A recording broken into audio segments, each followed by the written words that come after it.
just 3 years, household incomes rose 10%. That is half as much as they'd risen in the previous 30 years combined. Ordinary people in America, not GDP per capita. GDP growth was slightly higher under Donald Trump than under former other presidents. That was a matter of, the overall economy doing reasonably well. That's fine. But for the first time in 30 or 40 years. Okay, all right. We'll come back to you, Mr. Babones. For now, we need to cut across to CNN for the latest coming in. This is what he needs in every state. Kentucky's a reliably red state, so we're not expecting a contest in Kentucky. But you take small counties like this, and they exist in Pennsylvania, and Wisconsin, and Michigan, and Georgia, and North Carolina, and beyond, and you're just seeing, are people turning out? And so you can go back. This is early. There's 33% of the vote. But you can just go back and check it against prior elections. Too early to make that comparison now. But I just want to show you one way we can ask the question, is Donald Trump overperforming or underperforming Donald Trump? Since he's the constant in this election. He's been on the ballot 3 elections in a row. So then you come back there. Let's come out of there and come back to 2024 and pop out. This one's a little bit more interesting when you come up here, Kenton County. Why? Because this is the Cincinnati suburbs. You see Cincinnati right there. The Cincinnati airport is actually here in Covington, Kentucky, across the bridge right there. Sorry, I just touched that by accident. Let's come back to it here. And so you bring out the county here, and you see Donald Trump running, again, 40% of the vote, 43% of the vote there. Donald Trump getting 59%. So you just want to go back in time in an area that is more rural as you get down here, but quite suburban up here. Let's just take a look. 59% now. 59% last time. So Donald Trump at the moment, we're not done with the count there, but at the moment, Donald Trump is tracking Donald Trump 2020. Let's take a look at 2016, and you come look at 2016, Donald Trump gets 60, if you would round that up there, in 2016, and at the moment, he's getting 59. So he's essentially tracking where he was in a state that he won comfortably. Again, might be a useless exercise as you get through the night, but sometimes you're just looking, how is Donald Trump doing compared to Donald Trump in past elections in the red states? And again, so far, when you look here in Indiana, it's the same question. We're not in any of the giant voting areas yet. You just take a peek here, 2024, Donald Trump getting 62%. You just go back to check.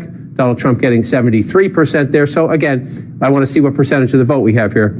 Yeah, we're at 39%. So just something to keep an eye on, right? And is it going to matter in Indiana? Probably not. But if Donald Trump's turnout or margins are down a little bit in these other places, Jake, sometimes you can take one state and then find a community county like it in a battleground state and start to do a little bit more analysis. Right now it's early, and we're just kind of looking for curiosity purposes. All right, fascinating stuff with the first actual votes coming in. Aaron Burnett is helming our battleground state command center. Aaron. I like how you call it the command center. And as, of course, we're getting some of those early results in as John is going through, Jake is going through, we are also watching the vote come in, and people still at polling stations. Macomb Township, Michigan, outside of Detroit, is where Jim Sciutto has been. I saw you a moment ago as we were getting ready to come to you, speaking to a young voter there, Jim. What are you seeing as people are still voting there?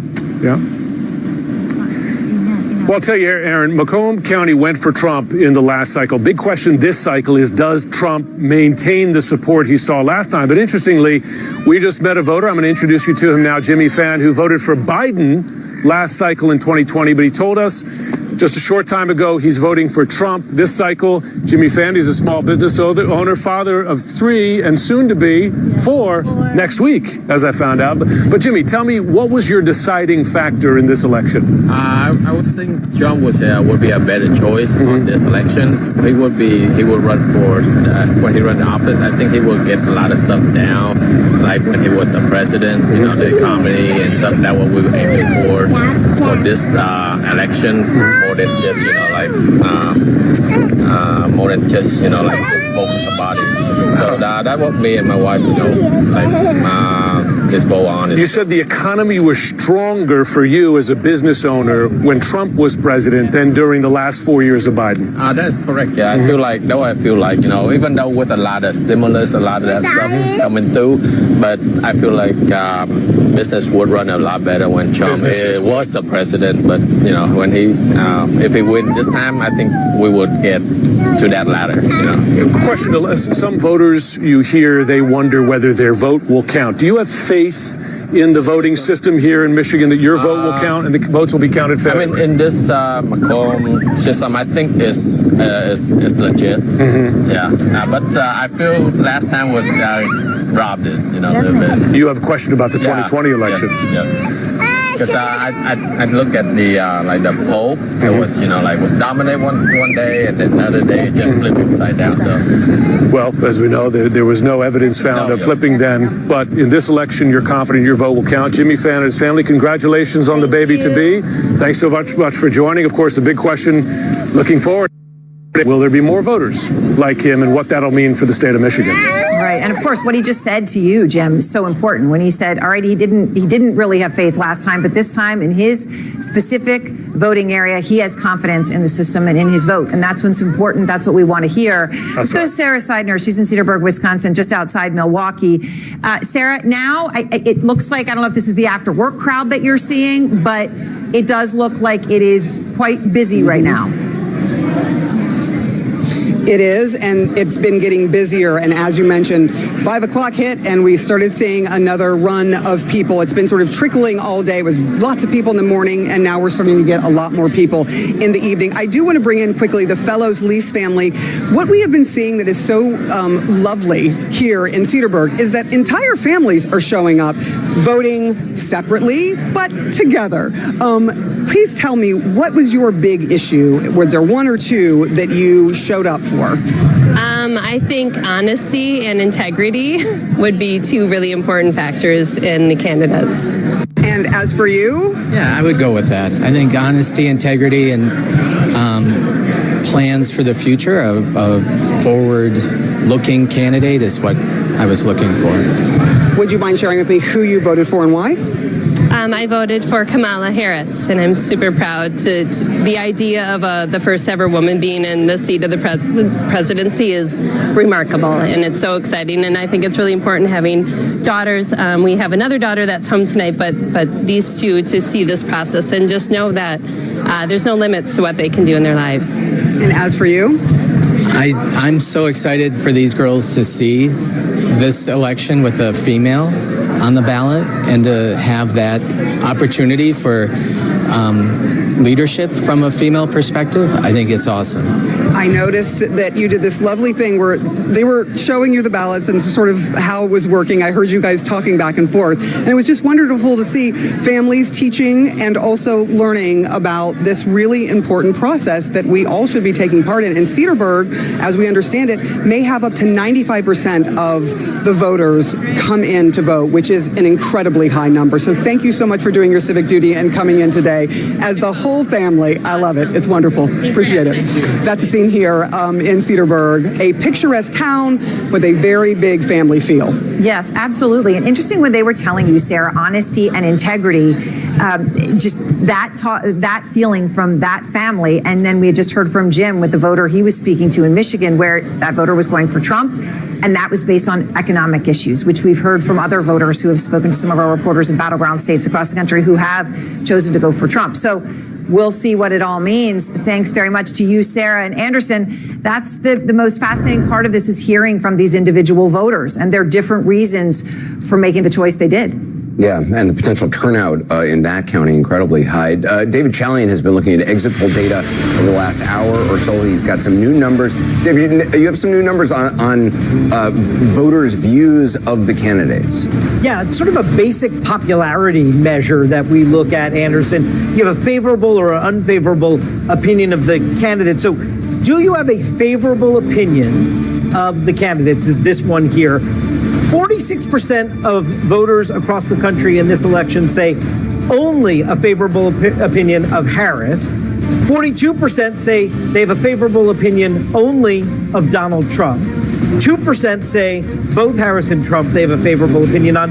And interestingly, 8% say they don't have a favorable opinion of neither. That's a bit higher. When we asked this 4 years ago, it was only 3% who said neither to Biden and Trump 4 years ago, though it's not as high of the folks who said neither 8 years ago when it was Clinton-Trump in 2016. Who is too extreme? 36% of Americans nationwide voting in this election tell us only Harris is too extreme. 47%, nearly half, say only Trump is too extreme. 8% say both, 5% say neither. What is your feeling if Donald Trump is elected president? So 22% excited, 26% optimistic, 48% nearly half say excited or optimistic, 14% concerned, and the plurality, 36%, say they are scared if Trump is elected president. You see there the bottom two add up to 50%. We asked the same thing about Harris. What are your feelings if Harris is elected president? You see 49% are excited or optimistic, 20% are concerned, and she has a lower number, 28%, who say they'd be scared. But again, splitting roughly in half between excited and optimistic and concerned or scared if Harris is elected president. All right, we'll keep looking at these exit polls as sometimes frustrating or Rorschach test-like they are. We're tracking the first presidential votes of the night from Kentucky and Indiana, and we're closing in on the first major round of poll closings, including the high-stakes battleground of Georgia. Stay right here for real-time results. That's all ahead.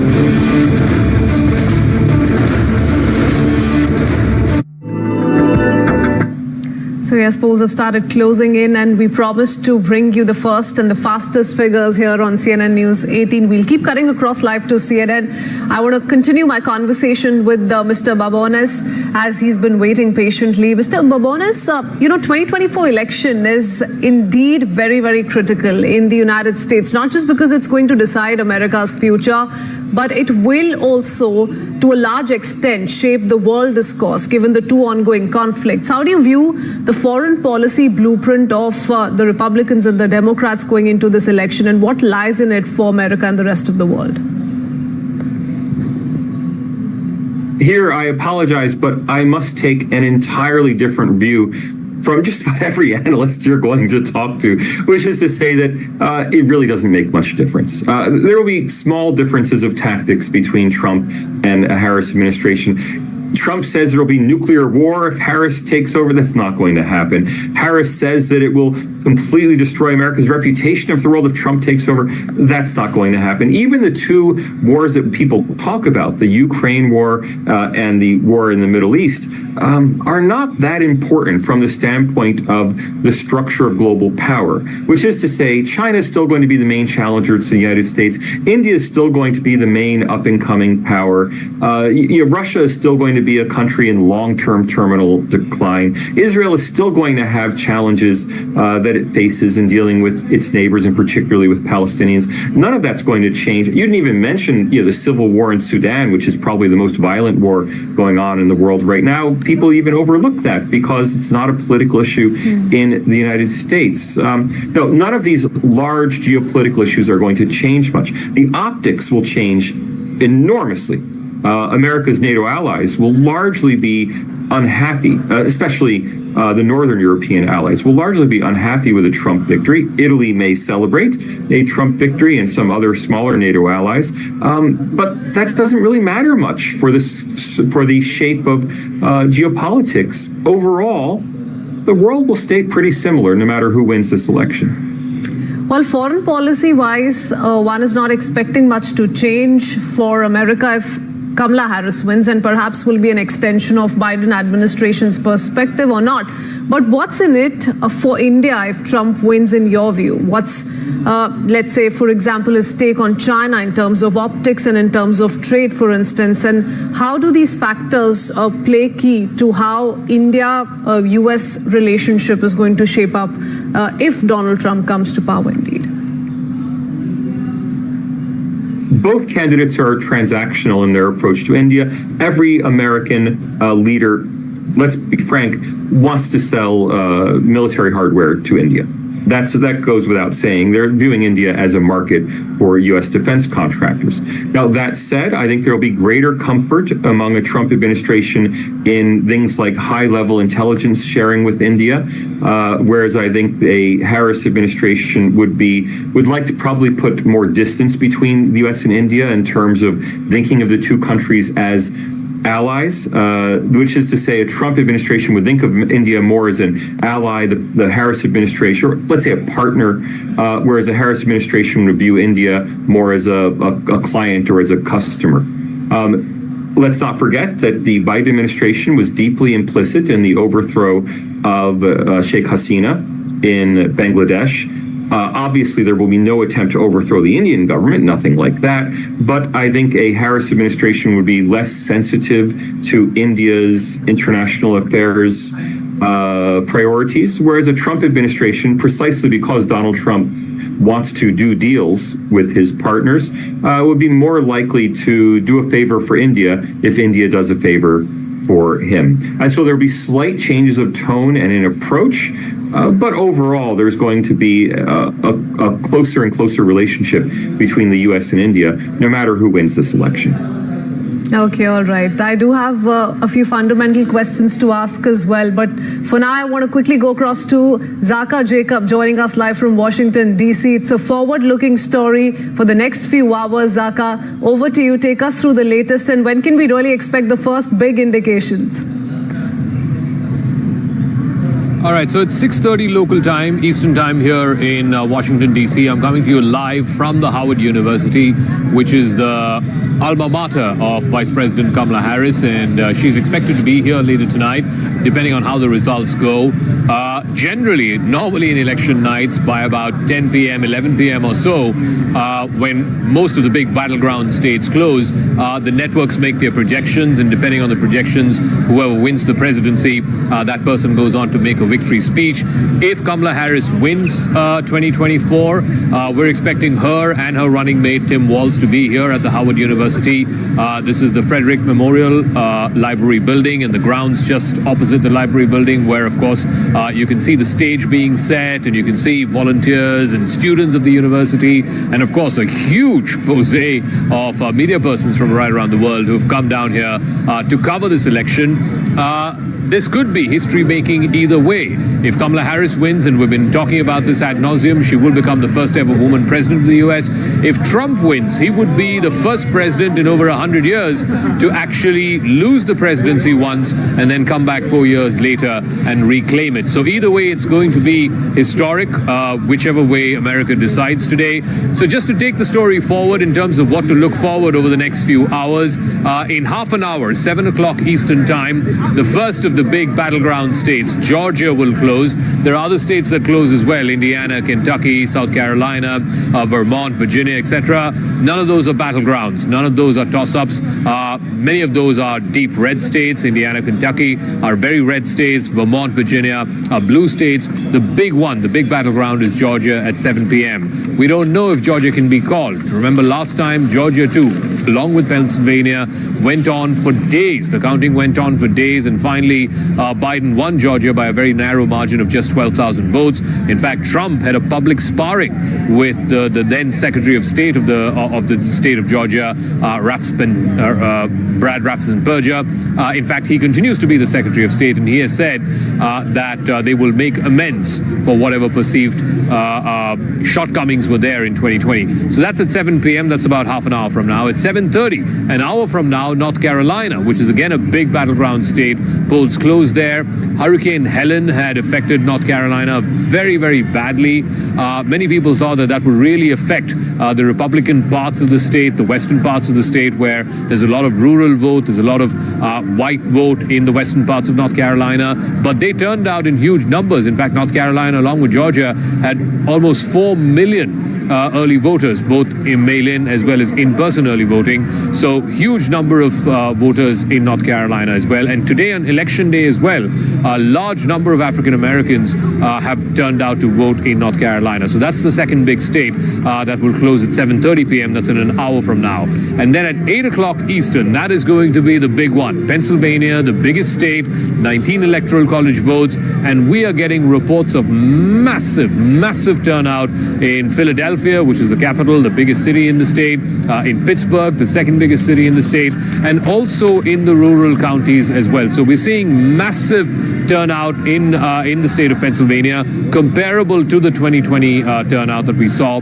And if those numbers really run up, particularly in the urban centers in Philadelphia, in Pittsburgh, in some of the other urban pockets of Pennsylvania, then that is good news for Kamala Harris. She has to absolutely nail Pennsylvania, and I suspect it will take some hours before any of the networks can call Pennsylvania. It's a big state, it's a decider state, and whoever carries Pennsylvania tends to carry the White House. Trump won it in 16, Biden won it in 20, and if Harris wins it in 2024, then she is just a shoo-in away from the presidency. And then at 9 o'clock Eastern, which is in about 2.5 hours from now, you will have the other two blue wall states of Michigan and Wisconsin closing, and generally, the way Pennsylvania goes, if it goes blue, then Wisconsin and Michigan tend to follow suit. And if Pennsylvania goes red, then Wisconsin and Michigan tend to follow suit as well. Trump won all three, Wisconsin, Michigan, Pennsylvania, all three of those states back in 2016. And that's how he won the White House.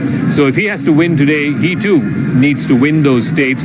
But like I said, his path to 270 is a little more wider. He's got multiple options to 270. Kamala Harris has a straight and narrow path, and that is to win Pennsylvania, Wisconsin, Michigan, and thereby get to 270. But one thing I can tell you to our viewers in India and around the world who are watching, this is not a low to moderate turnout election. There have been massive lines of people turning up, young people, women, African Americans, white folks, across cross-section of society, people have turned out.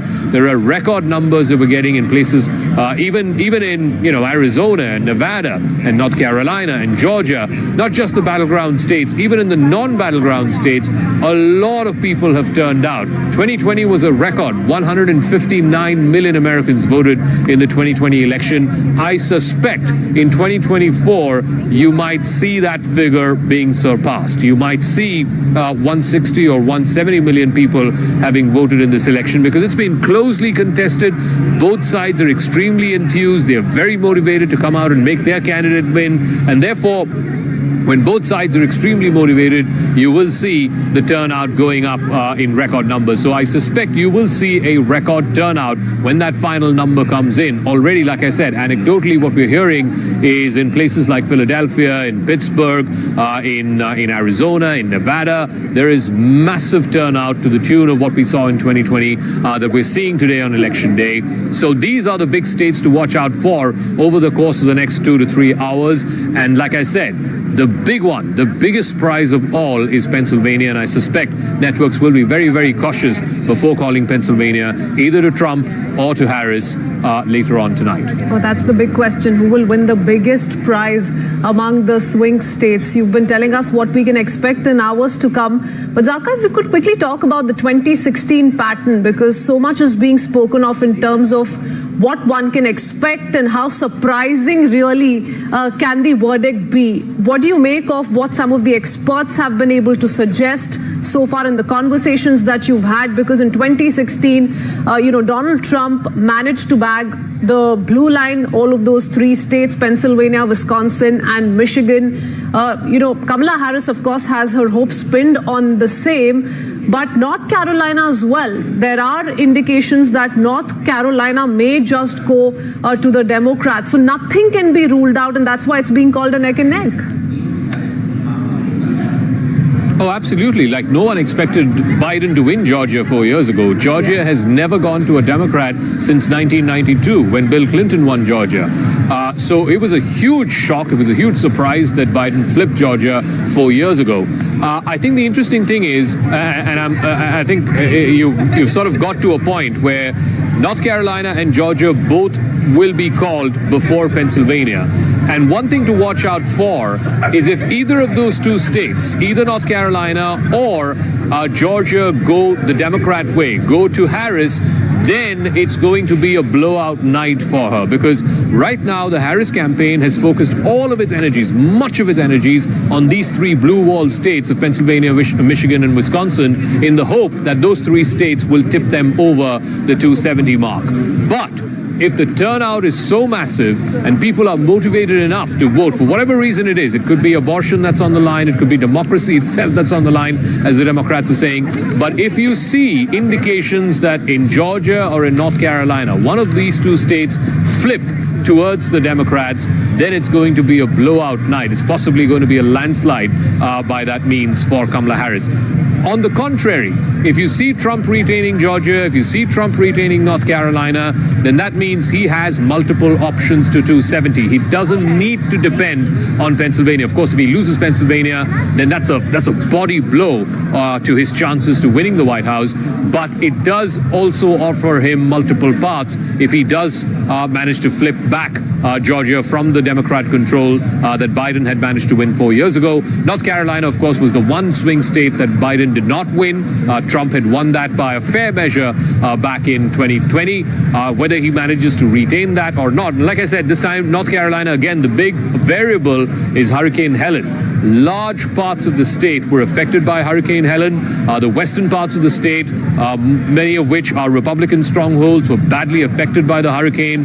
Whether they've turned up in huge numbers to back Donald Trump or whether some of them have not turned up, I think that will be a critical factor. And today in North Carolina, again, the African-American vote, like I've been saying, they've come out in huge numbers. You are seeing a degree of enthusiasm, no doubt, in the Harris campaign. Even here at the Harvard University, where we're expecting her to come in the next few hours, depending on the result. She will deliver either a victory speech or a speech of concession. But you can see, I mean, the energy of the students here. The world's press is gathered here. There's music blaring from the speakers. So there seems to be a bit of a vibe shift, if you will. And if I were to borrow Gen Z lingo, Kamala Harris seems to be getting the vibe. And I think that is very important, particularly in the last few days, that last 1% vote or the last 2% vote, people who are making up their mind on election eve, to try and swing them. I think that vibe, that mood change is important. And there has been a mood change since that Madison Square Garden rally of Donald Trump. In a way, for Donald Trump, that was a sort of homecoming for him. He was coming back to his home city. He was coming back to, the liberal capital of the country, the liberal capital of the world. And he was making a statement with those 20,000 people in attendance and God knows how many more thousand who were queuing up outside MSG. But in many ways, willy-nilly, that event and the speakers there and this comedian who made the joke about Puerto Ricans, that kind of reminded the undecideds about the chaos and the dysfunction and the almost dystopia of the 4 years of Trump. If anybody was not decided about voting for Trump or voting against Trump, certainly if you were voting against Trump, the Madison Square Garden rally sort of really pushed you over the edge. And I think that was a mistake. If you were to look back in hindsight, I don't think it helped the Trump campaign at all. And from there, the closing week, there's been sort of one misstep after another. The comments that he made against Liz Cheney, for example, even though it was taken out of context, again, was not well received. I think at one of the final rallies, he said, I'm going to protect women whether they like it or not. These are not comments that are seen in a very friendly fashion. So really, and plus, of course, there was this Ann Selzer poll in Iowa that came out, which was a complete, hit to the gut, as one of the CNN reporters was talking about it. It was a hit to the gut for the Trump campaign because Iowa is a deeply red state. Trump carried it in 2016, Trump carried it in 2020, and there, a reputed pollster was saying that because of the large proportion of women who were turning out, they were outpacing and outnumbering men by almost 10%. 56 to 44 or 45 on the back of the abortion issue. Women were coming out in larger numbers, and that was an indication that they were voting against Trump. All of these missteps in the last week, I think if you look back in hindsight, those are concerning things. Any other campaign, this would have sunk. But Trump being Trump, some of it stuck and some of it did not. Like I said, it all boils down to which of the two sides was more enthused, more motivated to come out and vote their candidate in to try and fix the problems that the country is facing right now. And we will know in the next couple of hours whether that was the Trump base or whether that was this social coalition that the Democrats have managed to stitch together, not just now in this 2024 election, but all the way from the Obama 2008 election. You have a mix of African Americans, Hispanics, women, younger people, Gen Z voters now in this day and age, all of them coming together for a rainbow coalition to potentially vote into office the first ever woman president of the United States. And very quickly, you asked about 16 and why, it didn't happen in 16. Yes, Democrats are still kicking themselves for losing 2016. They again felt like they were a shoo-in away from the presidency. Hillary Clinton won the popular vote by 3 million votes, not a small number, but she lost the Electoral College because she lost Michigan, Wisconsin, Pennsylvania, and that's where Trump won. He won by narrow margins, but he won those 3 states straight, fair and square, and that's how he won the presidency. I think the difference that we're seeing this time around, I think the energy difference is definitely there. Also, a huge factor, Trump was an unknown commodity in 2016. No one quite knew what he stood for or how divisive he can be. Then they saw 4 years of Trump governing, and there was a lot of chaos and there was a lot of dysfunction in those 4 years. And yes, you could make the case, if you were a Trump supporter or if you're a Republican voter, that the last 4 years have been pretty difficult too.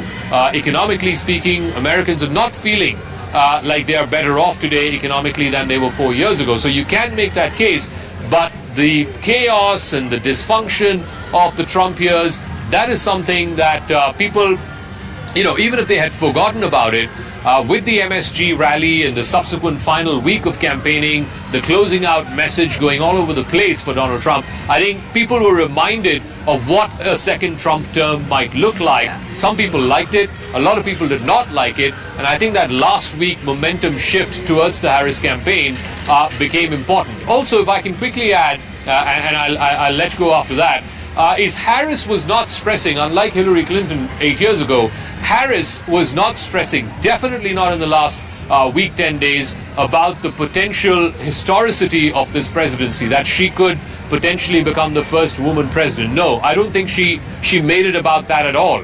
She was stressing instead on how this is about all women, how this is about reproductive rights. She also made it about men, because men do care about reproductive rights for women, because ultimately, if you have an unwanted teen pregnancy, it obviously takes a huge toll on the woman, but it also takes a toll on the man. So there were a lot of men who were voting on this issue in a way, they were motivated to vote on this issue in a way that we have been seeing since 2022, the midterm elections, and then subsequently the 2023 off-year elections, and today in the presidential election. I think the people who were most aggrieved by that abortion decision by the Supreme Court are the ones who've been most motivated to come out and vote for Kamala Harris, vote for the Democratic ticket. So I think a couple of strategic calls that the Democratic campaign, the Harris campaign made, and I think that is sort of helping them in ways that it did not help Hillary Clinton. Of course, one must underline that back in 2016, Hillary Clinton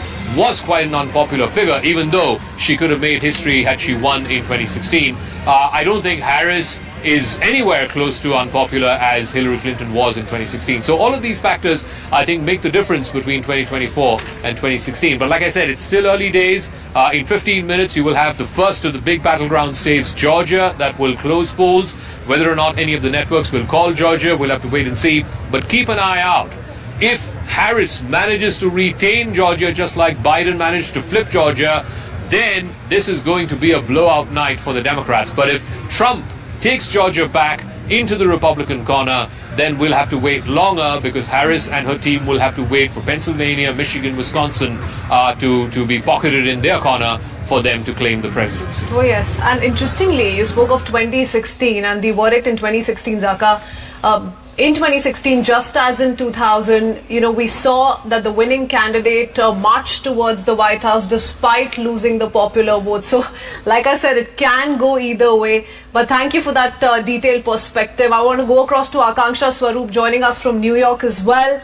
The mood on the ground has been quite enthusiastic, Akanksha, and a crowded New York City in your frame is what we see. Tell us a little bit about what you've managed to pick up, and also give us a sense of, what Zaka was talking about. What is it that Harris supporters are holding against Trump when they vote against Donald Trump?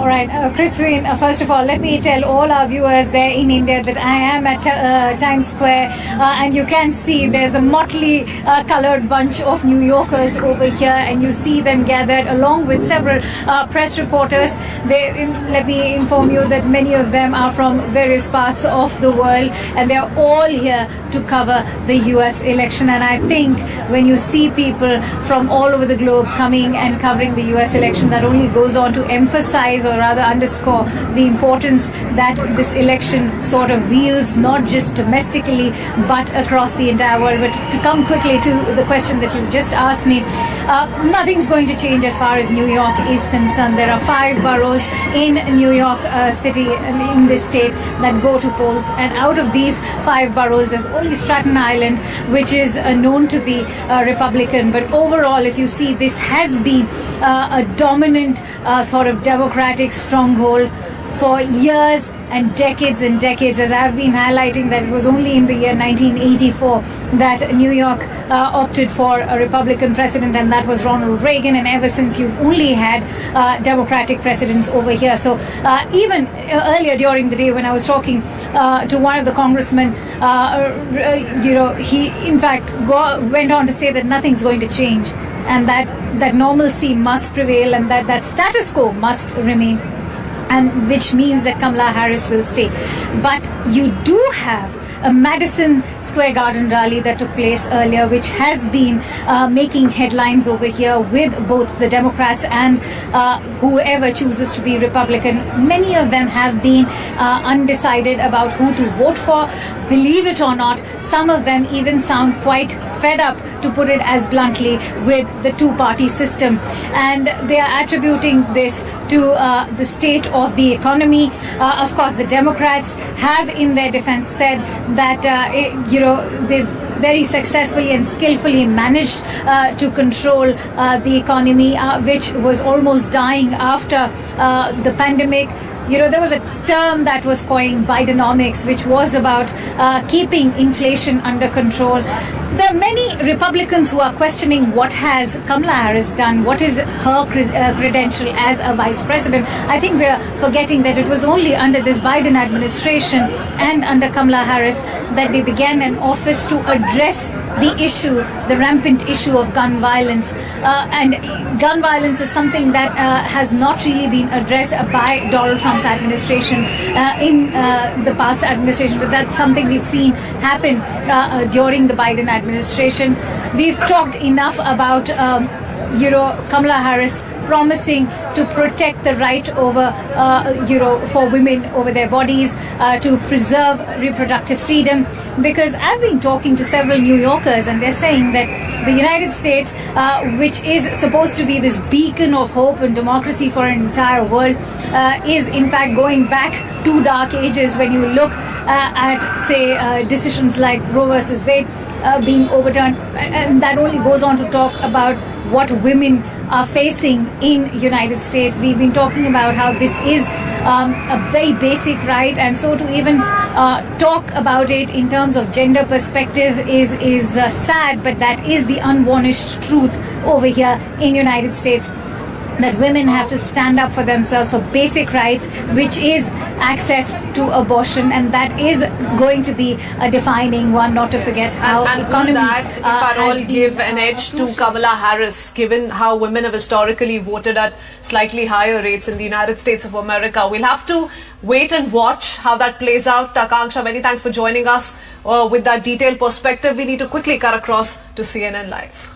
By 7 p.m. So as long as they are in line, they will be allowed to cast their vote. And then once the voting is done, the memory cards from the scanners will go in one vehicle, speaking specifically here in Gwinnett County, to the voters' elections office, and then the ballots will be sent in a separate vehicle. So you'll have hundreds of cars, 2 from each of the 156 precincts, in a caravan off to the office, and then they can begin to be tabulated. caravan, a parade of sorts. And what's so important is how transparent it is. The Secretary of State, Brad Raffensperger, Victor, just the other day telling, by every 15-minute period what they expect to have come out. They just want everyone to see the transparency there. All right, as those polls get ready to close, you see Victor there in Georgia. Let's go to Pennsylvania, another battleground state. Polls getting ready to close there in just over an hour. Brian Todd is at a polling place near Pittsburgh, crucial part of the state. Brian, what are you seeing there?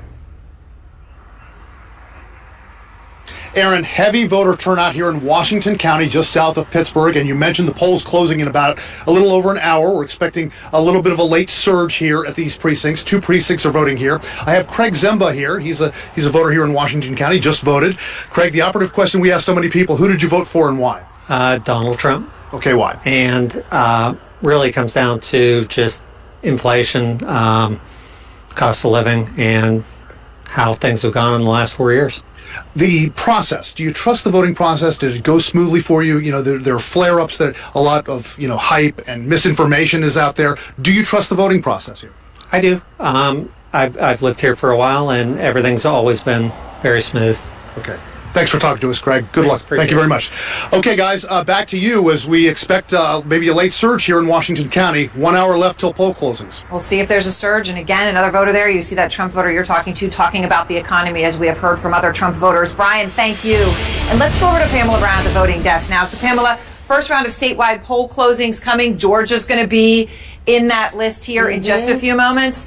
What are you looking for? Right. This is huge. Polls are closing there in just minutes, most of the polls. And then an hour after that, we're going to get those first results from this key battleground state. Georgia's Secretary of State is telling us that turnout could exceed 5 million. That's more than 70% of all active voters in the state. So clearly high interest there from voters. We're going to find out that total number sometime after the polls close. So we also know from Georgia election official Gabriel Sterling, who I've just been speaking with, that tonight's first results account counts for 75% of the overall votes. And the Secretary of State there says that he's optimistic we'll know who clinched Georgia by the end of tonight. Now, one note on Fulton County, Georgia's most populated county and home to Atlanta.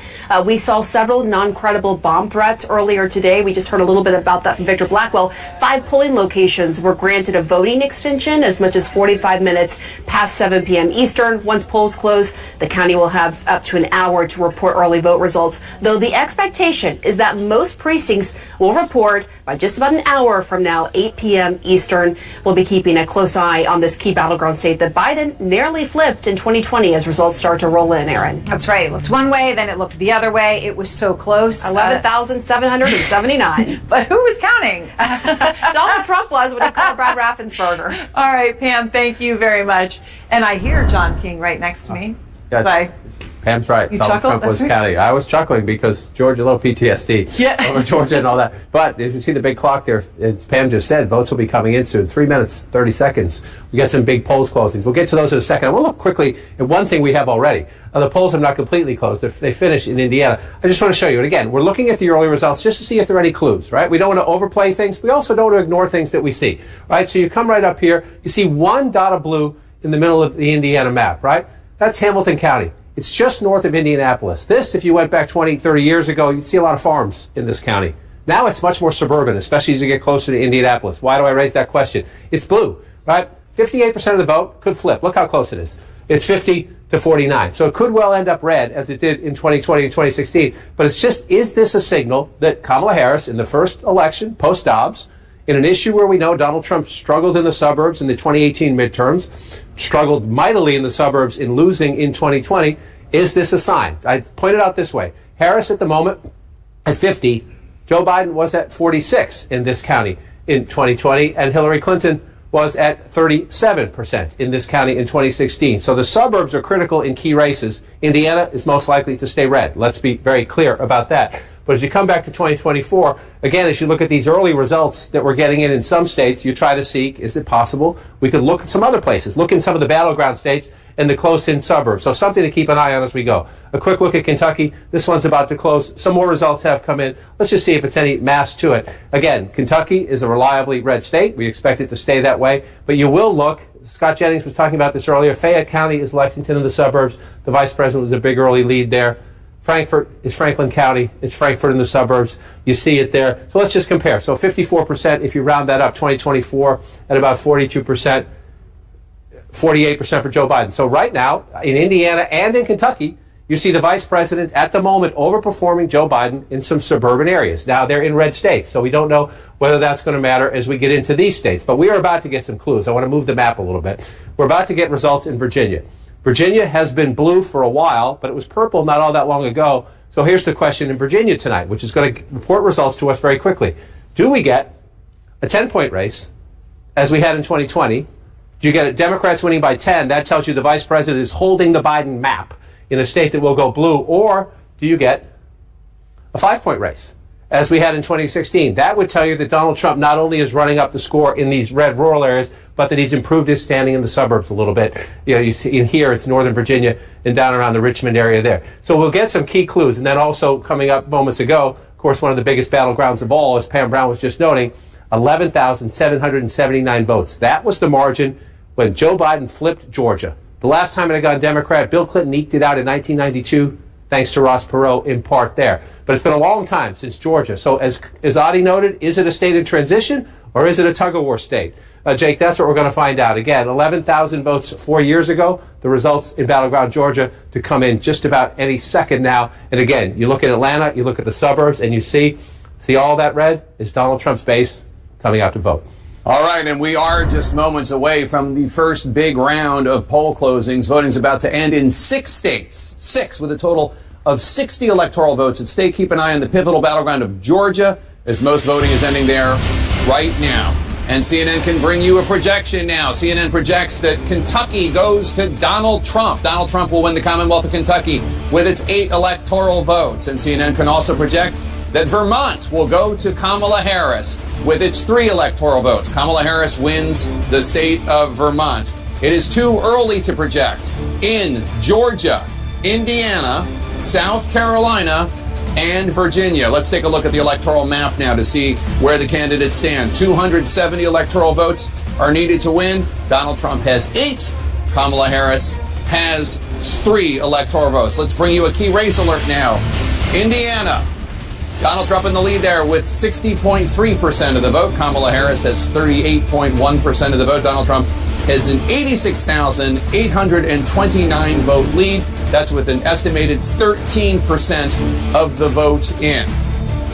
Let's go to John King now at the Magic Wall. John?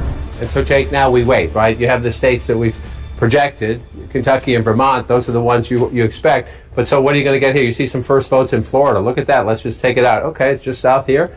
It's in Osceola County, just south of Orlando. We like to look at votes when they come in, right? Florida tends to be a reliably red state. Again, though, it'll be a test of whether Harris can improve their standing in the suburbs, or put it this way, whether Trump can improve his standings in the suburbs, whether Trump's collapse in the suburbs continues. First votes in Florida, always interesting to take a look. But what we're waiting for is the battleground just north of Florida, which will be essential in this race. Again, Vice President's easiest path is those blue wall states. But Georgia, as a competitive state, what are we looking for? Right. Number one, we're looking for the Democratic Foundation, which is Fulton County. Sarah Murray noted Victor Blackwell is in the suburbs here. Some polling places will stay open, but we should get votes pretty quickly. And when you're looking at Fulton County, Atlanta is here.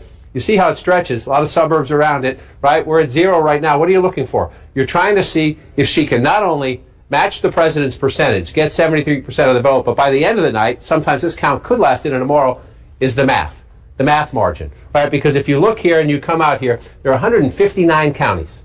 159 counties in Georgia. A lot of them are like this. I'm just picking one randomly. They're small, they're rural, but Trump runs it up. So we're going to watch that. Is the Trump base in rural America coming out in battleground Georgia? It is absolutely essential to his math that he run it up big in places like that. But if that is the case, and that's what we expect to be the case, the Trump base comes out, then the key will be, does the Harris base come out in Fulton County, Atlanta? And then what happens here?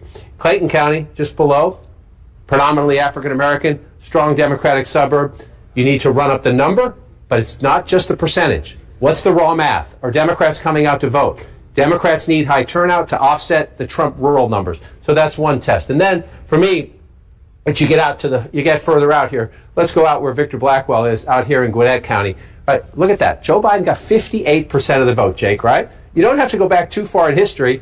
It was just in 2012. Mitt Romney won this county. 4 years before that, John McCain won this county. This is the change in the American suburbs, right? Georgia was a red state then. But look at Romney's number. The Republican share in 2012 in this suburban area is 54%, right? That's what we're looking at tonight. How does Donald Trump fare in the suburbs, right? It goes down to 45% under Trump in 2016. He still won Georgia then at 45%, but then you come to 2020 and Trump's share drops to 40%. You cannot win in a competitive state if you are getting trounced like that in the suburbs. So can Trump get that number back up to 42, 43, 44? If he can, he's in play. If he can't, then this is the tug of war of the state. As long as Harris gets out her base, there's a flip side responsibility for her. But this, we talked a bit earlier about this. This to me, Georgia and North Carolina, demographically, they are just evenly split. They're tug of war. So we're going to see, and it does. It's cliche. It does come down to turnout. So, can you take me to Florida? Sure. We got to come back to 2024. You want to see results? Okay, I think we have 1 million votes in from Florida. About no, not 1 million. What do we have? 194,000. 194,000. Yeah, you are. You're over 1 million. Over 1 million votes. So this is obviously a state that we do expect ultimately is inclined to go red. Although polls are still open there, we should know. Is there anything we can divine from where the vote has come in? Because it's more than 1 million votes have come in, and Donald Trump with a 224,000 plus lead right now. The number one thing I would divine is we have another example, this time in a very large and very complicated state, that people have learned the lessons, built on the lessons of 2020, and that they're counting early votes and getting early votes out fast. And so that's a good thing for democracy, right? So are these all early red state or blue state? I assume they are. David Challing can correct me if I'm not. Some of it could be a modest number of election day votes, but normally when you see a big batch of votes come in like that, it's early votes. So correct me if I'm wrong. So what can you glean from this? So you just want to look at big population centers. Duval County, this is one of the swing counties. Although Florida used to be a very competitive state, you would say who's winning Duval County. Right. If you want to say who's winning the governor's race or who's winning Bush versus Gore, you go to Duval County. It's not so much as a competitive state anymore, but it is a competitive county, as you see right there, 50 to 49. So you go back in time and you look. It was 51-48, right? So you could argue, we need to get the final results. You could argue, if you want, Donald Trump's a little bit more competitive this time. If that result holds, we'll see how that plays out, right? This is his home state now, but we'll see. But it's early to look at that. But that's one of the things you look at. The other thing you'll look at is, we don't really have it yet, is here, the I-4 corridor, Tampa, St. Petersburg, Orlando, over to the beach, and you see it. And then, the Democrats, again, I don't have no expectation the Democrats are going to win Florida. But again, you will see, are Democrats turning out? Right, are Democrats turning out? There's some, there's been a lot of reporting about this. Harris lose a little tiny bit of the Jewish vote because of the Israel, unhappiness over Israel-Gaza and how she has talked about that in the White House. You'll see a little bit of that down here. It's more important when you get to suburban Philadelphia and out in the Detroit area as well, around Metro. So you might get some clues out of Florida. My expectation is that Florida will stay that color, but we'll keep an eye on it. Sometimes you get surprised. Right, and one of the other things that's interesting about trying to divine a national view of based on Florida, which is that, as I recall, Governor DeSantis, who's a very conservative Republican governor, I think he won Miami-Dade when he ran for re-election. Is that not right? We can go. I think we can look. Do you have the governor's? I'm sorry, I shouldn't be. No, it's all right if you want to look. There we go. Yes. Yeah, so that's the Rubio race. We got to come to governor. Yes, he won. He won Broward. He won. Chris won Broward. Chris won Broward. Sorry, DeSantis won Miami-Dade. DeSantis won Miami-Dade. Yes, and it was suggested that he also maybe did better than traditionally Republicans had done with the Hispanic vote, which is obviously significant. And that's one of the areas that people wonder about the vulnerabilities that Harris might have in the Absolutely, although I would say in Florida you have the most complicated, diverse Hispanic vote than any state in America.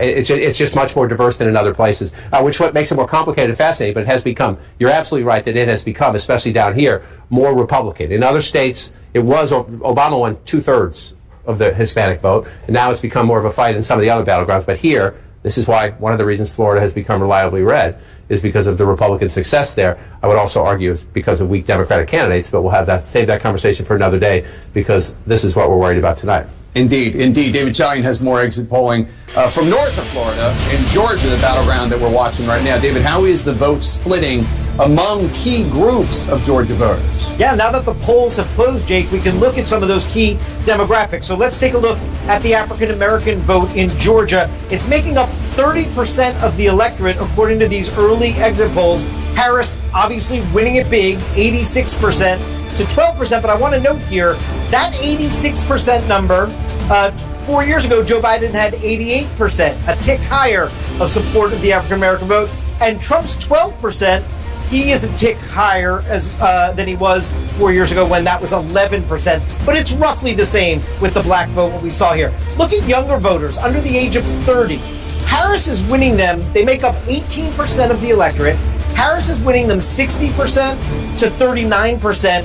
She is doing better with young voters in Georgia than Joe Biden was doing against Trump 4 years ago. Trump got 43% of the youth vote in Georgia 4 years ago. He's down to 39% now, so that'll be something to watch. And then non-college white voters. This is obviously Trump's base.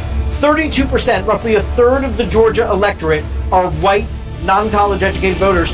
Trump's winning 81% of them. That is a bit better than he was doing 4 years ago, though 4 years ago, it was 35% of the electorate. So as a share of the overall electorate, it's come down. Harris is winning 18% of them, a tick under where Biden was 4 years ago. This will be the story of these exit polls in Georgia. Independent voters. They make up 31% of the electorate. That is a slightly larger share than what they made up 4 years ago. Trump is winning them by 11 points in these early exit poll results, 54% to 30%.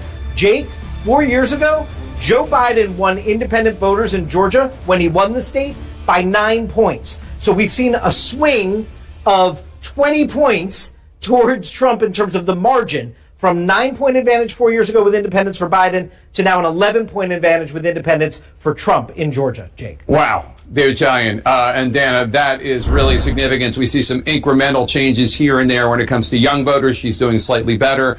Non-college whites, he's doing slightly better.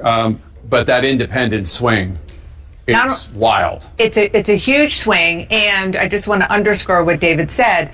It is a bigger percentage of the vote share. Last time around, it was 28% independents. I made up 28% of the Georgia vote, and now it is 30%. And, I was right, 31%. And it is a total flip. It's a complete flip. Donald Trump is doing so much better with independents than Kamala Harris, and Joe Biden kind of ran away with independents 4 years ago, and of course he won the state. Yeah, I'm trying to figure out why, what the reason is that there would be this dramatic flip of double digits in independence. And I am something you don't often hear in election coverage. It's something of a loss as to how you explain that independents would have gone so much more for Trump this time than they did for Biden last time. Audie, hang on. We're going to go over to Jake for a projection.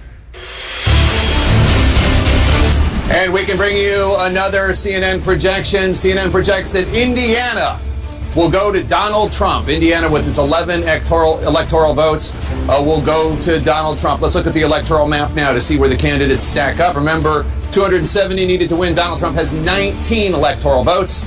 Kamala Harris has 3 electoral votes. They both still have a lot of electoral votes to get up to 270. Let's do a key race alert for you now.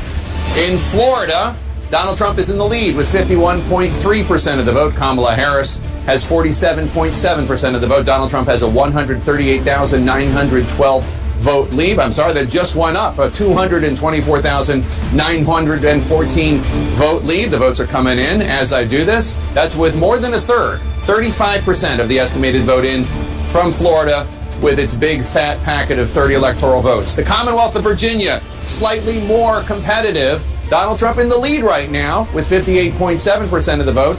Kamala Harris has 40.6% of the vote.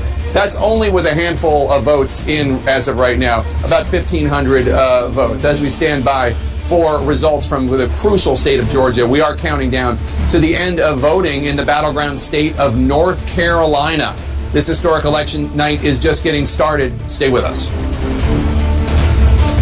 A key race alert on the very first presidential votes of 2024. Let's take a look. In Kentucky, Donald Trump is in the lead with 64.8% of the vote. Kamala Harris bringing up the rear with 34% of the vote. Donald Trump is 13,231 votes ahead of Harris. That's with 2% of the estimated vote in from the Commonwealth of Kentucky. In the state of Indiana, Donald Trump in the lead there as well, 71.8% to Kamala Harris's 26.8%. He's 1,604 votes in the lead. That's just a few votes there out of Indiana and Kentucky. Over to John King now. John, what are you watching for as these first actual votes come in from Indiana and Kentucky? For the most part, Jake, it's just great to get started, right? We've been talking about this race for over a year now. Now we get to actually count.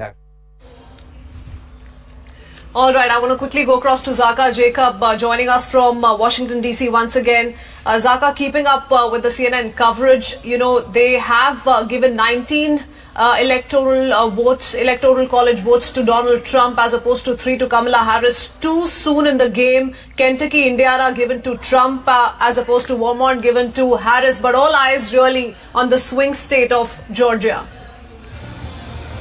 Oh, absolutely. 7 p.m., it was 15 minutes ago, all of these states closed. Kentucky, Indiana have been reliably red states. They are hardcore Republican states. So those states have gone to Donald Trump. No surprises there at all. Georgia, I suspect, will take some time. I think the one big clue that we need to look out for are these two states which have now, which are closing early. Georgia is closed at 7. North Carolina will close in another 15 minutes. If Kamala Harris is running up numbers better than what Joe Biden did. Remember, Joe Biden won Georgia by a mere 12,000 or so votes last time around. That counting went on for 4 days.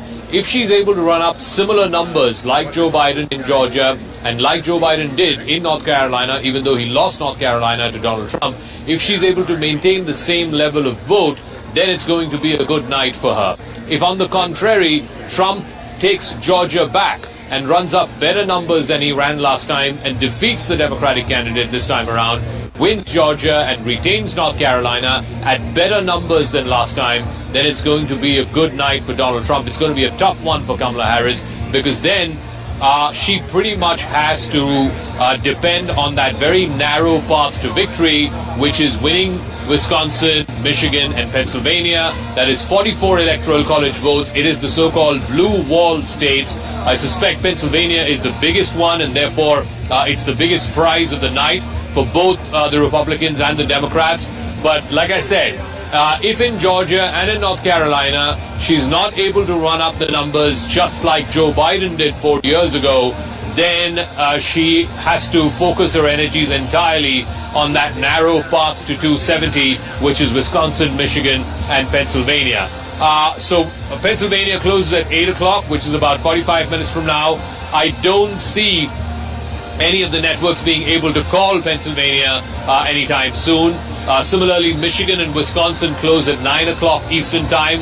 That's in an hour and 45 minutes. So again, I don't see any of the networks being in a position to call Wisconsin, Michigan, and Pennsylvania. So it's going to be a long night. But like I said, what you need to really look out for is in some of these competitive states. Florida, for example, used to be a battleground state for the last couple of election cycles. Donald Trump has won it and won it pretty successfully. You have a Republican governor in Ron DeSantis in Florida. What you need to look out for is Kamala Harris doing better than what Hillary Clinton did in 2016? And is she able to match the numbers that Joe Biden got in 2020? If she's there in that same ballpark, then yes, she will be in for a good night in states like Pennsylvania, Michigan, and Wisconsin. If she is underperforming compared to Biden and certainly compared to Hillary Clinton, then it's going to be a long and rough night for her. So I think this is what you need to sort of keep an eye out for. CNN is also showing Virginia, very early days in just about 2 million votes.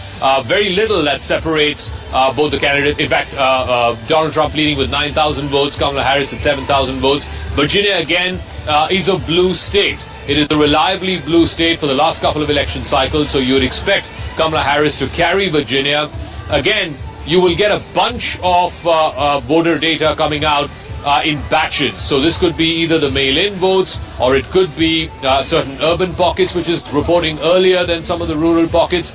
But the next thing to watch out for in about 10 minutes' time is the state of North Carolina. It's been badly affected by Hurricane Helen.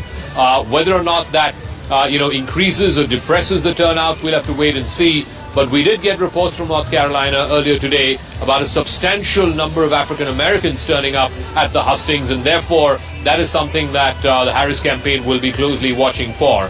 What they're essentially looking at in the next 1 hour is there a path to 270 for Kamala Harris, not depending entirely on just Pennsylvania, Wisconsin, Michigan. That depends entirely on if she can open up a path through either Georgia or through North Carolina. If not, then it's down to the blue wall, which basically means you're putting all your eggs in one basket. Okay, one basket or three baskets, that remains to be seen, Zaka. But speaking of Georgia, let's talk a little bit about what the CNN exit poll results say. They show a slim majority of 51% voters feeling that Republican Party candidate would be the one to deliver in a crisis. And we're talking about the economic crisis here, against 47% for Vice President Kamala Harris. Going by these figures, and if this were to translate into a reality in the next few hours, could we then say that Donald Trump in this scenario would have a clear edge over Kamala Harris? Well, look, Georgia has always been a red state. It has never voted Democrat since 1992 when Bill Clinton carried that state. And again, there was a third-party candidate in that election called Ross Perot who took away a substantial number of votes. And that third-party candidate, because of that, Bill Clinton won Georgia back in 1992. After that, no Democrat has won Georgia. Barack Obama did not carry Georgia, even though he had landslide victory in 2008. Similar the case was with Hillary Clinton. But Joe Biden managed to flip Georgia. And again, just like Pennsylvania, it took a good 4 days for the results in Georgia to be declared. It's 16 electoral college votes, and he eked out a victory by 11,000 odd votes, just a shade under 12,000 votes. And that was the first time a Democrat won Georgia in almost 30 years since 1992.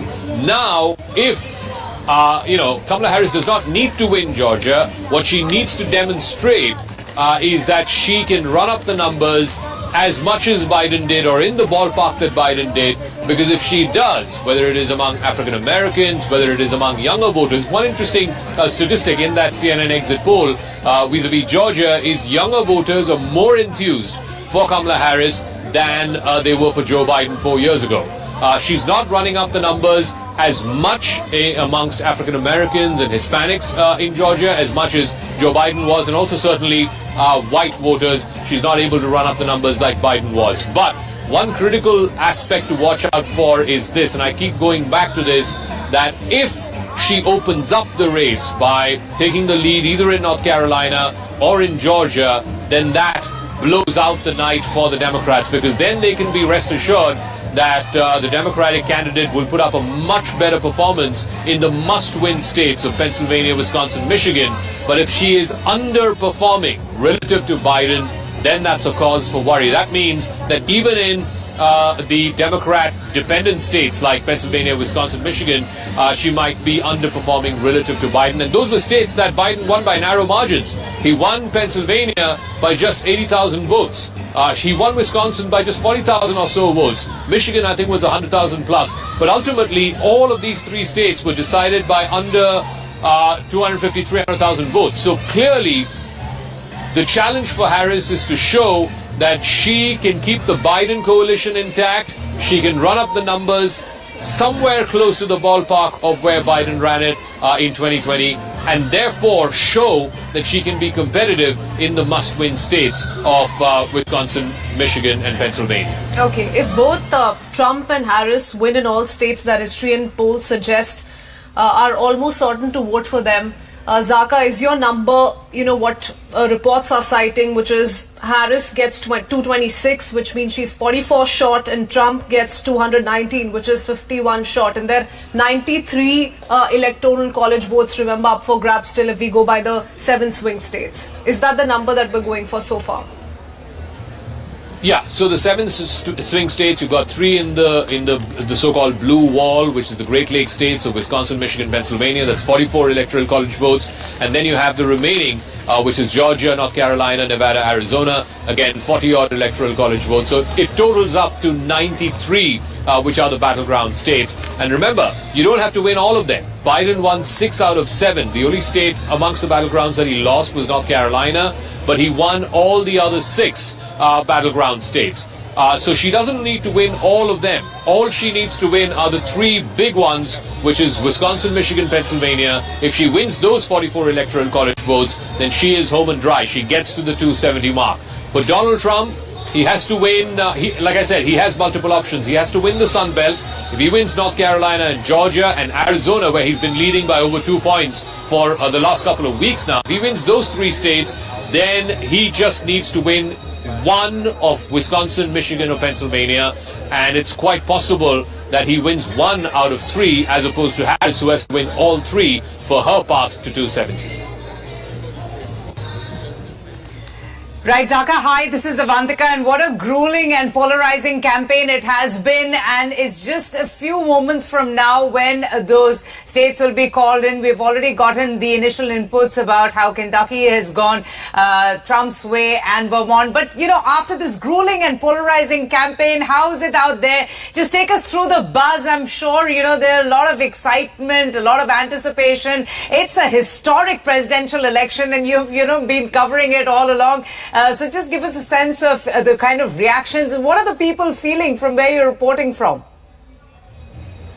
All right. I'm here at the Howard University, which is the alma mater of Kamala Harris. She's expected to be here, we know, at some point in the night, depending on which way the results go. But look at the atmosphere here. You've got the stage that is set. You've got the U.S. flag all across that stage. You've got chairs lined up, students of the Howard University who are there in the audience. So she's expected here, along with her running mate, Tim Walz. She's expected to make, depending on the result, either a victory speech or a concession speech. I don't expect that to happen anytime before, certainly 11 p.m. Eastern, maybe even post-midnight going into the next day.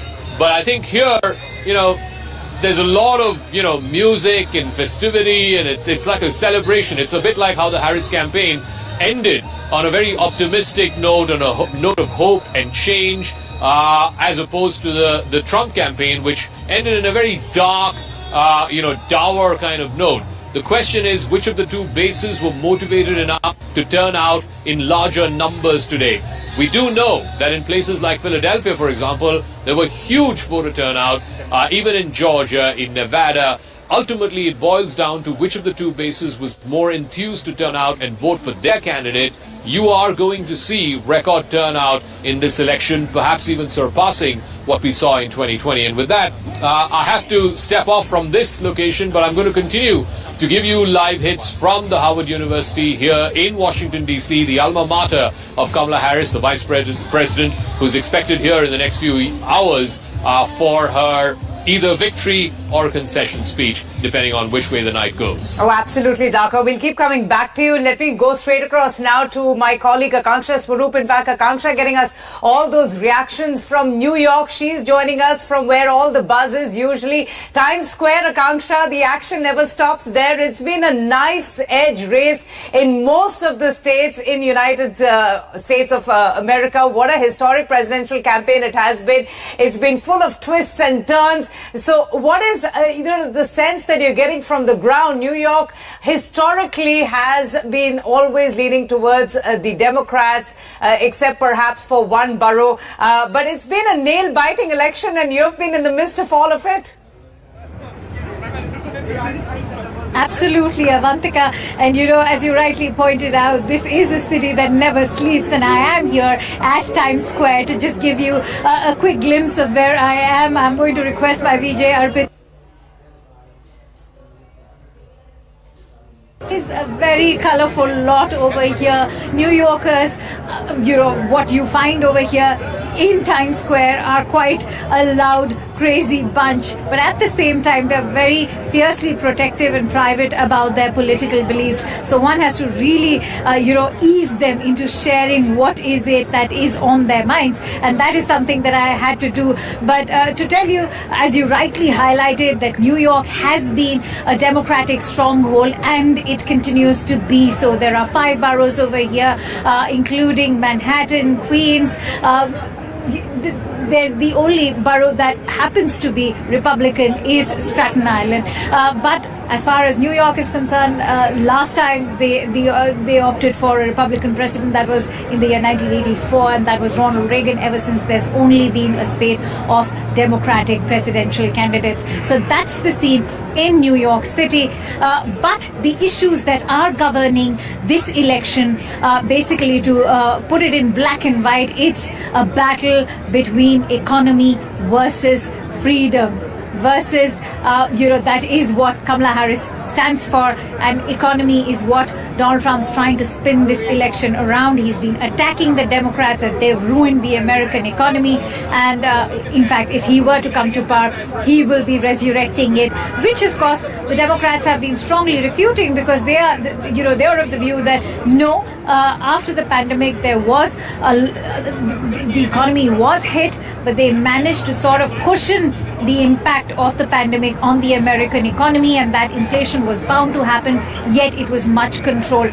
But unemployment happens to be an issue that perhaps the Democrats, if they were to enter the White House yet again, will have to look into. At the same time, Kamala Harris, and I think Zaka has also been talking about it, the Democrats have been burning the midnight oil, especially when it is about door-to-door campaigning, Avantika. I think what's been a very decisive factor in this entire presidential election is the way the Republicans have chosen to campaign versus the Democrats. Republicans have made their election rallies larger than life. It's a lot about masculine, nationalistic rhetoric versus the Democrats, who've in fact gone door-to-door, urging voters to come out and cast their vote.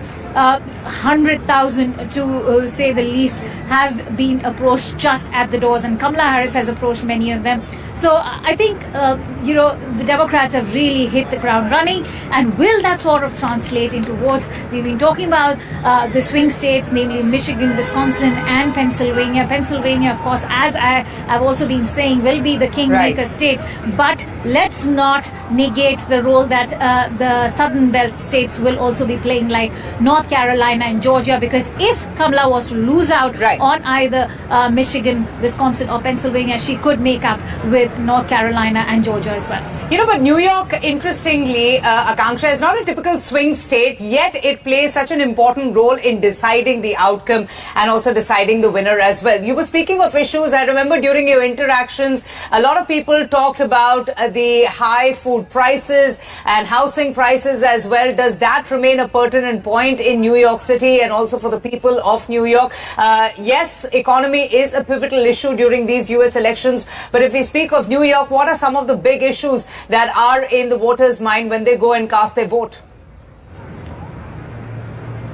I think, this is what Donald Trump would like, to attack Kamala Harris and her supporters for calling them woke. He's almost used it like an abuse throughout the entire campaign. But I would say, and I'll say it very proudly, that this is a lot. New Yorkers are very aware, politically correct in their beliefs. And you may call them woke, and perhaps they are, when not just women, even the men in New York say that they stand for reproductive freedom of women. I do think that that is what New York stands for. New York stands for freedom of choice, freedom for press. That's everything that I also got to hear when I interacted with voters today. Mind you, CNN News 18 was the only Indian English news channel to be gaining access to a US polling site, and we did have one in Manhattan, and every voter was turning out, whether men or women. They were voting blue, and the reasons why they did so, because New York happens to be the financial capital of the United States, and it has a cosmopolitan lot. You have immigrants, not just, the Hispanics or the Middle Easterns. You also have immigrants coming all the way from Southeast Asia, from South Asia, from the Latin American nations. So they want that New York should belong to everybody, and there should be no divisive rhetoric, and that everybody should be treated equally. I went to Chinatown yesterday, and this is what the Chinese immigrants were also talking about, that they do feel discriminated against, and that is something they don't want to face, and that's something Kamala Harris has time and again assured. She's talked about bringing in jobs for immigrants. Will Donald Trump be able to do the same for the immigrants that comprise comprise, almost a majority of population in United States is something we'll have to see, because you see Donald Trump's been making an outreach particularly to the white American voter, especially the evangelical ones. Interesting, Akanksha. Kindly stay on with me. We have Professor Peter Kuznick. He's the Professor of History and Director, Nuclear Studies Institute at the American University from Washington, D.C. We also have Dr. Sampath Shivangi, who's a national delegate with the Republican Party. But coming to you, Professor Kuznick, what an election it has been. In fact, it has literally been a coin toss of an election, neck and neck, Donald Trump and Kamala Harris, with such a tightly contested election. And you have now the Americans going out and cast their ballots for what is going to be a historic presidential election that could profoundly change the country and the world as well. Your thoughts? I think this is the most consequential election certainly in our lifetime and possibly in American history. The views of the two candidates, and even more their personalities, characters, and temperaments, are totally divergent. Kamala Harris is following in the footsteps of Joseph Biden. So she's in some ways a traditional Democrat with a disturbingly hawkish foreign policy. Donald Trump is a different kind of politician. His MAGA forces and his views represent a certain kind of fascism. And he already tried to overturn one election.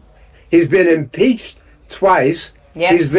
He's a convicted felon, and yet he makes these appeals to the darkest side of the American mind and personality, and yet he still has the support of nearly half of the American people.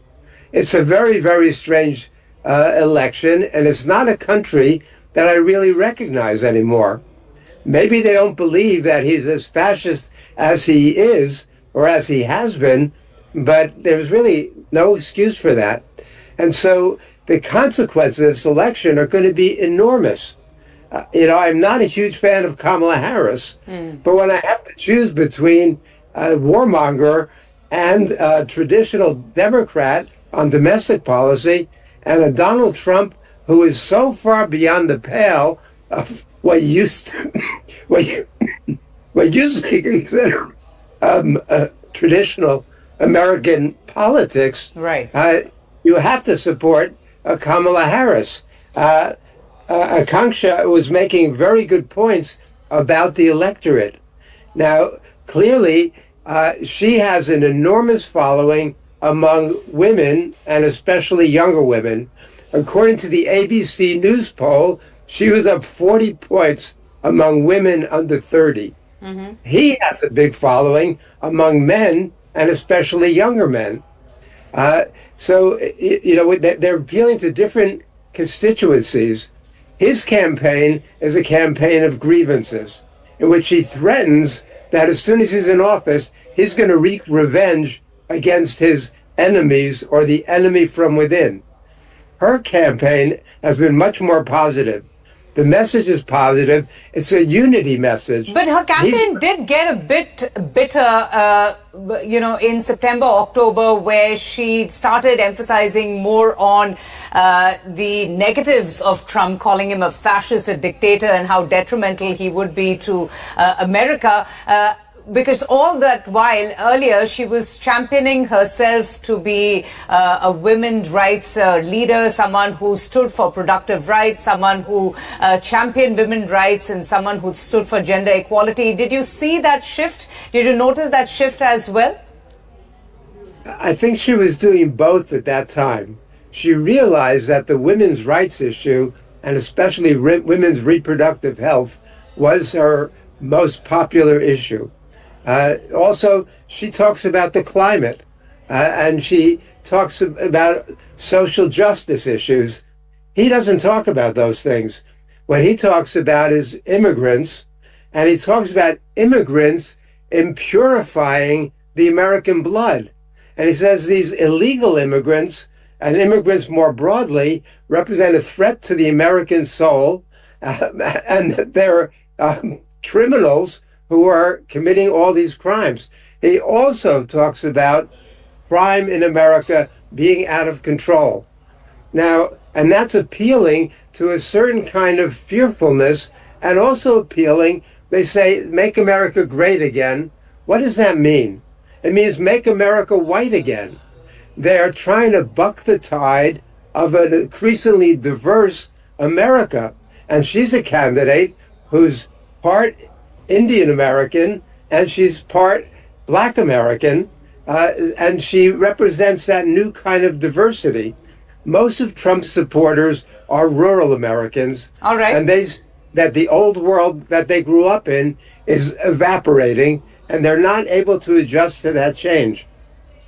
Right. Professor Kuzing, just stay on with me. We're just getting in the first election results. Trump has won Indiana and Kentucky on expected lines, and Harris taking Vermont as the first polls are closing in the U.S. presidential race. We also have a reaction of the Republican nominee, Donald Trump. Let's just listen into what he had to say.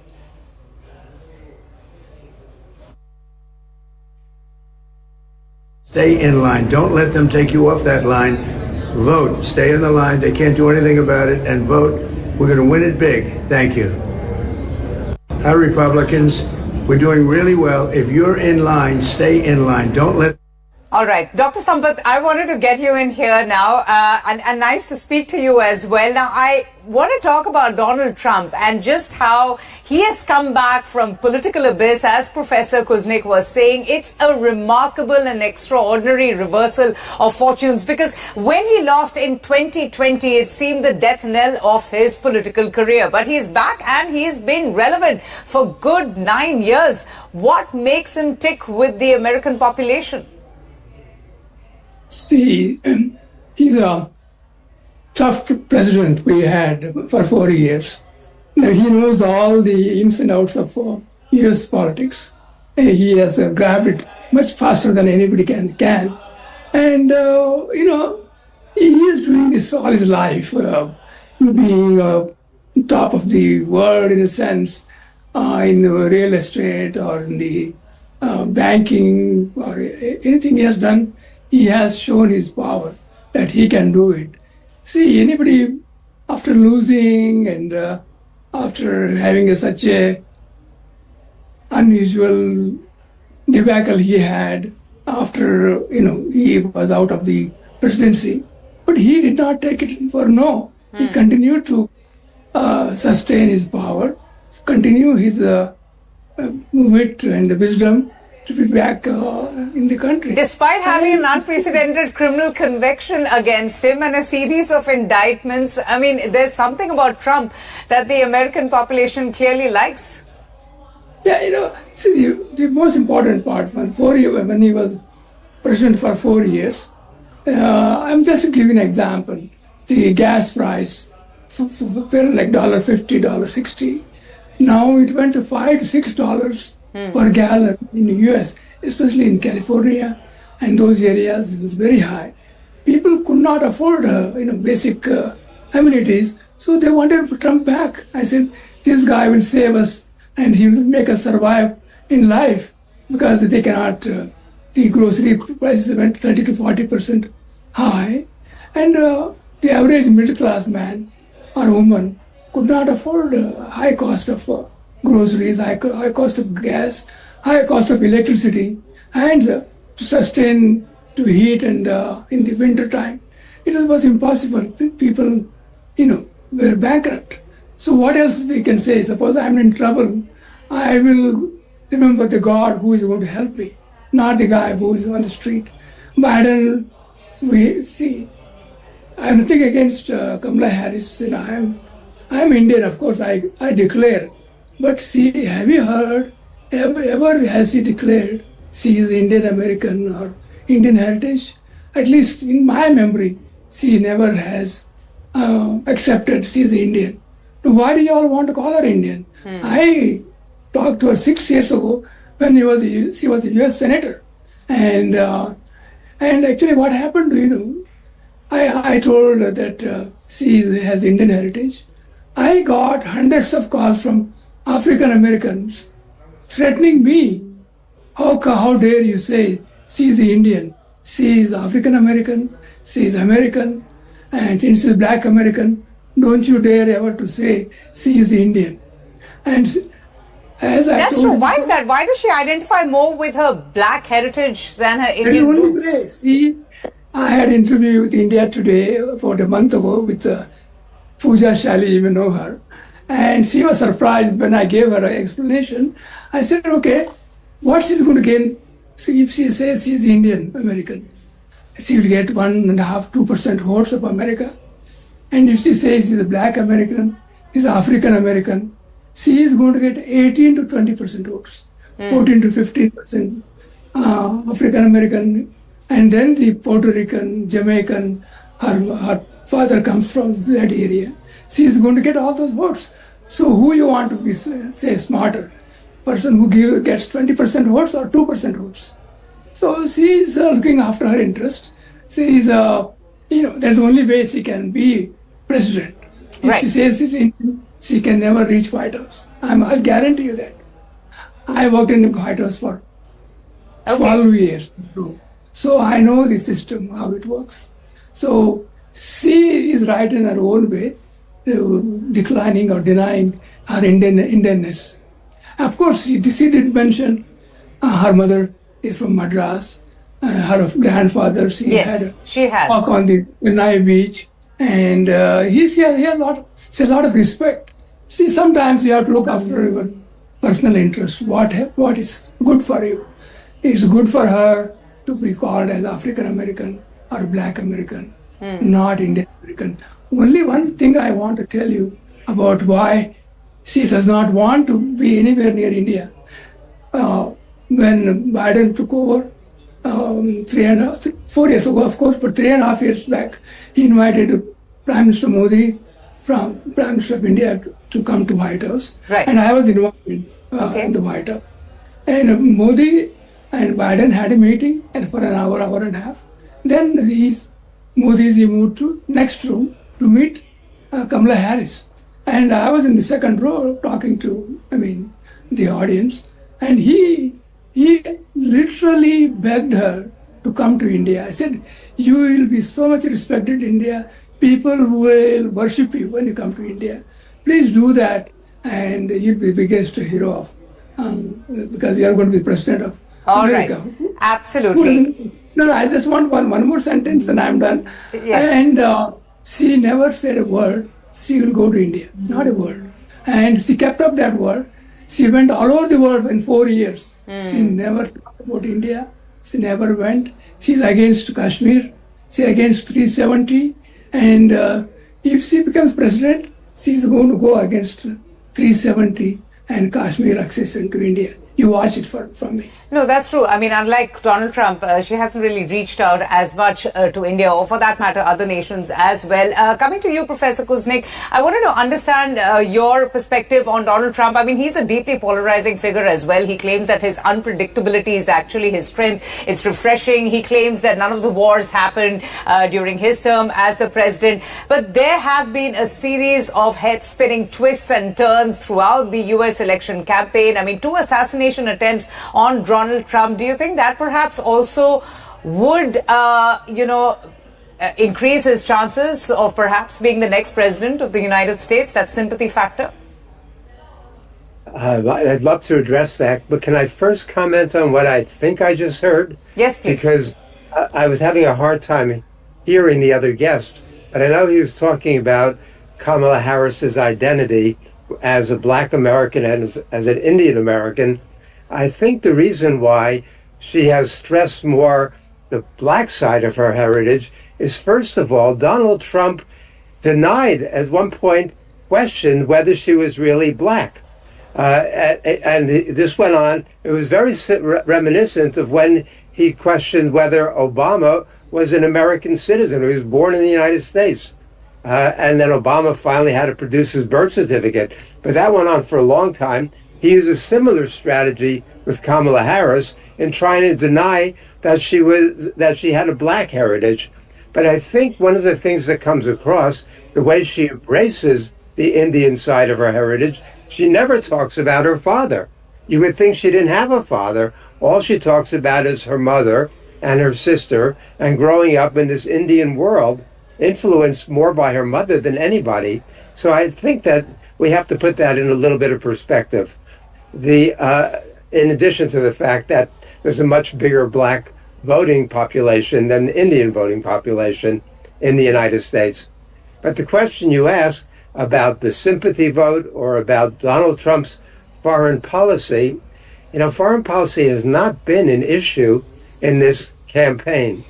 I make jokes sometimes and I say that nobody mentions the N-word being nuclear, right? And the thing that, as a director of the Nuclear Studies Institute at American University, I'm extremely worried about what it would mean to have somebody who's as rash and impulsive as Donald Trump with access to the nuclear codes. You have to remember that when Donald Trump was running in 2016, he said, what's the point of having nuclear weapons if we can't use them? To most people, that would mean, let's get rid of them, which I would approve of. But to Donald Trump, that meant, let's make them more usable. And if you look at his 2018 nuclear posture review, he lowered the threshold for use of nuclear weapons, and he introduced 2 new kinds of nuclear weapons, and he dramatically increased military spending. Now, he might be less hawkish when it comes to Ukraine, and he might try to pull the plug on U.S. support for Ukraine. But he's more hawkish when it comes to supporting Israel, and more hawkish when it comes to China. When it comes to Israel, for example, he encouraged Netanyahu to respond to the Iranian attack by taking out Iran's nuclear facilities, bombing Iran's nuclear facilities.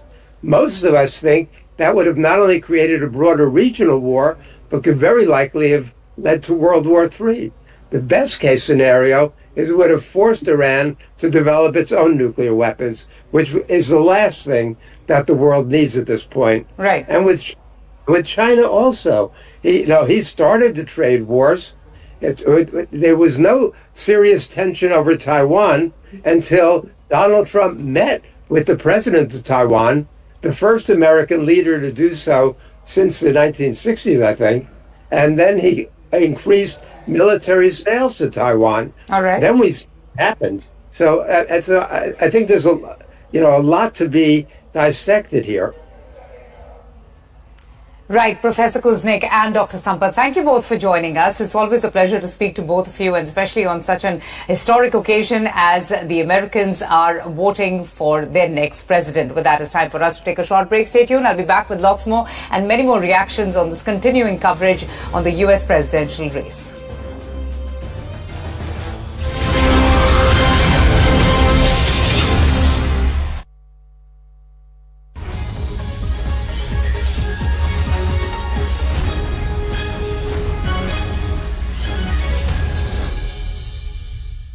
So it's the big election in America between Kamala Harris and Donald Trump. While there is so much interest in India and around the world as to who will become the next president of the United States, it ultimately boils down to a bunch of swing states, some important communities, whether they show up at the vote or not. We'll also talk about the Indian American community, whether they are overwhelmingly Democrat or they split.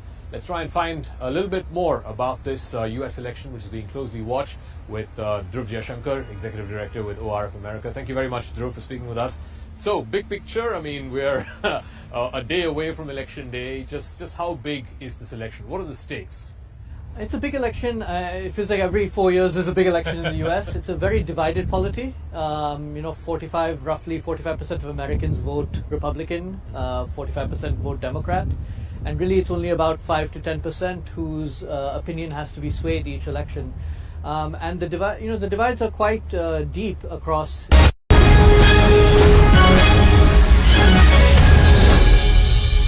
We had Congresswoman Alexandria Ocasio-Cortez campaigning in Puerto Rican areas of Pennsylvania. It's not just about the mistake, it's about being able to draw attention to it and then use that as an opportunity to wake up maybe low propensity voters. Yeah, Pennsylvania with the third biggest Puerto Rican population in the mainland, behind only Florida and New York. Back to Aaron Burnett following the action in the battleground states. Right, of course, chief among them right now, you're talking about it, Pennsylvania. So let's go to Kate Baldwin in Bensalem, where you have been throughout the day, Kate. And now, we're seeing these exit polls. Polls are going to close. This could truly become, as so many thought it would, the must-win state for Kamala Harris. Absolutely. And since we last spoke to you, Aaron, we have moved to Philadelphia. This is the warehouse where all of the counting is happening. This is where the action is. And we've just learned from a source close to the counting process inside that Philadelphia will be posting, when it posts its first votes at 8:01 p.m., they will be posting just over 110,000 ballots. These are mail ballots. This is the long-awaited first batch of mail ballots to be posted, and it represents, I'm told by this source, more than 50% of all mail ballots that they have received. This also, for context, puts Philadelphia well ahead of the pace, their counting pace from 2020, which we've all become so familiar with. But this is a big moment that we're learning first here on CNN. They'll be posting just over 110,000 ballots, and we'll see the results of that when it posts online. It's so crucial, Kate, as you say, faster than we had seen last time, and the context that Kate just gave around that number, that would be more than 50% of the mail-in ballots from Philadelphia. It's a start, but it's a better start than we've seen before. Pamela Brown is at the voting desk. And Pamela, with the spotlight on Pennsylvania right now, what are you looking for in the context of those numbers that Kate just shared with us? So you have the early votes that are about to be reported shortly after 8 o'clock, and then you have the overall turnout. And sources I'm speaking with there in Pennsylvania and on the ground in Philly say that turnout in Philadelphia and some other places across the Commonwealth have exceeded expectations. So let's talk about that Democratic stronghold of Philadelphia and what I'm being told there. An official there tells me at Temple University, the line was around the block today. I'm told they had to bring in extra machines to tabulate the votes, 6 total compared to the 2 that is typical per this official. The Philly official also tells me while they don't have an exact number for voter turnout today, they just don't have that data right now, that turnout has certainly exceeded expectations. 2 sources at the state and local level in Philly tell me ballots had to be replenished today in several polling places there in this Democratic stronghold. Overall, one state source speaking to election officials in Philly said it seems the turnout there was, quote, quite high and seems through the roof. Let's look at the swing county here of Northampton. The state official also tells me at Lehigh University there, lines were up to 4 hours long. I'm told this is not because of any glitches in the system or issues, just that the turnout there was stronger than they had anticipated at this university where there are a lot more younger voters. Now, I'm told right now as it stands across the Commonwealth, there are 600,000 fewer mail-in ballots compared to 2020, but officials aren't done counting the total number, and they tell me it's actually more mail-in ballots than they were expecting. So we're about to get our first big look at those mail-in ballot numbers right there in the Commonwealth of Pennsylvania at 8 p.m. A lot coming our way this hour, Aaron. That's right, absolutely. As Kate said, more than 100,000 of them, could be more than 50% of the outstanding for Philadelphia. John King, amazing though when you hear about 4 hours of lines, and we have heard that from Pennsylvania to Nevada, that young people have turned out. Hopefully everyone's turning out. I just want to say quickly, seeing Kate Baldwin in that spot in Philadelphia, you want to trigger some Johnny 2020 PTSD. That's real PTSD. Yeah, that is the spot. I remember that spot oh too well from 2020. Let's look through what we have. Blank in Commonwealth, Pennsylvania right now. Again, this is the biggest of the battleground prizes. 19 electoral votes. Whoever wins this state has more options to get to 270 because it's 19. The next biggest one is 16. But so what are we looking for here, right? Kate was just right here in Philadelphia. It's the biggest basket of votes. If you're the Democrat, you need to run it up in Philadelphia. So she just said we'll get about 100,000 votes, right? So let's just go back in 2020 just as a reminder. Joe Biden wins Philadelphia with 81% of the vote and just over 600,000 in the count. So those first 100,000 will give us a clue, but it's a building block. We're going to have to wait to see what keeps coming after that, especially if those are early ballots. And we'll see. Are the early ballots this year as disproportionately Democratic as they were in 2020? That's one of the things we'll see. But this is the building block for any Democratic victory in Pennsylvania. It has to be not only a high percentage, but you want a high turnout. You want to do some raw math there to run up your margin. Then we get into the suburbs around Philadelphia, the collar counties, Bucks and Montgomery and Delaware, and then you start moving out to the excerpt to see how it's going. Pam just noted 2 places that I'll keep an eye on tonight.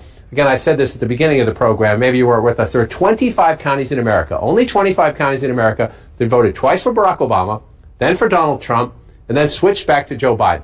right? So those are your bellwether counties. Two of them are in the Commonwealth of Pennsylvania. One is in its northwest corner, Little Boston came out there. There's Erie. Look how close it was in 2020. But the winner goes on to win the White House, right? And then you come over here, Pam just mentioned Northampton County, which is right along the Jersey border right here. Been there a few times in this campaign, part of our All Over the Map project, a great group of voters there. And again, look how close it was in Northampton County. She mentioned long voting lines there. I talked to one of our voters earlier today by text who said she was confident that Harris could pull it out, but that's a bellwether there. That's Pennsylvania. Now let's come back to 2024 and see what we have on the map. At the moment, we told you this early on, the vice president is leading in battleground Ohio. Not much of a battleground anymore. This is a reliably red state. So just take this. It's 20% estimated reporting. You'd rather be ahead than behind. But remember, we told you some states you're going to see a lot of early votes first, and then you get election day voting. So always good to be ahead, but it's only 20%. And the expectation by the end of the night is Ohio turns back to red, but we want to look at the votes. To be fair to the former president, earlier tonight, I talked about Hamilton County, Indiana, a suburban county just north of Indianapolis, where the vice president was leading when we were in the 50%. We're above 62% now. Still very competitive. Still could be a sign that she's competitive in Republican-leaning suburbs, but Donald Trump has taken the lead in Hamilton County, Indiana, which, of course, is a red state already in his electoral math column. Let's just check in on the Commonwealth of Virginia, and then we'll move south. Again, if you're Harris, Joe Biden had a 10-point win here, right? If you want to recreate the 2020 map, you want the states to come out roughly like they did then, only at 22%, but right now, she's in the ballpark for a 10-point win. We'll keep an eye on that. If you get that 10-point win there, the question is, can you carry it over? This has always been Democrats' frustration. How do we get Virginia, but we can't get North Carolina? Demographically, they're very similar. You could even say there are some more advantages for Democrats in the research triangle. Younger voters, more black voters.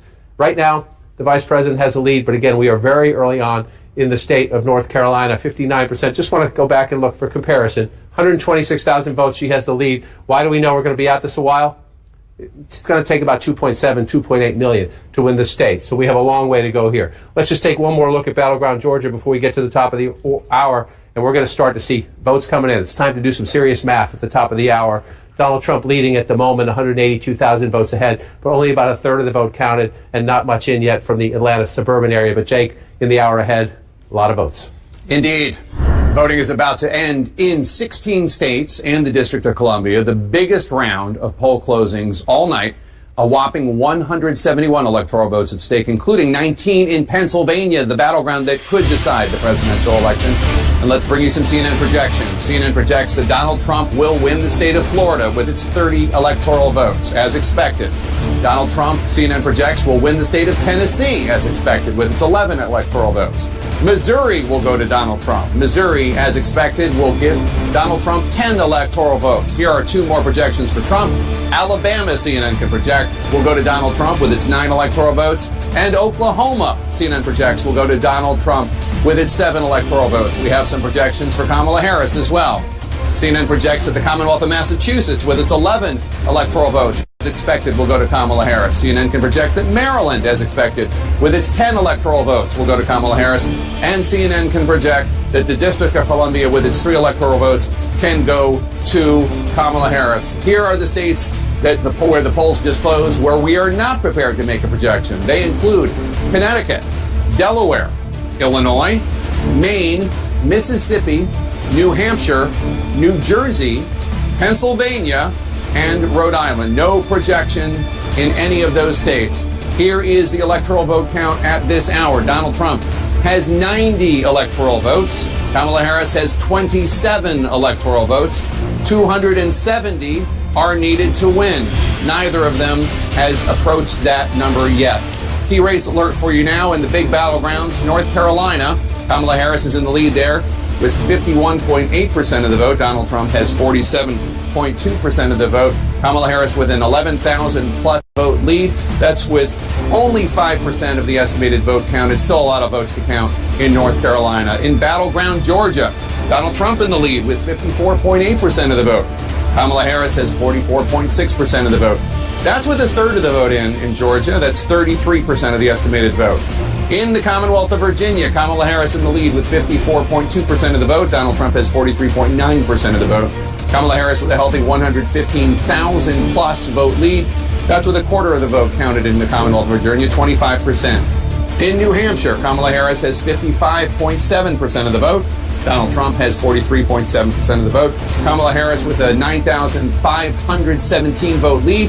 That's with only a tenth, 10% of the estimated vote counted in the state of New Hampshire. In Ohio, Kamala Harris in the lead there, 54.5% of the vote. Donald Trump has 44.7% of the vote. Kamala Harris has a 144,000 plus vote lead in Ohio. That's with a quarter, 25% of the estimated vote in the state of Ohio. John King? Jake, we said this early in the program. We're going to say it again because caution is the operative word here. Sometimes the map early in the night, and we are still early in the night, even though we're moving on a little bit, sometimes the map looks a little different. Sometimes it looks a lot different than it might look at the end of the night or the end of the count. In the states, it takes a day or two. I say that because at the moment you see Texas is blue.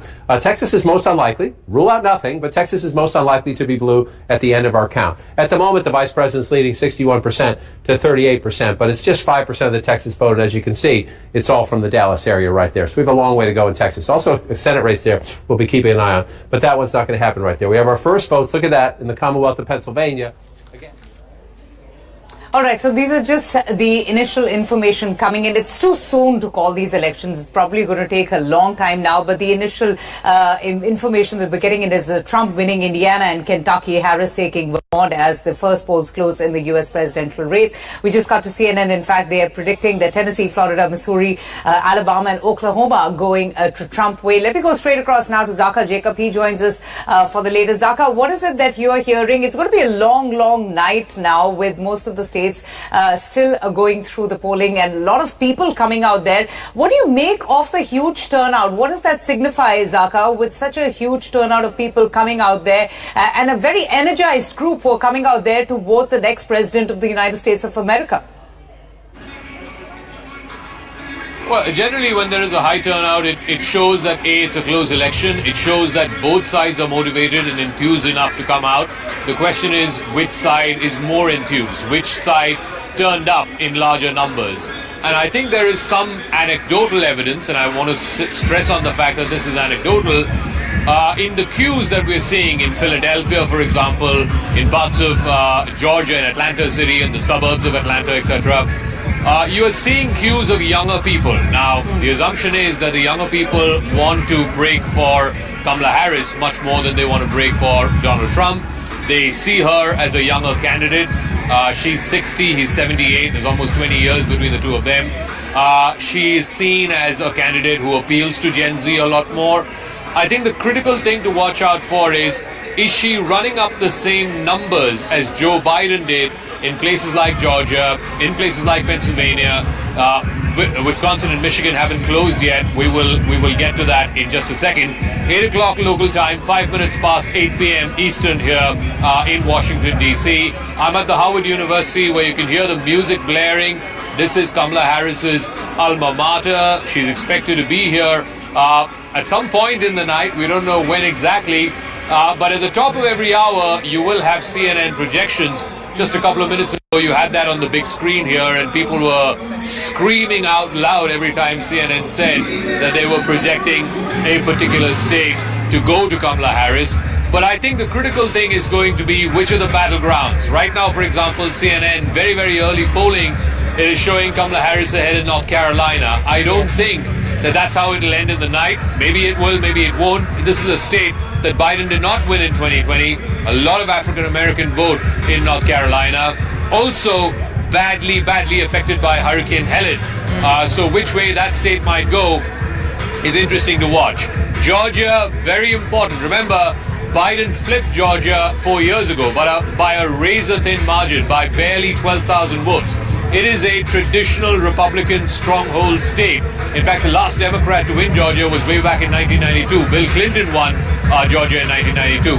Is Harris running similar numbers as Biden did in 2020? If she is, then that's good news going into the blue wall states of Pennsylvania, Michigan, Wisconsin, because that shows then that she's able to keep the vote at the same level as Biden. And Biden won 6 out of the 7 swing states.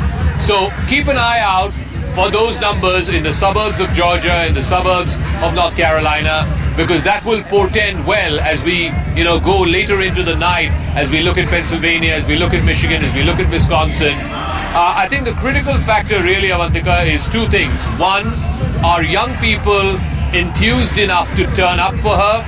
Like I said, we did see anecdotal evidence of long queues in college towns. Yes. In Lay University, for example, in Pennsylvania, there were long queues of young people waiting to vote. Similarly, in the outskirts of Georgia, in the outskirts of Atlanta, we were seeing a lot of young people, young African Americans, waiting in long queues to vote. Does that translate into more battleground wins for Kamala Harris? That's going to be the critical factor. She's got a much more narrow path to 270.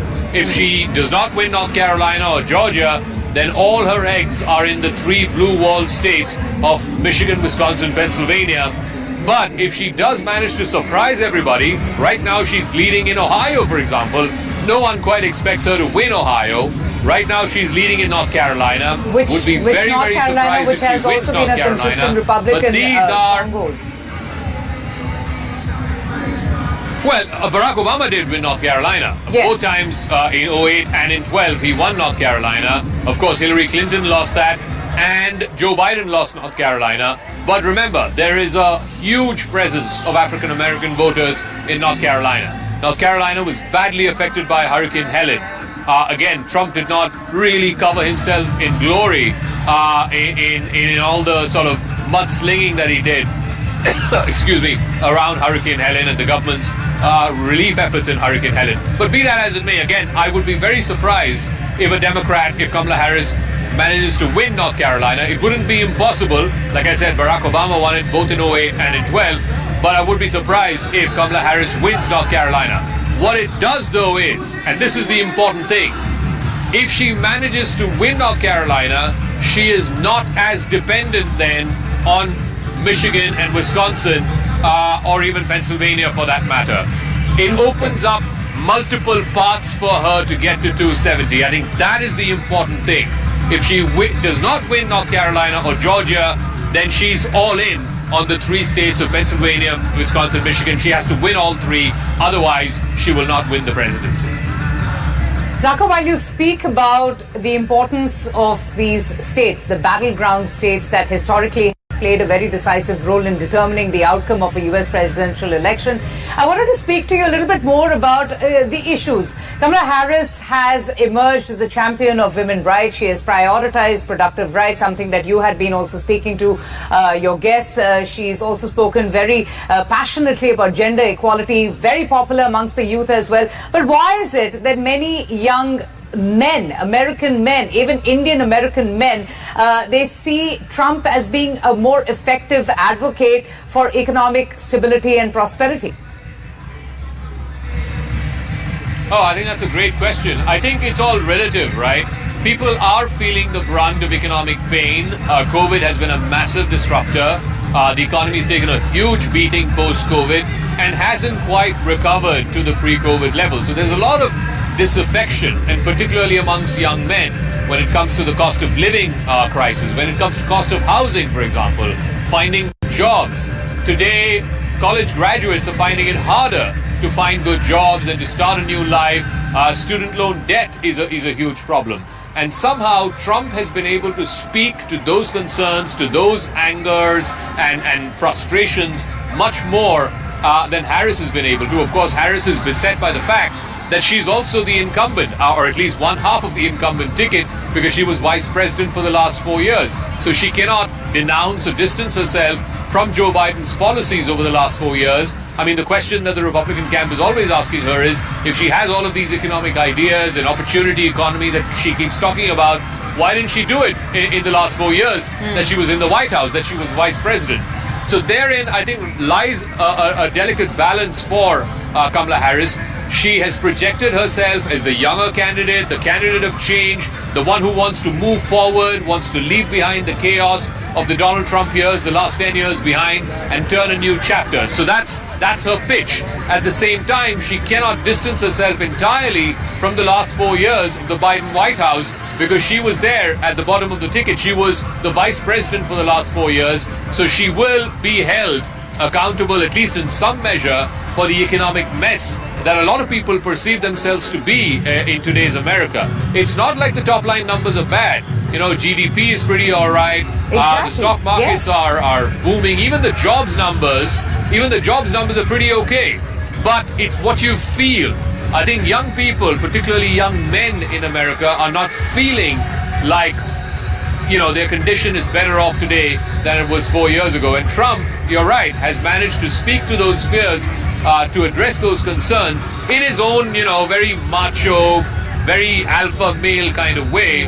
Something that the Harris campaign is aware of, did try to reach out, but I think Trump has a way of sort of cutting through to that young male audience much more than Harris has. Oh, no, you're absolutely right. In fact, by various metrics, the U.S. economy right now seems to be on a pretty solid ground. Zaka, I wanted to understand from you, this entire election campaign in the United States has been full of twists and turns. Kamala Harris's very dramatic entrance and the shock exit of Joe Biden. But if we speak of Trump, I mean, he's a deeply polarizing figure, and yet he remains such a dominant force in American politics despite a string of indictments, criminal conviction, scams, and 2 assassination attempts on him. What makes him so relevant in US politics even after a good 9 years? I mean, he has, if I'm not mistaken, remained stable all year with an approval rating of 40% and above. Oh, absolutely. I think, you know, last election, despite him losing by about 7 or 8 million votes to Joe Biden, he still polled 73 million votes. That is almost half the electorate. So there is a large number of people in America who are feeling disaffected by the system, who are feeling disaffected by the way things are working in America. They feel like it's only working for a certain class of people, the elites, the educated class, the professional class, and it's not working for people who are not that better off, particularly white, non-college educated, rural folks are feeling the pinch, and they have been for the last several years now. And they find in Trump a bit of a lightning rod, if you will, somebody who speaks to their concerns, addresses their problems, and that's why in rural counties in Pennsylvania, in Michigan, in Wisconsin, Trump has the kind of resonance that a candidate that, I mean, frankly, I can't think of another candidate in the last 20 years who has spoken to that constituency like Trump has. He has assiduously cultivated this MAGA base. Now, the problem for Trump is he needs to expand his appeal wider than the MAGA base, because that's how you win elections. At the end of the day, it's about numbers, it's about the majority. Joe Biden and before him, Barack Obama, they were able to stitch together a much broader, wider coalition. It included African Americans, Hispanics, women. It included, young people. And I think that coalition, a lot of it is translating for Kamala Harris as well. The problem in Trump's case is he's appealing to a very narrow base, an important base, a very loyal base, no doubt about it. But he needs to find cross-sectional appeal. For example, Nikki Haley polled 1.5 million votes in the Republican primary in Pennsylvania, and Trump made no attempt to reach out to those voters. That's 1.5 million votes for the taking.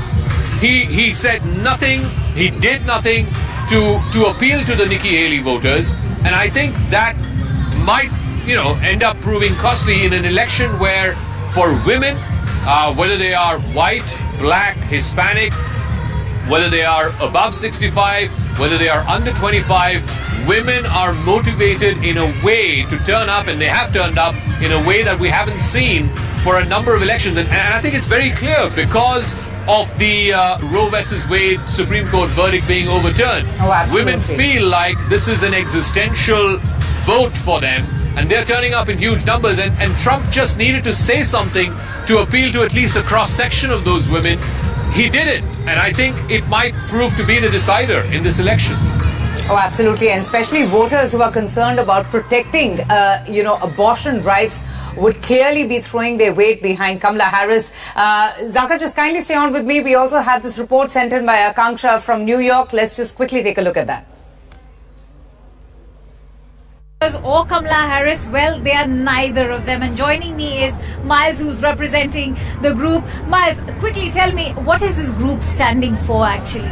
Well, we're saying that a system that offers choices between an openly racist, fascist, and misogynist like Donald Trump on the one side, or a genocidal war criminal like Kamala Harris on the other side, is a system that needs to be overthrown through an actual revolution. And we're out here in the RevCon movement here in Times Square, New York City, to bring this message and bring the work of the revolutionary leader Bob Avakian to millions of people.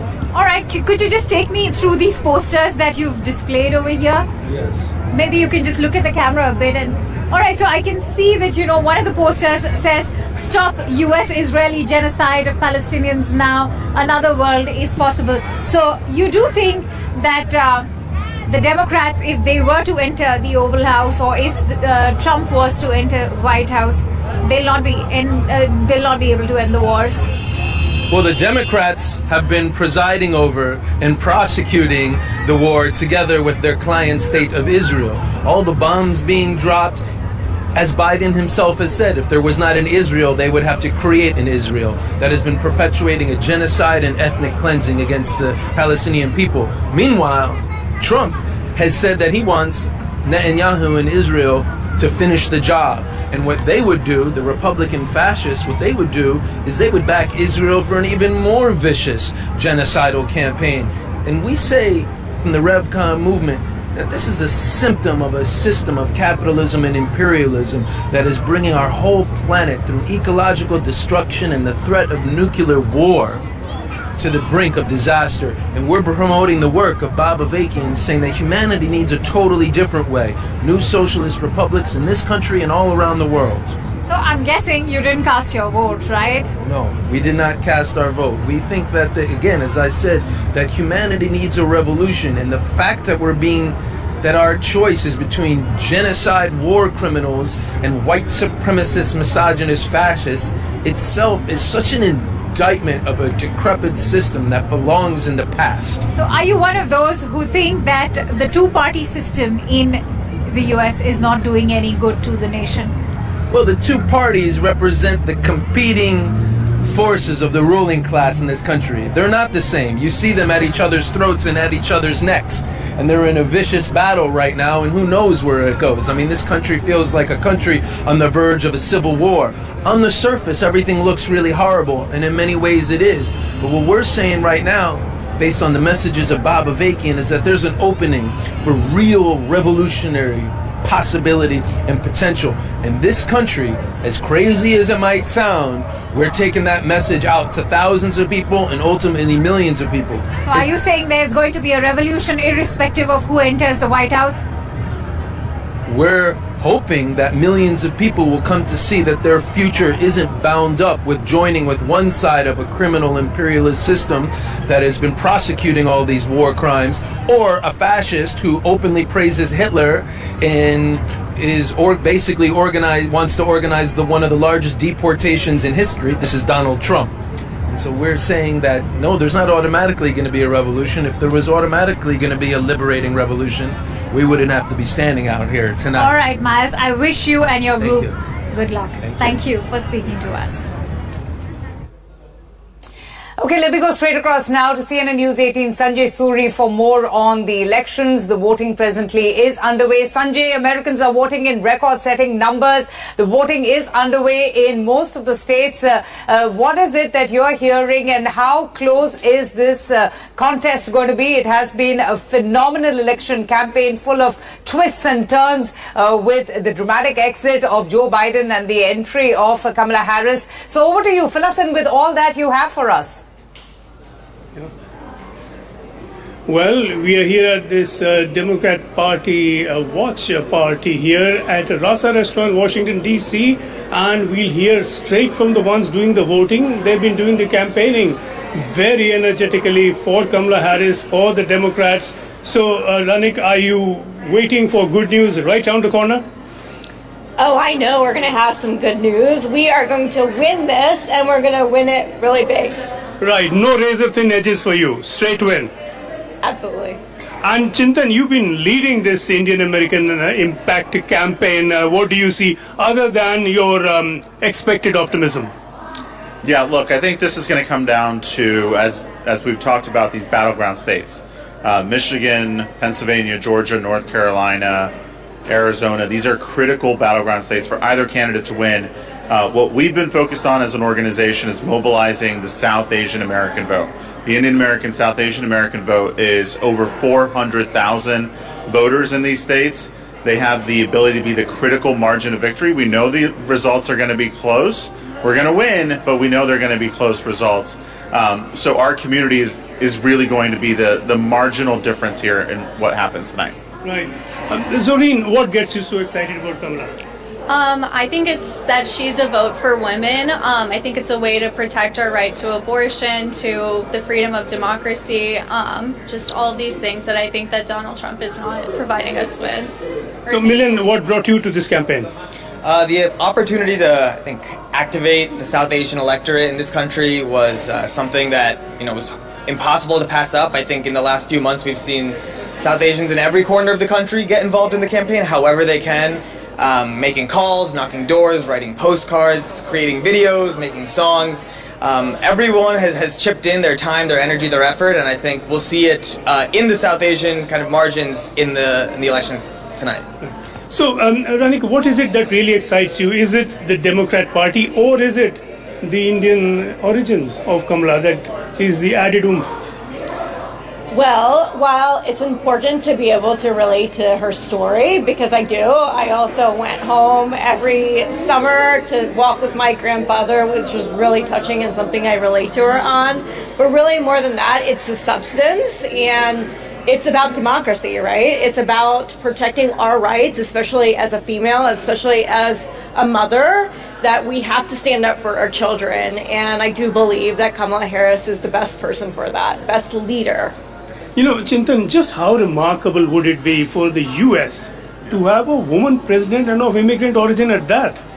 Yeah, I mean, look, this is an incredible opportunity. I mean, we're at the cusp of doing something historic.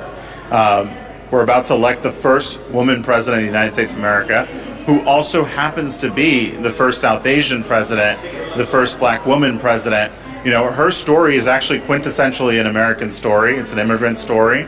It's what powers our communities, and I think the South Asian community, all Americans are very excited about this possibility of what we're going to do tonight. Zoreen, tell me, is the best thing about Kamala Harris that she's not Trump or Trump-like? I mean, I think that's certainly a perk, but I think she offers a lot more beyond that. I think that she has been in so many different parts of the government. She's been in the judiciary branch, the executive branch, the legislative branch. She has so much experience, so it goes beyond just the fact that she's not Trump. But again, I'll take it. I'll take someone who's not Trump. Last quick word from you, Milind. Just want to give one more shout out to the South Asian voter base across the country. Like Chintan said, this is going to be a victory for all Americans, but it's been inspiring to see our community specifically, whether they're new voters, longtime volunteers, find a way to chip into this campaign and make this an effort that represents America and what America can be. Right, now this is a watch party and I am very rudely blocking the watching, standing where I am. Everyone's eyes ought to be here. So I'm going to move from here back to you. Now, we'll keep coming back to you, Sanjay. Thank you so much for getting us all those fantastic reactions. The 2024 U.S. presidential race has been one of the closest on record, with poll margins between Kamala Harris and Donald Trump being razor thin. We're going to get you all the updates, all the reactions straight from the United States of America. Keep watching our continuing coverage as we take a very short break.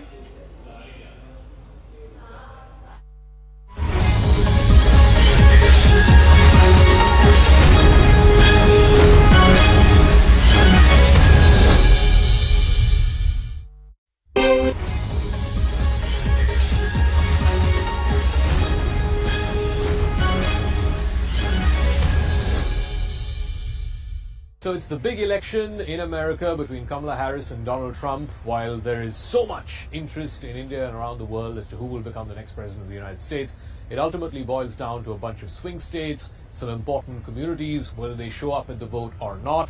We'll also talk about the Indian American community, whether they are overwhelmingly Democrat or they split. Let's try and find a little bit more about this U.S. election, which is being closely watched, with Dhruv Jayashankar, Executive Director with ORF America. Thank you very much, Dhruv, for speaking with us. So, big picture, I mean, we're a day away from election day. Just how big is this election? What are the stakes? It's a big election. It feels like every 4 years there's a big election in the US. It's a very divided polity. Roughly 45% of Americans vote Republican, 45% vote Democrat. And really it's only about 5 to 10% whose opinion has to be swayed each election. And the divides are quite deep across age lines, gender lines, cultural lines, rural, urban. I think there's a big divide there. So I think this is playing out again, as it is every 4 years. What do you think it'll boil down to? I mean, in such a close race, is it the swing states? Is it who's motivated more? Is it anti-incumbency? What's the big X factor? There are lots of X factors, which is what's making it hard to predict. The polls show pretty much a 50-50 split. 7 states will really determine this election. They're called the swing states. I find it hard to believe the winner will not be the winner of Pennsylvania. I think that will be a state that just mathematically, unless many other results go in a very unexpected manner, that's a state that both either candidate will have to win the election. That's the biggest. That's the biggest prize. The biggest.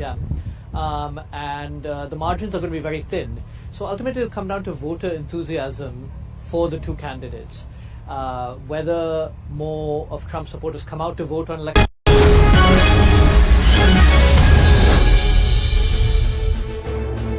A warm welcome to the continuing coverage of the United States of elections. Polling is underway. Americans are going to polling stations to cast their ballot and to decide who's going to be the next president of the United States of America. Will they choose Donald Trump? Will he see a return after 4 long years? Or will it be Kamala Harris, the first woman president of the United States? Well, U.S. has chosen its president in the nationwide polling conducted earlier today. This presidential race does see a tightly contested race unfolding between Kamala Harris and Donald Trump, while the final verdict is yet to be out, and it perhaps is going to take some time. Early projections are predicting a mega win for Donald Trump. Projections are showing Trump leading on at least 90 seats so far and Harris on 27. But anything could change. It's too early to say anything or to call the election just as yet. The latest projections show Donald Trump winning Florida, Tennessee, Alabama, Oklahoma, West Virginia, Kentucky and Indiana. Kentucky and Indiana, in fact, had come about earlier on, and they were also on predictable lines. North Carolina is expected to be split on the issue of hurricane aid. In fact, on the other hand, Kamala Harris is projected for a major victory in Vermont, in Massachusetts, in Maryland, and the District of Columbia. Well, Donald Trump is hoping for yet another term, while Kamala Harris is looking to make history as the country's first female president. Both candidates campaigned intensely across critical swing states on the eve of Election Day, with the focus and the eye being on trying to lure and persuade the voters in Pennsylvania, a very critical and a pivotal state that could also be a deciding factor in the U.S. presidential elections. Donald Trump, after casting his ballot in Florida's Palm Beach, said that he is very confident that he will win, claiming that the election will not be even close. Okay, let me go now to CNN's reporter, Paula, who joins us for the very latest on the broadcast. Paula, I just wanted to ask you, are these projections in line with what Team Trump was expecting? Listen, in terms of the Trump campaign, certainly so far, and I stress that it is incredibly early, it is in keeping with what they had expected. But I will also say that if you look at the crucial state of Georgia, which I'll remind you, Joe Biden won in 2020, the Trump campaign is very pleased so far with what is going on there. He seems to be in much better shape than he was in 2020, and perhaps they will be able to call that state for Donald Trump in the next few hours. I caution that it is early. But when you look at the vote in a place like Georgia, it is looking very good for Donald Trump. What is going to happen, though, in the next hour or two is that we are going to see many more results for both North Carolina and Pennsylvania. And in those two states, the Trump campaign is, in fact, quite nervous. When you look at the areas that are turning out for the Democrats in both of those states, Harris seems to be, according to CNN, in terms of turnout, seems to be doing better than Joe Biden did in 2020. That is highly significant.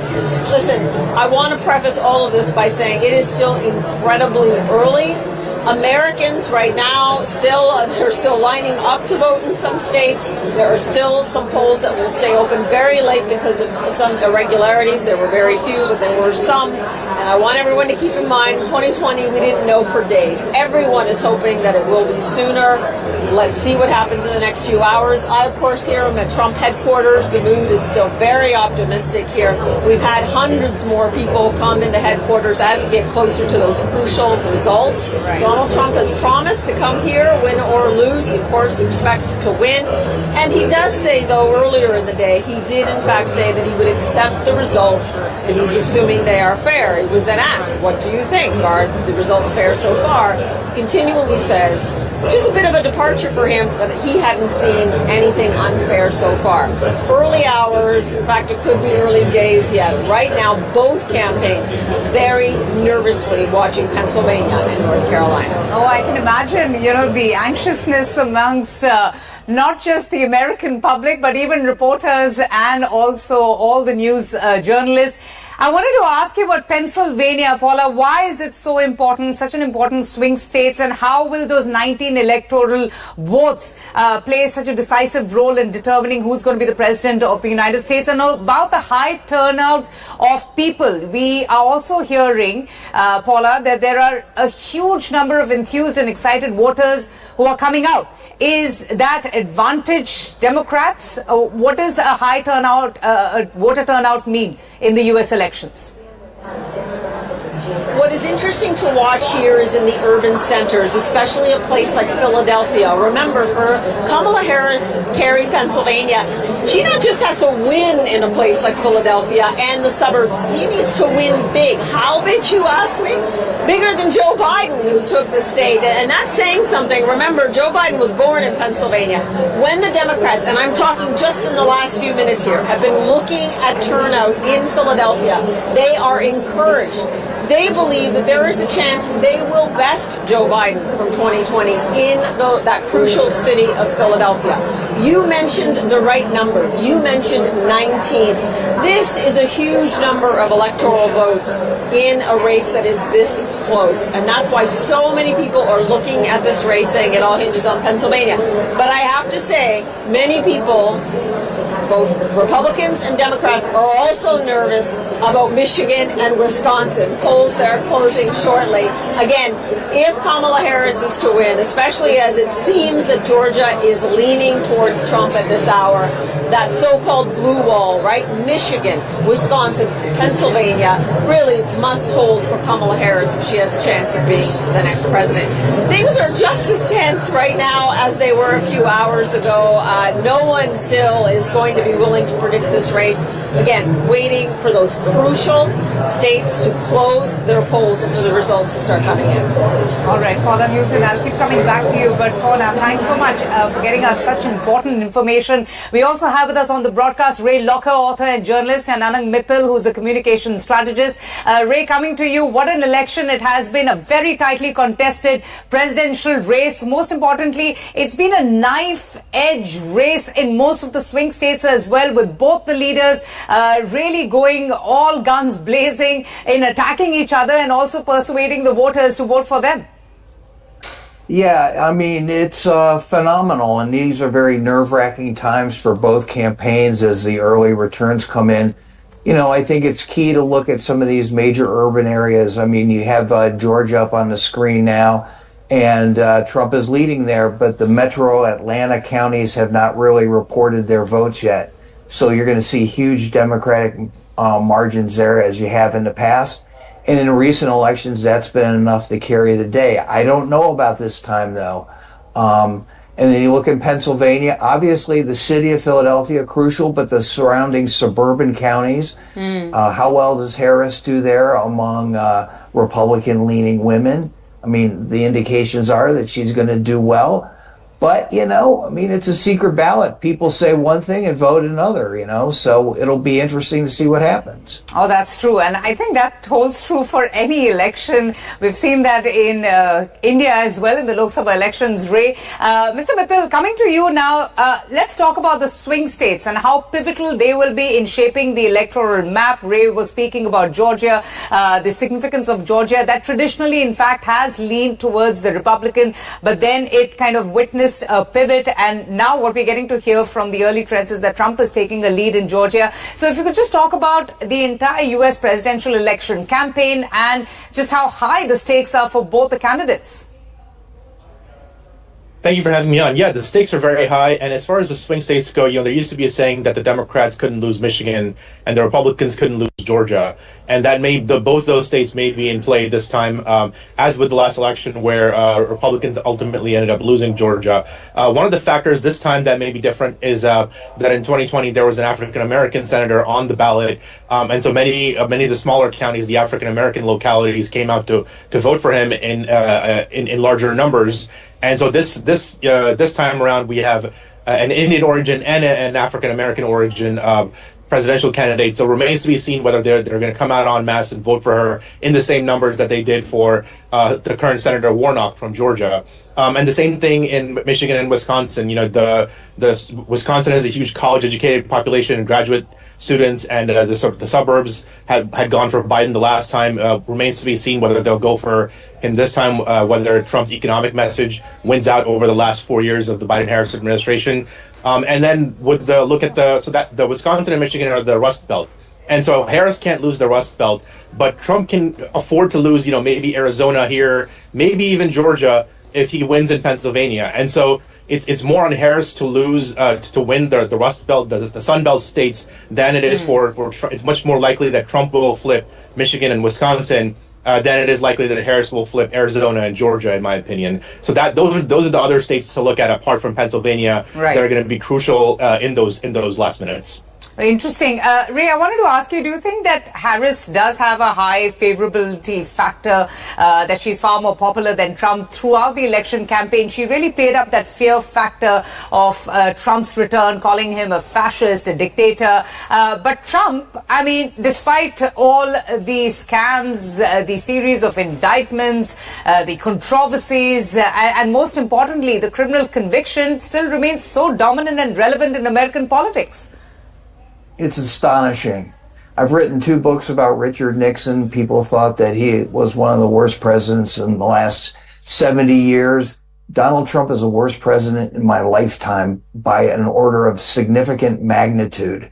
I mean, he's a grifter. He's a convicted felon. He cheats on his wives. I mean, anything that you would tell your children to avoid and to not be, he is. And yet he is extremely durable in a way that I really can't understand. And, you look at these results now and you're like, how is this guy even coming close? But he is, because there are people who respond to him for a variety of reasons. And all of this is coming after probably the worst closing week of any major candidate I've ever seen. Calling people's names, doing weird things on stage. Rallies where people were streaming out after he started to talk, half empty arenas. It's just amazing. It's interesting, Mr. Mittal, how, according to polls, many people still prefer Republicans over Democrats when it comes to issues like inflation, immigration, even the economy. Why is that? Well, that really depends on the last 4 years of the Biden-Harris administration, and you can look at the public polling. When people are asked in general, Americans, whether they're happier now than they were 4 years ago, about 60 to 62% have said they are not happy. There's a certain nostalgia for the pre-COVID era when Trump was president and the economy was booming, and the stock market really just crashed only during COVID. And then also we had, Trump's saying that, there were no wars when I was president. That nostalgia factor does play into it. And then the fact that the Biden-Harris administration hasn't been that great on the economy. The jobs numbers were revised just this month, down on 100,000 jobs. So I think people and inflation, dinner table issues are there as well. And so people are just not happy with the economy. And I think that's why Vice President Harris has shifted to a much more social message, shifted to law and order, fascism, those kind of charges, because they're much more likely to stick than the economic or the military, the foreign policy mission messaging that has been awful for the Biden-Harris administration. And so I think that's why she's sticking to those charges. It remains to be seen whether people will actually believe that or not. I think there's been a sort of normalization of the EU as Nazi and fascist on both sides. And so it remains to be seen whether the American people will choose that as a factor over the economy. I think it's much more likely they're going to choose the economic factors and the factors that favor the Republicans much more. Right. Ray and Mithil, just kindly stay on with me. We have these early projections coming in right now. We'll just quickly tell our viewers about it. But before I do that, Ray, I just wanted to quickly ask you, about some of the big issues that has dominated this election campaign. Surprisingly, foreign policy hasn't really been a big one, with a lot of people really talking about, jobs, though. Interestingly, the economy is on a solid footing. So why is it that there is still some sort of disgruntlement, disapproval as far as the economy is concerned? Well, I think when you had the pandemic and kind of a leveling out of prices, gas prices were cheap because people weren't driving. And then when the economy opened up and people started moving around, you had an inflationary spike. And a lot of folks haven't gotten over that. And when you look at, our economic statistics compared to the rest of the world, the United States economy is doing great relative to the rest of the world. But people don't always feel that way. And plus, what has Trump's messaging been in the last 4 years? The economy is terrible. It's terrible. It's terrible. And if you're seeing gas prices every day as you drive down the street, and they're higher than what they used to be. And you went and bought something at the store and it costs more than you're used to paying for it, you start looking around for somebody to blame. Mm-hmm. And if, that's the incumbent president, whether it's his fault or not. I tend to think it's not his fault. But, I'm probably not the normal voter. So a lot of people look at that and say, hey, it was better before. Now, one of the reasons why, we had this inflationary spike is because Trump totally mismanaged the pandemic.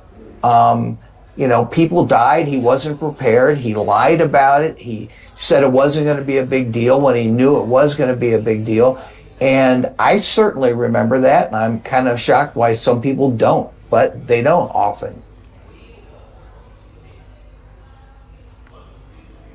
Oh, absolutely, Ray. Just kindly stay on with me. I have those projections right now. We'll just tell our viewers a little bit more about this. Harris is projected to win in 4 states. In fact, the Trump is projected to win in 8 states. So these are the CNN projections that we're getting you. Trump winning Arkansas. That's an important one. That's what we're getting in right now. Trump projected to win in 8 states. The Trump campaign, in fact, would be extremely ecstatic and happy about that. But let's just also remind our viewers, these are very, very early trends. CNN projects that Trump is also winning the South as well. So it's Arkansas, Trump winning South Carolina. That's an important one as well. Very early trends. Kentucky and Indiana has already gone the Trump way. We're also getting in some information how Florida has also gone the Trump way. But it's going to be really the swing states, the states of Pennsylvania, Michigan, Wisconsin, and most importantly, as some of our guests have been telling us, how much really does Kamala Harris win? She needs to win far more than Biden to win the U.S. presidential elections. Voting, remember, is presently underway in most of the states. We're just getting in these initial leads with Trump winning South Carolina, Kentucky, and Indiana as well. So that's the latest coming in. In fact, let's just go straight across now to our channel CNN for the very latest on the U.S. presidential election. To 40% in the exit polls nationally. In Arizona, you see here, Jake, he's at 43%. He's slightly above his national approval number in Arizona. If you look at Michigan, he's at 42% approval. Again, slightly above where he is nationally at 40. But Wisconsin's a different story. His approval rating, the sitting president, Joe Biden, is at 38% in Wisconsin. That is below where he is nationally. 61% of Wisconsin voters in this election disapprove of the job Joe Biden's doing. That's a hurdle that Kamala Harris is going to have to jump here in the Badger State. Jake? All right, David Chang, thanks so much. This would have been a very different race if Joe Biden had stayed in it. I mean, if it ends with a Trump victory, and we have no idea how it's going to end, so don't misinterpret what I'm saying. But there's going to be a lot of finger pointing and recriminations and wondering. But these approval ratings for Joe Biden are brutal. 6 in 10 in Wisconsin say that they don't approve of the president. I mean, it is brutal, and there's no other way to look at it. And that is, no question, a big headwind for Kamala Harris, despite the fact that she has been trying to separate herself, despite the fact that she is saying that she wants to turn the page and that she's a new generation and all the things that we've heard at every one of her stump speeches. That is a number that there is no question the Harris campaign is looking at and saying, we hope that that doesn't bleed into Harris and the actual votes. Especially since the Trump campaign tried to do an effective job in tying her to that administration, saying not just that she was the vice president, but that, look, you were in the room, you were always there, there were all kinds of decisions, you could have made a difference, and you didn't. Well, and then, of course, there was her gaffe on The View when she was asked, what would you have done differently over the last 4 years? And she said, nothing comes immediately to mind, which was probably not the best answer. Jake, if I can just look back, I think a lot of our viewers may just sort of big picture be looking at this and saying, Trump's got 105 electoral votes, right, and Harris has got 27, and there's a half a country of red and a little corner of blue. And I think the point we need to make is at this moment, and I think of it as a tennis match, there are no surprises. There have been no flips.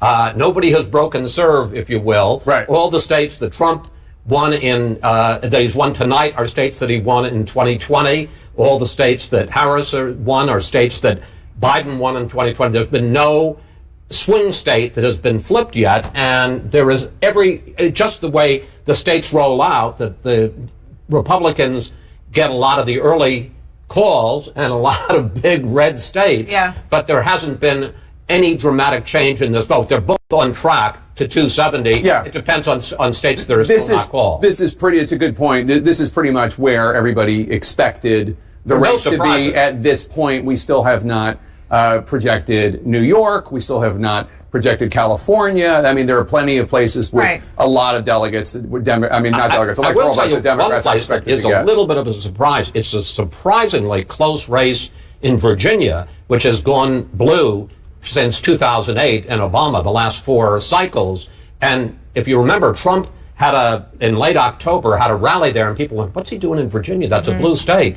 He's running. That's true, but there's only half of the I understand, but it's 49-49 right now. But John King set the table on that earlier, where he said, assuming she wins Virginia, is she going to win the way Hillary Clinton won it with 5 points in 2016, or is she going to win it the way that Joe Biden won it with 10 points in 2020? And I think that there can be something discerned from her victory and how narrow it is one way or the other. And just going back to sort of the big picture, which I think is really important, Chris, and now we're looking at Virginia, which we were talking about before, but just earlier we were looking at the returns coming in from the blue wall states, from Michigan and from Pennsylvania, because we're actually finally seeing numbers. It is early, but they are important.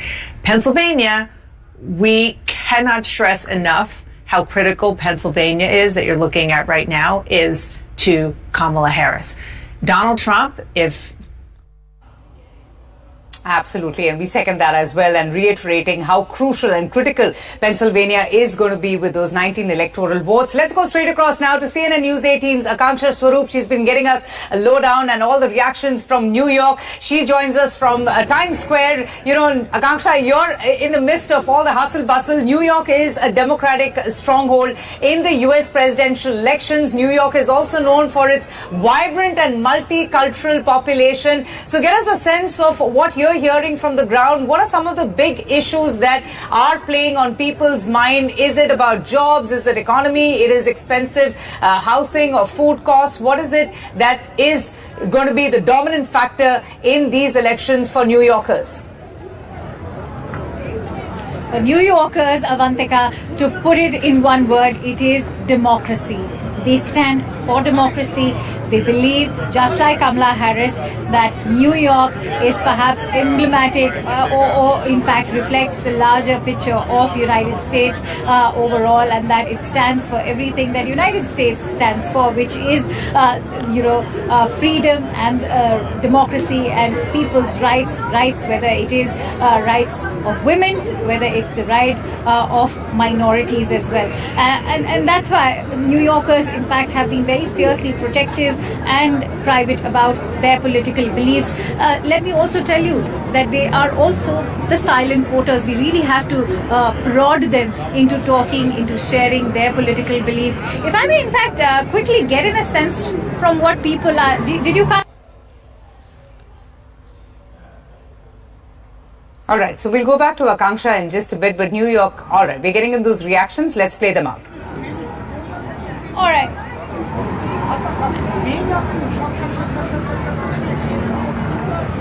All right, so, we were getting in those reactions from people. In fact, I see, excuse me, are you Indian? My name is Darshan. Darshan. Sir, are you also Indian? Did you cast your vote here? No, they are just all right. here. What is the role, according to you, that Indian Americans are playing? This is one diaspora that has only been growing in United States. We've seen the way Indian Americans are taking a lead in US politics also. You have Kamala Harris with Indian roots. You have... आपको क्या लगता है कि चाहे who will be better for Indian Americans and for India, Donald Trump or Kamala Harris? I think for India, Trump is a better because they have a very good relation when he was a president last 4 years in 2016 to 2020. So I think that Trump is much better for India. All right. So that's the popular sentiment within the Indians. I think he's just reflecting the larger picture over there, Avantika. I spoke to one of the representatives of the Indian American diaspora, and he also said the same thing, that this was traditionally, again, a democratic-leaning group which is now gradually looking towards Republicans. They have hopes from Donald Trump that he will take the India-US strategic partnership to the next level, something he already did in his previous presidency, and perhaps it may grow further, but let me tell you, it may not just be that rosy, because he's also called India a tariff king. He's also talked about how he will look towards reducing that trade deficit. He thinks that India is being very abusive in its trade partnership, but having said that, I think Donald Trump and Prime Minister Modi have struck an equation which perhaps goes beyond trade tariffs, and we'll have to see, and we await whoever comes into the White House, whether it's Donald Trump or Kamala Harris, who's going to be better for India, because India so far, under the aegis of Prime Minister Modi, has managed that global strategic partnership where, in fact, United States values India's contribution. They know that India is a rising global power, one that is the only power in South Asia that has the capacity to counterbalance China. Oh, absolutely. And Akanksha, this election is undoubtedly one of the most significant in United States history. The outcomes of this election will not just shape the nation's future, but would you also agree that it would have such a big impact on the global geopolitics over the next 4 years? Oh, absolutely, and which is why I can tell you that in Times Square right now, as we speak, there are press reporters from all across the globe, from Russia, from Spain. You talk about Latin American countries, they are covering the US election. That perhaps only goes on to underscore the importance that US election has, not just domestically, but for the entire globe. And when you say the impact of this entire election, I completely agree. Look at where the world is headed. Many are talking about a possible World War III in the making, and many, in fact, critics of the United States also blame US for funding these wars, whether it is the disturbance in Middle East or whether it is the situation in Ukraine. Harris and Trump both have promised to end the wars, but will they be able to do so? There's a lot at stake. I don't really think they'll be able to end the war. But someone who believes that this will be resolved is Donald Trump, Akanksha. He, in fact, has vowed that if elected to power and if he's the president, he would first and foremost end the two ongoing wars. All right, we have to take a very short break. Stay tuned. I'll be back with lots more on our continuing coverage of the United States presidential elections.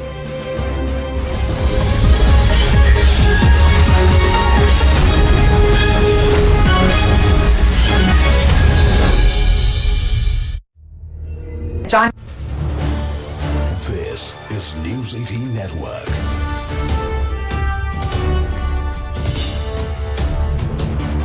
India's largest news network.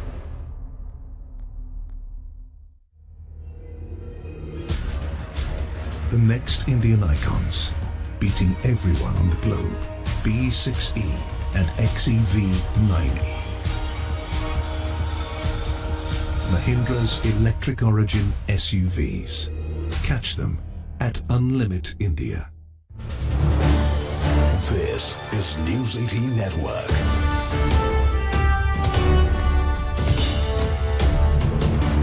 India's largest news network.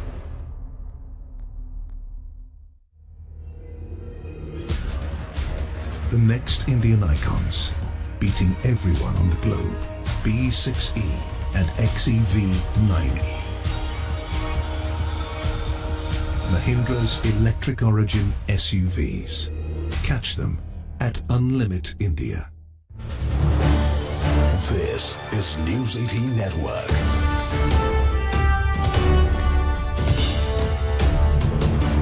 India's largest news network.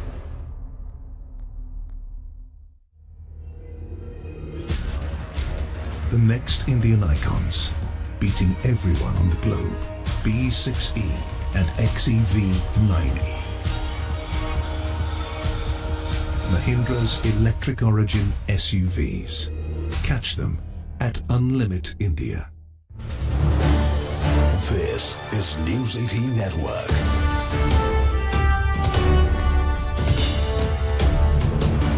India's largest news network. John King, amazing though when you hear about 4 hours of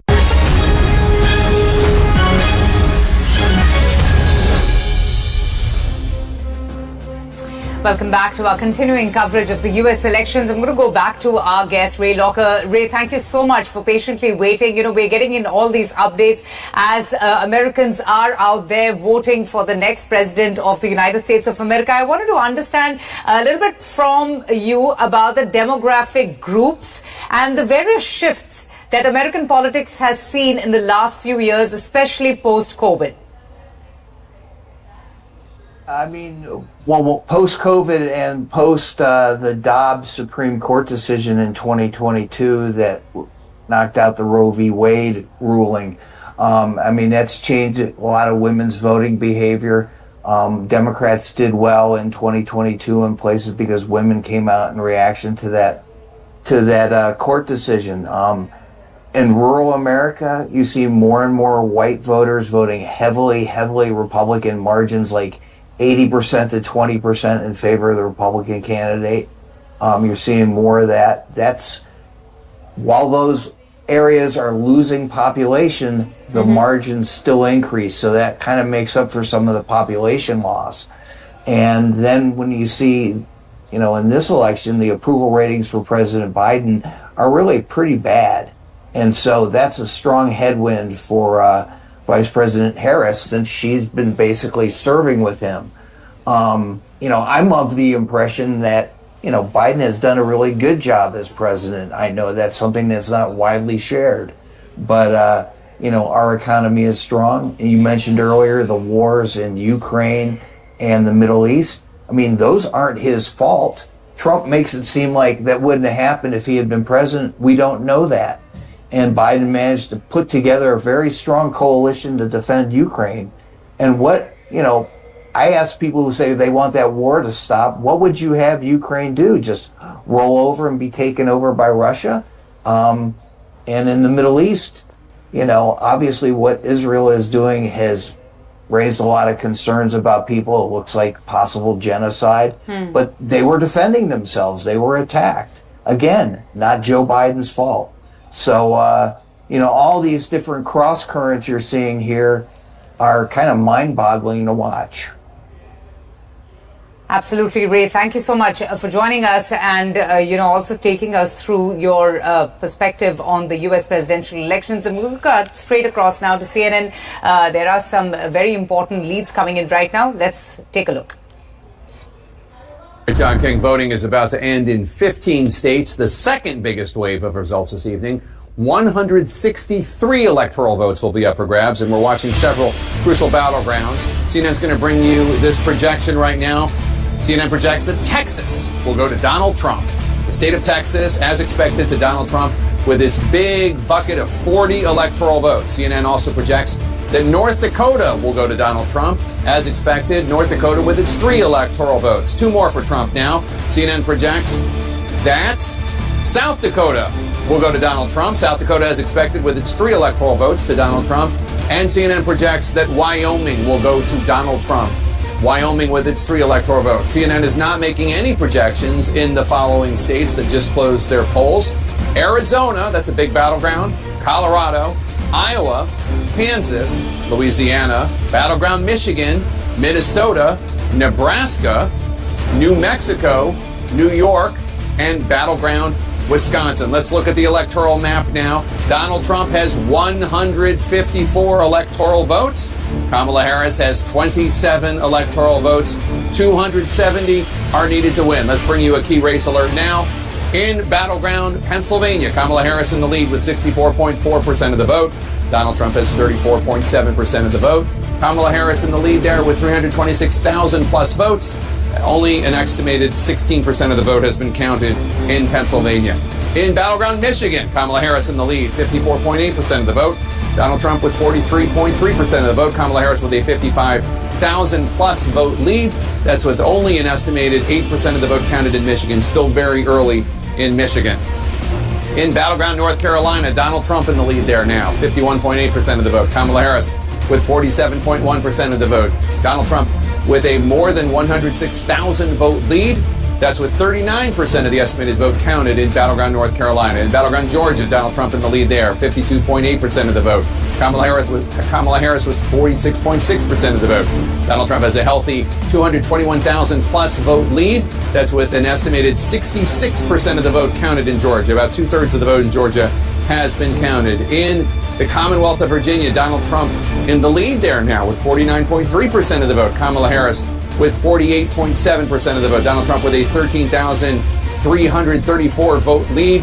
That's with half the vote counted in the Commonwealth of Virginia, 50% counted there in Virginia. In the state of New Hampshire, Kamala Harris has 53.6% of the vote. Donald Trump has 45.7% of the vote. Kamala Harris in the lead there by roughly 16,000 votes. That's with about a quarter, 25% of the estimated vote counted in the granite state of New Hampshire. In Ohio, Donald Trump in the lead, 52.9% of the vote. Kamala Harris with 46.3% of the vote. Donald Trump with a 197,000 plus vote. That's with half the vote counted in Ohio, 50% of the vote counted in Ohio. Let's go to John King at the Magic Wall. John. Jake, let's start with the context, what you just went through. I'm going to wander over to this wall here just to show the race at 270 at the moment. If you're a Republican, you might be saying, wow, this is a rout. If you're Democrat, you might be saying, oh my goodness, we should be worried. No, we're early in the night. As Chris Wallace said, I love the analogy, nobody has broken serve yet. As in every red state here, Donald Trump won in 2020 when he lost the White House. Every blue state on the map so far, Joe Biden carried when he won the White House.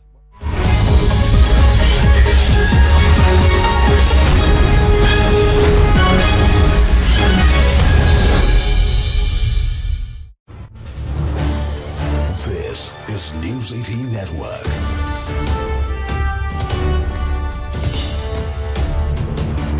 India's largest news network.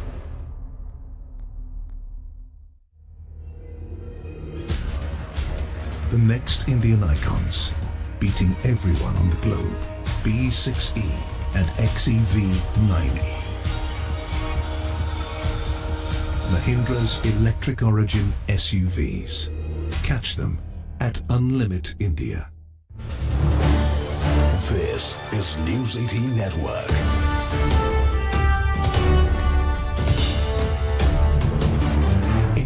India's largest news network.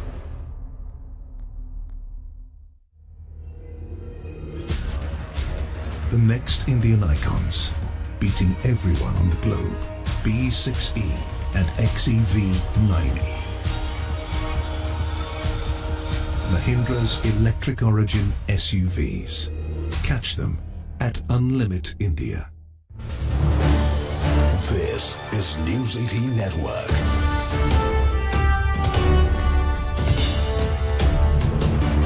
India's largest news network.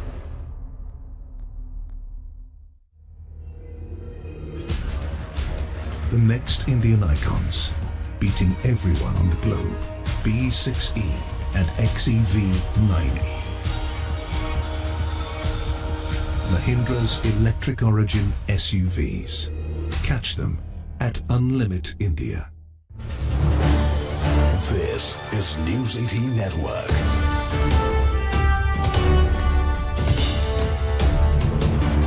India's largest news network. John King, amazing though when you hear about 4 hours of lines, and we have heard that from Pennsylvania to Nevada, that young people have turned out. Hopefully everyone's turning out. I just want to say quickly, seeing Kate Baldwin in that spot in Philadelphia, you want to trigger some Johnny 2020 But to PTSD. say that's real PTSD. Yeah, that is the spot. I remember that spot oh too well from 2020. Let's look through what we have. Blank in Commonwealth, Pennsylvania right now. Again, this is the biggest of the battleground prizes. 19 electoral votes. Whoever wins this state.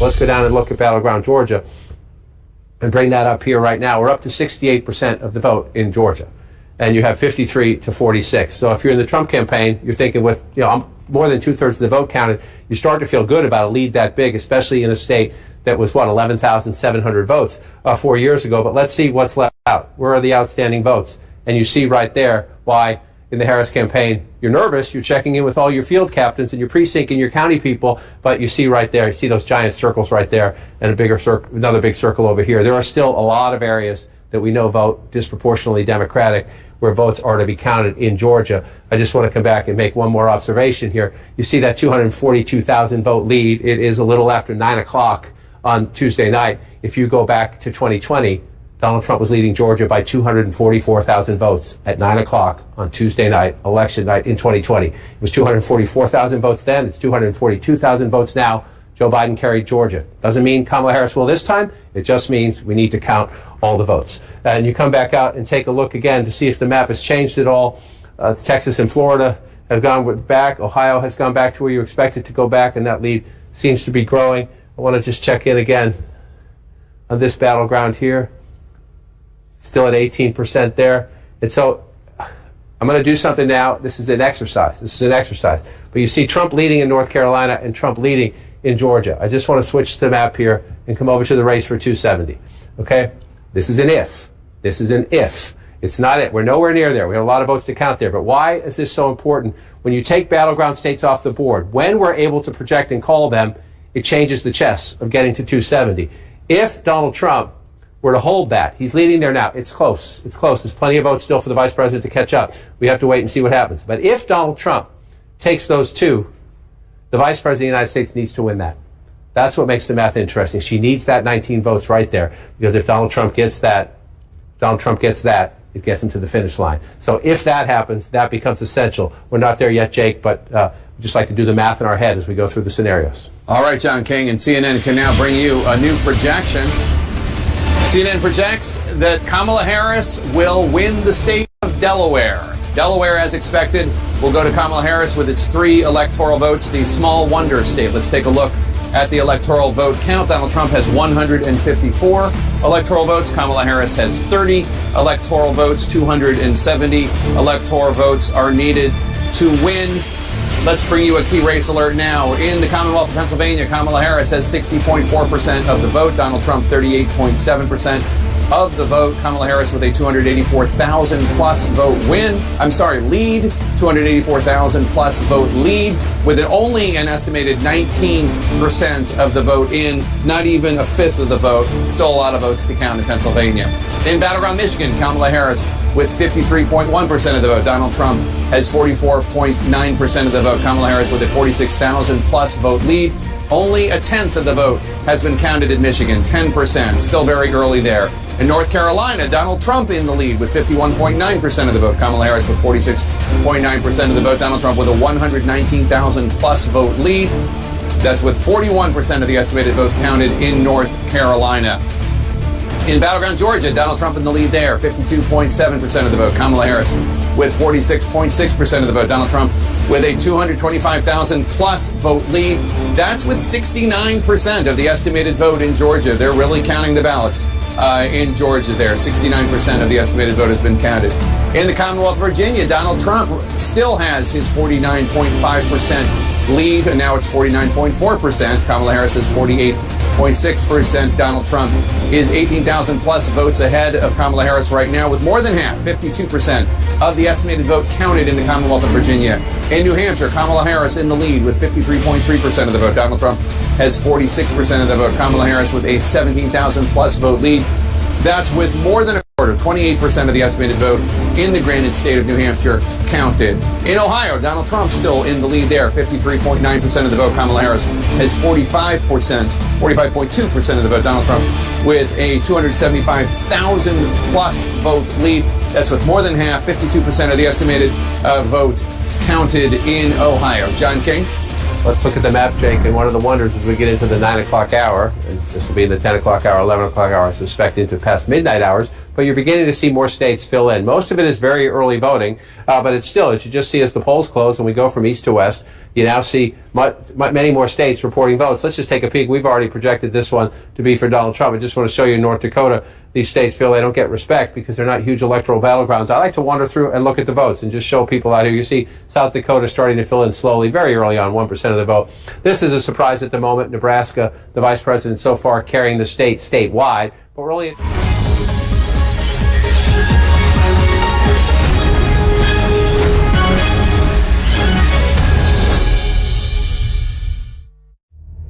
I spoke to one of the representatives of the Indian American diaspora, and he also said the same thing, that this was traditionally, again, a democratic-leaning group which is now gradually looking towards Republicans. They have hopes from Donald Trump that he will take the India-US strategic partnership to the next level, something he already... But let me tell you, it may not just be that rosy, because he's also called India a tariff king. He's also talked about how he will, look towards reducing that trade deficit. He thinks that India is being very abusive in its trade partnership. But having said that, I think Donald Trump and Prime Minister Modi have struck an equation which perhaps goes beyond trade tariffs, and we'll have to see, and we await whoever comes into the White House, whether it's Donald Trump or Kamala Harris, who's going to be better for India, because India so far, under the aegis of Prime Minister Modi, has managed that global strategic partnership where, in fact, United States values India's contribution. They know that India is a rising global power, one that is the only power in South Asia that has the capacity to counterbalance China. Oh, absolutely. And Akanksha, this election is undoubtedly one of the most significant in United States history. The outcomes of this election will not just shape the nation's future, but would you also agree that it will have such a big impact on the global geopolitics over the next 4 years? Oh, absolutely, and which is why I can tell you that in Times Square right now as we speak, there are press reporters from all across the globe, from Russia, from Spain. You talk about Latin American countries, they are covering the US election. That perhaps only goes on to underscore the importance that US election has, not just domestically, but for the entire globe. And when you say the impact of this entire election, I completely agree. Look at where the world is headed. Many are talking about a possible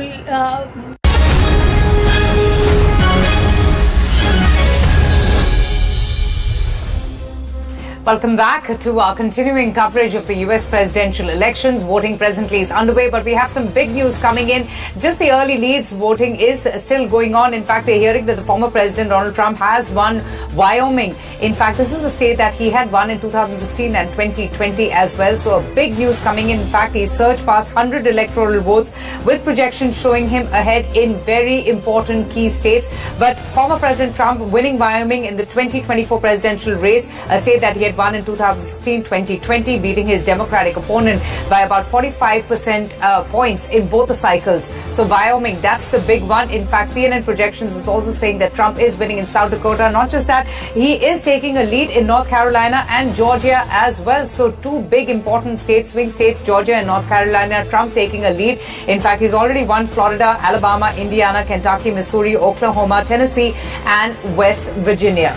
So this is the information that we're getting in right now about the early leads and the information coming in from an important state like Wyoming, which the former President Donald Trump has already won earlier before in 2016 and 2020. And importantly, he's taking a lead in North Carolina and Georgia as well. North Carolina was a state that he had won in 2016 and in 2020 as well, wherein Trump had beaten Clinton and in Biden as well. Zaka Jacob joins us now for the very latest. Zaka, this is some news coming in. The former President Donald Trump winning Wyoming, and not just that, he has surged past 100 electoral votes with projections showing him ahead in some important key states. He's also taking a lead in North Carolina and in Georgia as well. What's the latest at your end, and what exactly are you hearing? Yeah, so I just want to qualify for our viewers the numbers that are running up. I think Donald Trump at 154 and Kamala Harris at 30. That's because a large proportion of, the blue states, New York, New Jersey, many of the East Coast states have not been declared yet. California, which is the biggest state, which has reliably been Democratic, has not been declared. So when those numbers come in, it'll be much more even. It won't be this 154-30. But I think the critical thing to watch out for is the battleground states. From what I have seen right now in Georgia and in North Carolina, Trump is leading, so that's a positive sign for him. That shows that if he holds on to Georgia, he lost Georgia by a very narrow margin last time, he has multiple paths to 270. North Carolina was a big sort of, people were speculating about it because of the hurricane. Large parts of the state were devastated by the hurricane. And of course, today what they saw, a large number of African Americans turning out. So far, those two states have counted much more votes than the blue wall states because they closed earlier. And I believe in Georgia, for example, 70% of the vote has been counted. And Trump has a decent lead of 200,000 plus.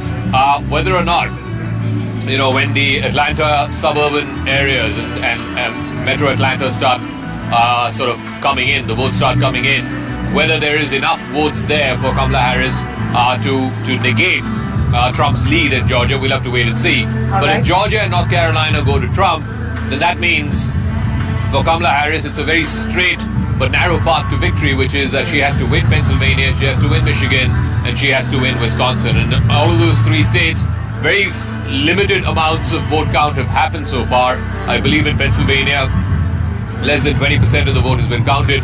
Yes, Kamala Harris is leading by a wide margin, but it is very, very early days yet. It's going to take a while before we get the results of these three states. And frankly, I think Kamala Harris's presidential chances, her hope of winning the presidency rests on these three states. Unless she wins all three, I don't see her having a path to 270. Interesting. Zaka, stay on with me. We have Ray Locker, author and journalist, Anand Mittal, who's a communications strategist. Mr. Mittal, I want to bring you here. We are just getting in news, as my colleague Zaka was also just pointing it out, about the early leads coming in and Trump looking good, at least for now, in the very crucial battleground states of Georgia and North Carolina. Georgia, in fact, it had been leading to Republican, but it also had seen this pivotal shift in 2020 when Biden had beaten Trump. But what does this mean with him taking a lead, at least in the initial trends? I know it's too soon to call the election, and the important voting in the swing states still has to happen, especially Pennsylvania. But what do you make of these early trends coming in? Yeah, these early trends, as other panelists have said, are reflective of the past realities of what happened in past elections.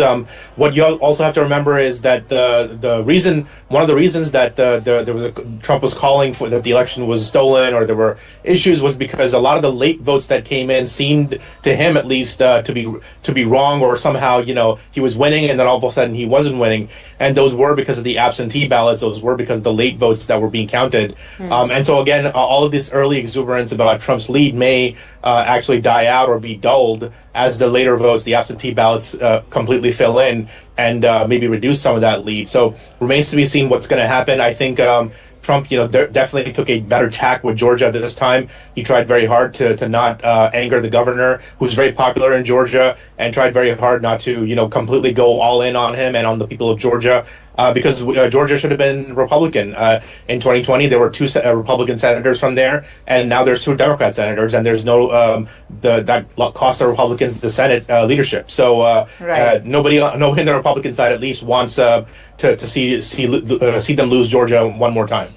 Oh, that's true. But it was a very close contest between Biden and Trump in Georgia, isn't it, Mr. Mithil? 49.5% to 49.3%, if I'm not mistaken. I just have to take a very short break right here, gentlemen. I'll come back to you in just a bit.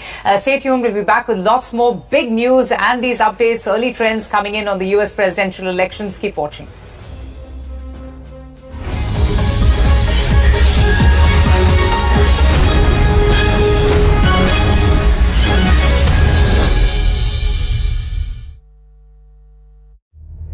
I spoke to one of the representatives of the Indian American diaspora, and he also said the same thing, that this was traditionally again a democratic leaning group which is now gradually looking towards Republicans.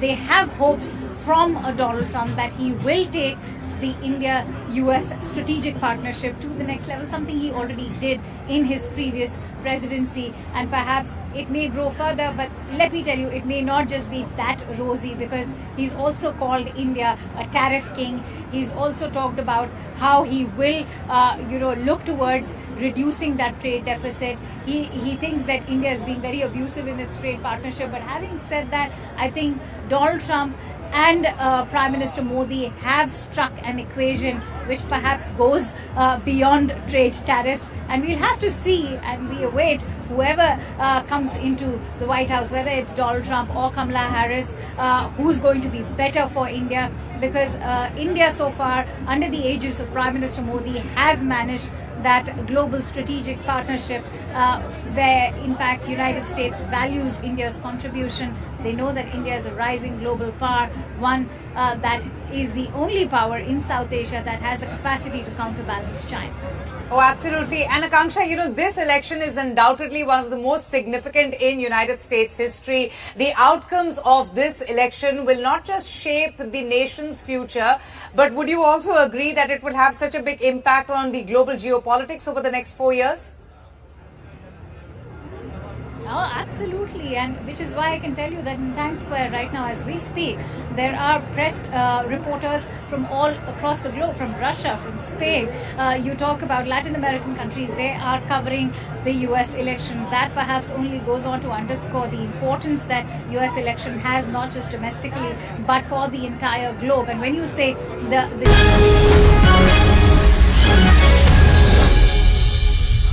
Projected in battleground Pennsylvania, Kamala Harris in the lead, 57.5% of the vote. Donald Trump, 41.5% of the vote. Kamala Harris with a 258,000 plus vote lead.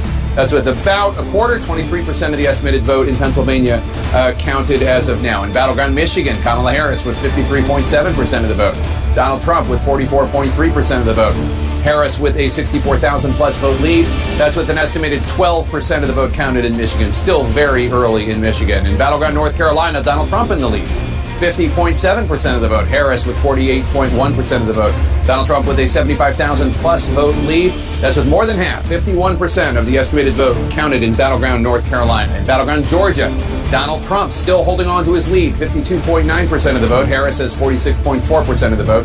Donald Trump right now with a 249,000 plus vote lead. Now it's a 255,000 vote lead. That's with an estimated 71% of the vote counted in battleground Georgia. In Virginia, Donald Trump in the lead as of now, 49.3% of the vote. Kamala Harris has 48.7% of the vote. Donald Trump is ahead by more than 15,000 votes. That's with more than half, 56% of the estimated vote, but still a lot of vote to come in the Commonwealth of Virginia. In New Hampshire, Harris with 53.4% of the vote. Donald Trump with 45.9% of the vote. Harris with an 18,000 plus vote lead. That's with under a third of the vote counted in New Hampshire. 30% of the estimated vote counted in New Hampshire. In Ohio, Donald Trump in the lead, 54.3% of the vote. Harris with 44.8% of the vote. Donald Trump with a 332,000 plus vote lead. That's with almost 60%, 58% of the estimated vote counted in the Buckeye state. Now let's go to John King at the Magic Wall. John. And so, Jake, you lay out the results, and there are some surprises there, right? At least where we are right now. So we just want to go back and follow up where we were. David Chellian was talking about some of the outstanding vote. We know in Virginia is early vote, and that percentage is going to jump, and we know that the vice president is doing quite well in that vote. So I just want to show you what he means by how this can change. Again, Donald Trump's lead has been shrinking. It was 16,000 not that long ago. It's 12,395 now. Look at the Northern Virginia suburbs here. I just want to show you these circles help us understand where are there live outstanding votes, meaning votes that we know are out there that have not been counted yet. Right? You see the big circles, the biggest circles around the Northern Virginia suburbs, also Richmond and the suburbs around that, and some big Republican circles down here, Virginia Beach area, and some here in the suburbs more to the south, the exurbs south of Richmond. But I want to focus up here, and just to show you why you can say early on, you say, whoa, what's happening here? But then things can change pretty quickly when large population centers report their votes. So let's take Fairfax County. It's the largest of the suburban counties. It's the number one county population-wise in Virginia. The vice president's getting 66% of the vote, 63% of the vote in. Look at the number where she is, though, 250,000. We know turnout is robust, right? So we should be somewhere around 2020 when we end 2024. Maybe a little higher, maybe a little lower, but somewhere around it. 250,000 votes right now. If you go back in time, you see 419,000 votes. So if she's winning 60+%, the president was winning 70% 4 years ago. You have Vice President Harris winning 66, a little below. Virginia looks like it's going to be a little bit more competitive this year. But you can see just right there in that one county, there's a lot of votes still out, and she's winning disproportionately in the math right now. That can change, but it generally tracks when you get above 60% of the vote. And so just in that one county right there, the math, when those votes come in, the math can change. So it doesn't mean it will. But there's more than enough Democratic votes still outstanding, or votes outstanding in Democratic areas is the better way to put it, for that to happen. So let's check in on the other battlegrounds as we go through. This one, again, go back in time. This was the closest Donald Trump victory in a battleground state. Of the battlegrounds he won, 74,000 votes, 483, 74,483. 4 years ago, he's 110 ahead right now, but we're only at 54% of the vote, right? So you see these gray areas. What are those? That's where you have no votes in yet. So we're still waiting. Some of these smaller counties. This one. All right, we also have with us right now on the broadcast Harsh Shringla, the ambassador who's joining us. Mr. Shringla, thank you so much for speaking to CNN News 18. We've just gotten these early results, early trends coming in right now. Trump surging past 150 electoral votes. In fact, he's holding on to his lead in important states like North Carolina and Georgia as well. But if we talk about the U.S. presidential election, it's been full of twists and turns with 2 assassination attempts on Donald Trump. From India's perspective, I wanted to understand from you how important is this election, and also, if at all the former president Donald Trump is elected to power, what does this mean for India, given his very strategic outreach recently to the Indian diaspora, how he condemned the recent attacks on Indian minorities in Bangladesh? So just a brief word before I respond to your question to put things in perspective. I think it's very early, and yes, the trends that you're seeing does not indicate in any way the final result, because these are expected trends. And what is important are the battleground states, and I think what's important is Pennsylvania and Michigan, where Kamala Harris seems to be leading. She's leading in Pennsylvania, yes. And Michigan, I think. So I think having said that, let's come down to the question at hand. I think obviously the US elections is very important for a close strategic partner like India. We are so interlinked in many ways to the US economy in terms of investments, technology, trade, the people-to-people ties, but also at the political level, a strategic connect between our two countries as quad partners brings us, I think, much closer in many senses. The defense aspect of it also cannot be underemphasized. Oh, absolutely. You know why, Mr. Shringla, I talked about Trump is because of his camaraderie that he shares with the Prime Minister, and you know how both of them are very aligned as far as Trump making America great again and Modi's emphasis on India first. You know, both of them having very similar interests as far as domestic economy is concerned or secure borders as well. Yeah, well, I've seen firsthand the personal connect that Donald Trump had with Prime Minister Modi. I think they really hit it off very well. Howdy Modi was a prime example of how the two came together to address an audience of 50,000 Indian Americans. And then Trump came to India, and we had Namaste Trump, which was a huge success with the 1 lakh people in that stadium in Ahmedabad. But having said that, the Prime Minister also has a very, very good relationship with Kamala Harris. He has met her as Vice President in 2021 and last year when I think he visited Washington, D.C., had a state visit there. And from that point of view, it's very important that whoever is President of the United States has a good rapport with the Prime Minister of India for that relationship to move forward. So Prime Minister Modi has had a great relationship with President Obama, President Trump, President Biden, and with Vice President Kamala Harris. And I think that's the way it should be. But yes, I mean, Trump has been president. He's a known commodity. We've dealt with him. He's got good things to say about Prime Minister Modi and about India. I think he's cognizant about some of the concerns that we have, not only in India, but in our neighborhood. So I think and he also cut military aid to Pakistan, if I'm not mistaken, Mr. Shringla, isn't that right? Yes, that's right. That's right. Absolutely. That happened when I was ambassador, and successive U.S. presidents have been threatening to cut military aid to Pakistan, and Trump really went and did it. And he also brought down other assistance to Pakistan to a bare minimum. So I think he means business, and even in terms of tariffs, we are worried about tariffs. He did increase some of the tariffs with India, but then he went and levied a 25% tariff increase on $350 billion of Chinese imports into America. And I think that really gave us a window of opportunity, which took our trade to a much higher level, and our exports really boomed as a result of that. So there is a collateral benefit that we've seen. And even in his campaign, in the last 1 month, he's used the word China 40 times. And of course, I think his focus has been on the strategic aspects of the US's outlook. In many senses, we share from a Quad perspective and as a strategic partner of the United States. Oh, absolutely. I mean, both the leaders have emphasized on domestic growth, on economic nationalism, and most importantly, secure borders. Kindly stay on with me, Ambassador. I also have with us on the broadcast Dr. Joseph M. Chalid, who's a noted author, Seher Khan, a foreign policy expert as well. Thank you so much, and a very good morning to all of my guests. Dr. Joseph, what do you make of this very tightly fought elections between the former president and the Vice President Kamala Harris? I mean, both of them neck and neck. These are some real anxious moments for the people of the United States. You know, it's an election which is immensely significant in U.S. history as well.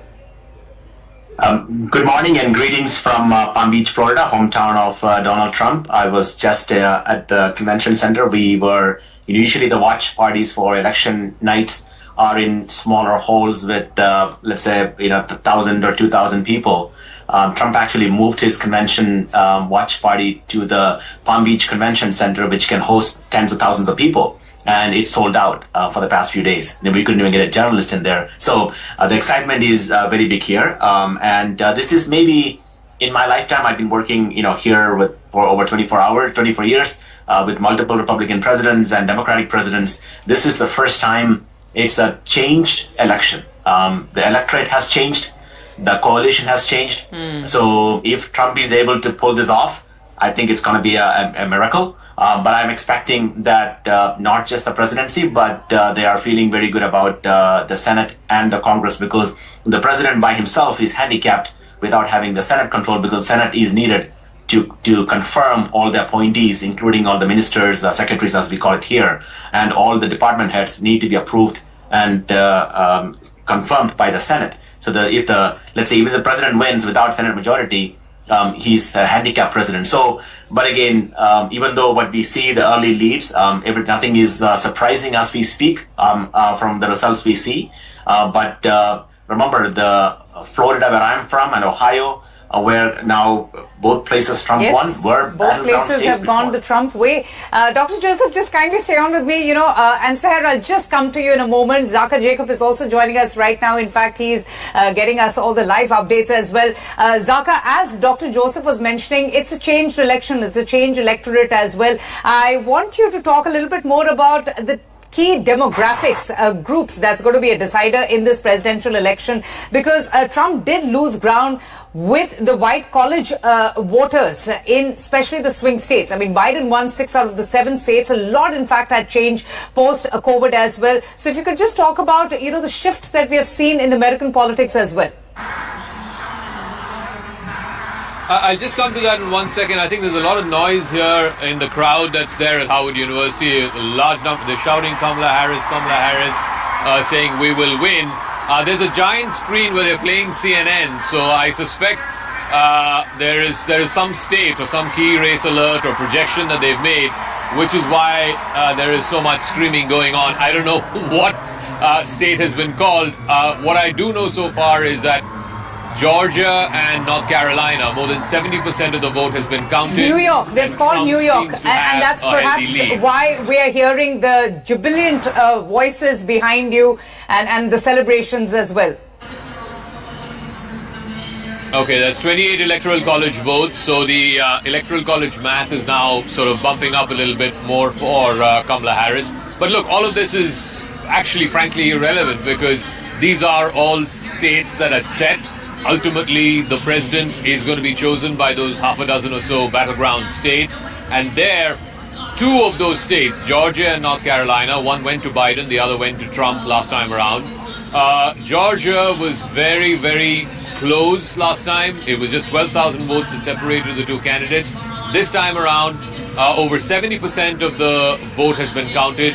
And last time I checked, Donald Trump had a 200,000 odd lead. So I think it's safe to say, unless something really dramatic happens in the suburbs of Atlanta and Metro Atlanta, where there is still a ton of votes to come, unless there is a dramatic change of fortunes there, I think it looks like Georgia might go back to the Republican corner, as it always was. Remember, the last Democrat who carried Georgia before Biden was Bill Clinton in 1992. Again, in North Carolina, more than 70% of the vote has been counted. And last I checked, Trump was leading over 100,000. So he's again in relatively safer territory, if I may say so. Again, still 30% of the vote to be counted. But in the other blue wall states, Pennsylvania, Michigan, Wisconsin, Pennsylvania, only 20% of the vote has been counted, which means there is still 80% of the vote that needs to be counted. Similarly, in Michigan, only 10% of the vote has been counted so far, so the 90% of the vote is still outstanding. So I think it's going to take a long time to get to those 3 states to at least get to a point where, they're 50% in or 60% in counted. But I think the critical thing is what this means. If Georgia and North Carolina stay with Trump, then it means Harris has one straight shot at the presidency, and that is she has to win Pennsylvania, she has to win Michigan, she has to win Wisconsin. Is that an ideal place you want to find yourself in as a candidate who is hoping to win the presidency? No, it's not an ideal place, because it's your one straight line shot. You have to win those 3 states. Even if you miss one of those states, you're out of the competition. Whereas for Donald Trump, if he manages to retain Georgia and North Carolina, and we'll see how Arizona and Nevada go. We don't know the projections for those 2 states. Right. But Arizona, he's been leading by over 2 points for the last couple of weeks. So that means then Trump needs to win just one of Michigan, Wisconsin, Pennsylvania, which puts him in a slightly more comfortable position than Kamala Harris. Well, he's holding on to his lead, at least for now, in North Carolina and Georgia, 2 very crucial battleground states. Let's just quickly dip into our sister channel CNN, because there is some very important information coming in as well. Listen in. In Pennsylvania, Michigan, Wisconsin, hold that Nebraska congressional district I just showed you, then you're the President of the United States. Right? That's her easiest. No path is easy, but her easiest path is keep the blue wall. Pennsylvania, Michigan, Wisconsin. So let's move up Wisconsin so you can get a better look at home. She's ahead right now at the moment, but we're only 18% of the vote. And again, John's a broken record tonight, but I want you to look up at all of those gray areas, and I just want to remind you, in most of them, not all of them, but in most of them, you're in rural Trump country. So as you come back to the 2024 map and you say the vice president's ahead, that's where you want to be. You want to be ahead, but you've got a long way to go. So what are we looking for? I'm going to do this in reverse order. Because of the questions about young voters turning out, whether unhappiness with the White House over Israel-Gaza, Israel-Hamas policy would impact youth turnout. 38% in Dane County. That's the University of Wisconsin. Absolutely essential for any Democratic win in Wisconsin to run it up here, not just in the percentage, but with the raw math. So let's look. 38% of the vote. So a long way to go. Long way to go. Let's just compare it to the president. President Biden had 76%. Keep an eye on it. Don't panic yet if you're a Democrat, but keep an eye on that because the vice president needs to be as close to that as she can be. And at the moment, she's running a little bit behind that. That's Dane County. That's Madison. This is the biggest population center. Spent a lot of time here in the last year. The big question here is, do black voters turn out? And the subset question of that is, does Donald Trump make inroads, especially among black men? We did see some evidence of that in our several trips out to Milwaukee. At the moment, I was texting with somebody in Milwaukee earlier, by the way, who said they thought turnout was actually going pretty good for the Democrats. We'll see if that turns out. At the moment, 25% of the vote in, 66% if you round up, 32% for Donald Trump. So let's just go back in time knowing we have a long way to go. And Milwaukee sometimes reports late. But if you go back in time, Joe Biden again, 69%, Trump at 29%. So the 69% is what jumps out. Trump is a little above right now. Trump's a little above where he was 4 years ago. She's a little behind where the president was 4 years ago. It's only 25% of the vote. We're not pouring cement on any of this, but that's where you say, oh, we got to keep an eye on that as we go forward. Then you move over here, you go into the WOW counties, Waukesha, the biggest among them. This is a Republican suburb. Long has been a Republican suburb. The challenge for Democrats, I've been saying this about Trump in the battleground states that tend to lead in blue. Where's Trump's number in the suburbs? Can he compete? He's not going to win, but can he compete? That's the challenge for the vice president here. Waukesha County tends to be a Republican suburb. So there she is at 40%, Trump at 59%. Again, you go back in time, 59% to 39% 4 years ago. Welcome to another 20,000 vote race. All right, so those are some of these early trends, and we reiterate it's just too soon, very, very early, information coming in right now. Seher Khan joins us. She's a foreign policy expert. Seher, thank you so much, first of all, for your patience. Seher, now, that's the news coming in. Donald Trump surging that 100 mark in electoral votes. I want to talk about, how has Donald Trump come back from political abyss? I mean, his popularity plummeted as he tried to overturn the 2020 elections, and then all of a sudden he rebounded and with the early leads coming in, surging past the 100 electoral votes. So what do you make of the dominance of Donald Trump despite all the scams and scandals against him? Well, thank you so much for having me on your show. It's such a pleasure to speak to you, and of course I've been watching the election race quite closely as well. I think the question you ask has been on everybody's mind, and to some extent, I think this kind of represents or indicates the division in American society. And certainly in 2020, former President Trump's reputation and his popularity plummeted because at the end of the day, the peaceful transition of power has been a hallmark of U.S. democracy, regardless of how contentious races have been and how candidates have argued on debates and on the campaign trail. When an election has been lost, the losing candidate has always shook the hand of the winning candidate, and there has been a smooth transition of power. And that did not happen in 2020. And for a lot of Americans, that was a wake-up call of how divided America has become. And I think this election, what we're really seeing is a dissatisfaction with the Biden presidency and the Biden administration on several key issues. Some domestic, but also some international as well. And usually in US elections, foreign policy doesn't play that big of a role. Most elections, while we'll talk about foreign policy, it'll be a point on the campaign trail. When people come out to vote, they're voting for domestic issues. So you have the economy, you have jobs, you have abortion, stuff like that, that becomes a bigger player. I think now, because of the wars that are engulfing our world in Ukraine, in Gaza, and the electorate being younger and and they're basically using social media a lot for their news, I think we're seeing a change also in how people want the US presidency to react. So I do agree that it's a little too early to tell, how, and all the states that have been called are what we expected. So there are no surprises there. Yes. So I think it's a little too early to be thinking if this is a Trump presidency or not. But I really think it really shows how divided America is. The demographics of America are changing, and this is what we're seeing playing out now. Oh, indeed. And I completely second you on that. How the demographics have changed, how there's been a shift in American politics in the last few years, especially post-COVID. Ambassador Shringla, as I've been saying, how significant these elections are in the U.S. history, how do you think it would impact not just the nation's future, but also global geopolitics in the years to come? It's absolutely critical, I feel, because we are in a very, very volatile state as far as global affairs is concerned. You have regional conflicts that are threatening to become global conflicts. The U.S. is at the heart of all of this in terms of, its both its involvement and its ability to impact on these conflicts. Yes. I think whoever becomes president would have a great responsibility.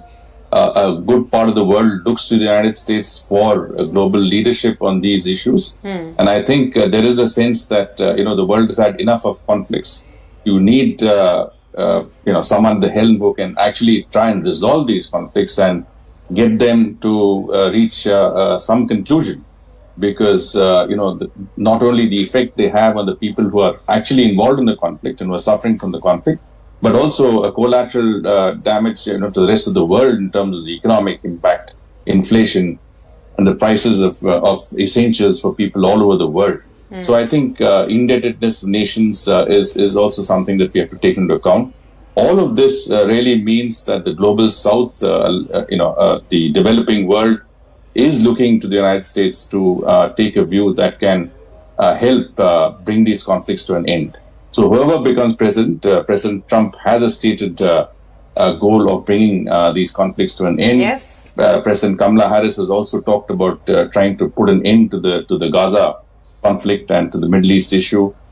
Ukraine is more complicated, but whatever it is, I think if you see Prime Minister Modi's endeavor to reach out both to Russia and the Ukraine, it is an expression of our sentiment and that of the global South to try and bring some resolution to these conflicts in the interest of humanity and the world. Oh, absolutely, Ambassador. In fact, the former President Donald Trump has exuded confidence of bringing a resolution to the ongoing conflicts. In fact, he's been claiming that, the unpredictability factor is actually his strength, how he's been boasting about how these conflicts never, ever had started during his tenure as a president. We're going to watch the space very closely. We have to really slip into a short break, but the news and updates continue, and we'll get you the very latest from our sister channel, CNN, on our continuing coverage of the U.S. presidential elections.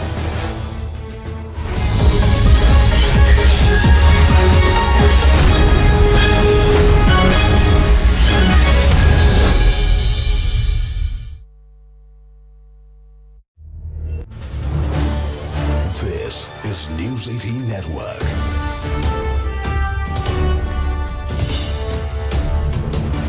India's largest news network.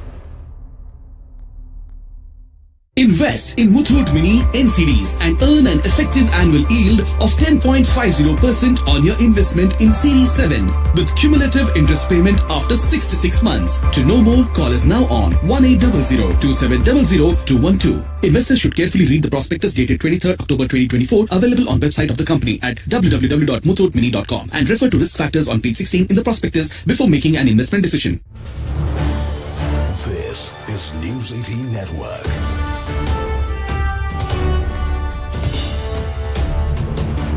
India's largest news network. I spoke to one of the representatives of the Indian American diaspora, and he also said the same thing, that this was traditionally again a democratic leaning group which is now gradually looking towards Republicans. They have hopes from Donald Trump that he will take the India-US strategic partnership to the next level, something he already did in his previous presidency, and perhaps it may grow further. But let me tell you, it may not just be that rosy, because he's also called India a tariff king. He's also talked about how he will look towards reducing that trade deficit. He thinks that India has been very abusive in its trade partnership. But having said that, I think Donald Trump and Prime Minister Modi have struck an equation which perhaps goes beyond trade tariffs, and we'll have to see, and we await whoever comes into the White House, whether it's Donald Trump or Kamala Harris, who's going to be better for India, because India so far, under the aegis of Prime Minister Modi, has managed that global strategic partnership where in fact United States values India's contribution. They know that India is a rising global power, one that is the only power in South Asia that has the capacity to counterbalance China. Oh, absolutely. And Akanksha, this election is undoubtedly one of the most significant in United States history. The outcomes of this election will not just shape the nation's future, but would you also agree that it will have such a big impact on the global geopolitics over the next 4 years? Oh, absolutely, and which is why I can tell you that in Times Square right now as we speak, there are press reporters from all across the globe, from Russia, from Spain. You talk about Latin American countries, they are covering the US election. That perhaps only goes on to underscore the importance that US election has, not just domestically, but for the entire globe. And when you say the impact of this entire election, I completely agree. Look at where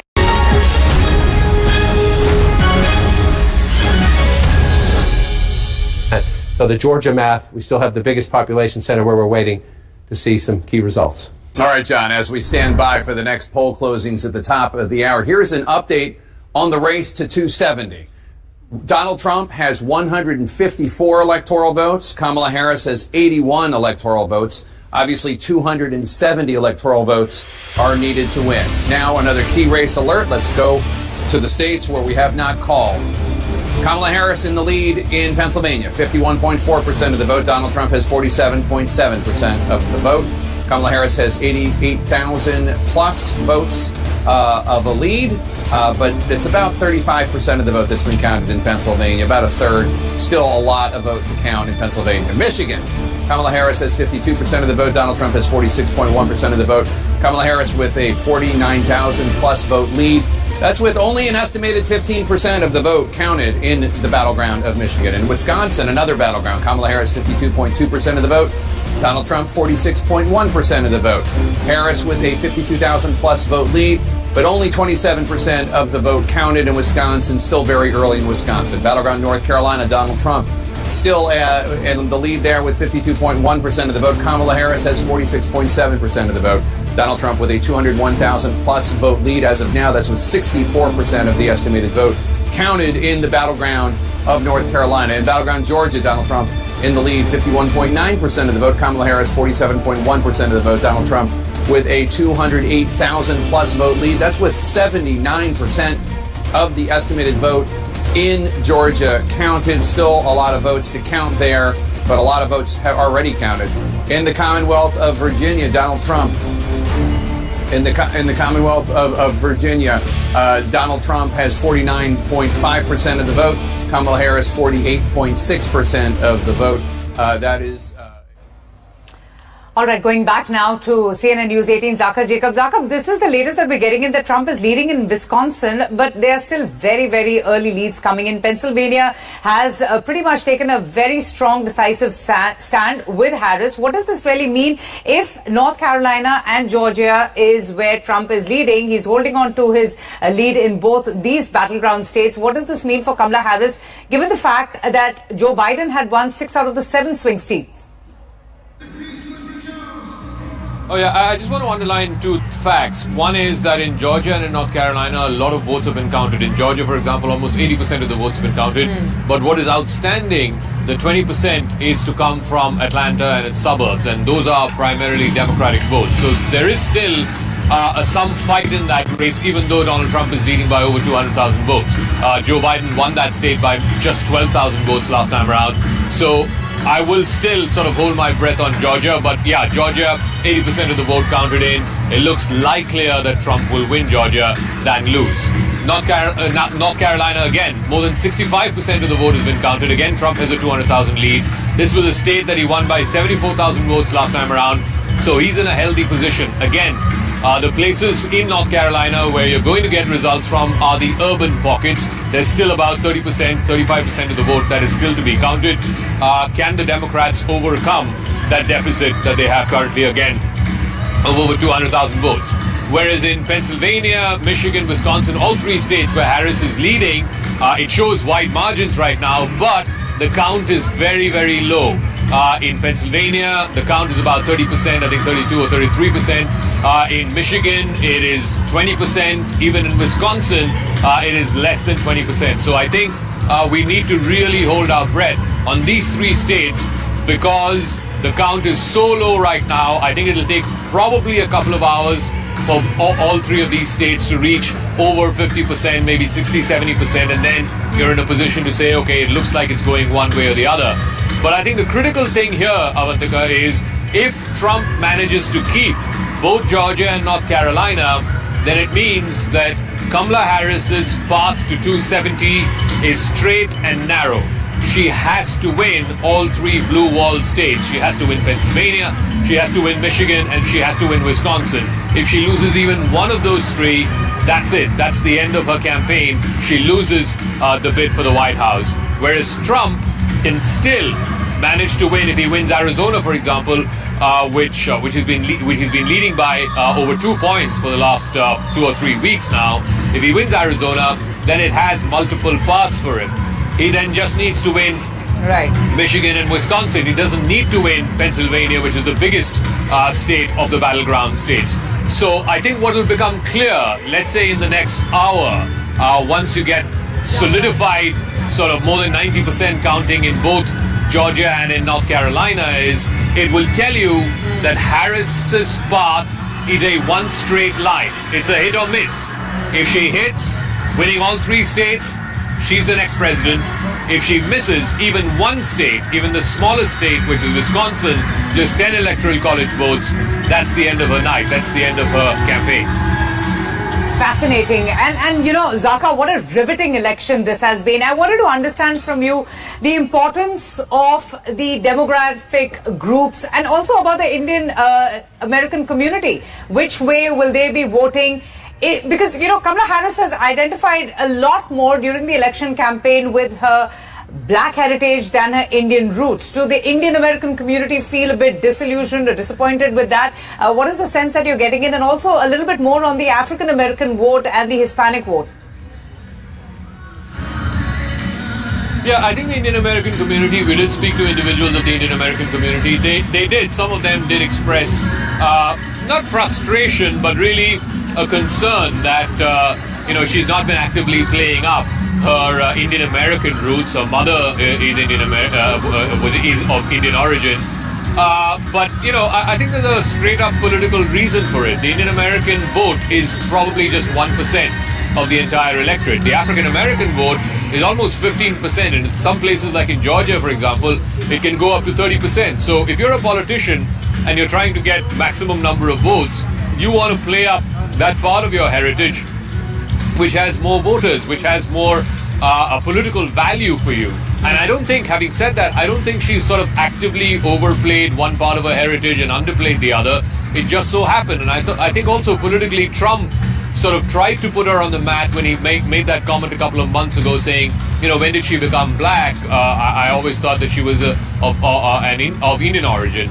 I think to try and compensate or to counter that, I think Kamala Harris has actively sort of gone to African-American meetings. She's going to be here at Howard University, her alma mater, which is predominantly a black university. In fact, she's mentioned this time and time again how she came to Howard to sort of revive her African-American heritage, to revive her connection to the African-American community. Remember, her mother and her father had been estranged for a long time. She doesn't talk much about her father, even though her African-American heritage is from her father. But the fact that she came to Howard College and she's revived that part of her heritage, And obviously that's come in handy as a politician because, you know, in many states, in North Carolina, in Georgia, in many states, there is a significant African American vote.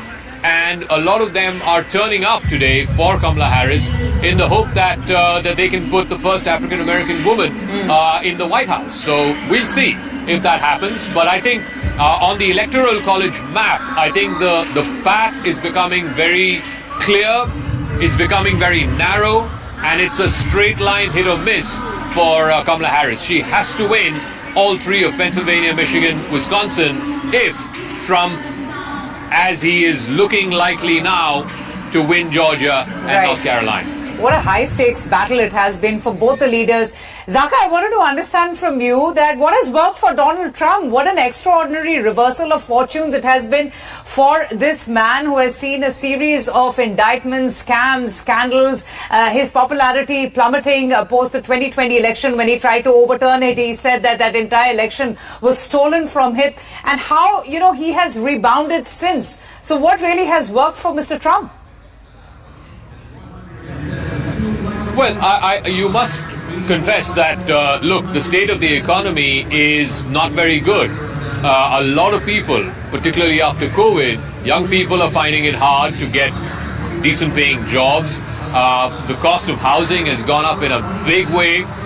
Young people don't think that they can afford housing in most sort of major cities across the US. So these are concerns that they're worried about. Also, young people, and we've been talking about this all summer, are extremely aggrieved about the wars that are going on, the Russia-Ukraine war, the Israel-Hamas war, which I think, you know, frankly, it is at the doorstep of the Biden-Harris administration. And as much as Kamala Harris has tried to distance herself from that, from the Biden legacy, as it were, I don't think she's been able to do that very successfully. In fact, on the contrary, it is Trump who's managed to sort of pile her on to Biden and say that, look, she is as much responsible for the disaster that's going on in Gaza, the humanitarian catastrophe there. She's as much responsible as Biden for what's going on in Ukraine. And he has made this very simple pitch that, look, if you want to end these two wars, then I am the man that you need to elect. That you elect Kamala Harris. It's just going to be 4 more years of what you got with Biden. There's going to be no clear plan to end these wars. And I think some young voters, particularly young men, seem to have bought in to that pitch by Donald Trump. Interesting. In fact, many Americans also remember Trump's economy in far better terms than they view the current economy, and that's a very big one in Trump's favor. Zaka, stay on with me. We have to cut straight across now to our sister channel CNN for those projections that are coming in. Let's take a look.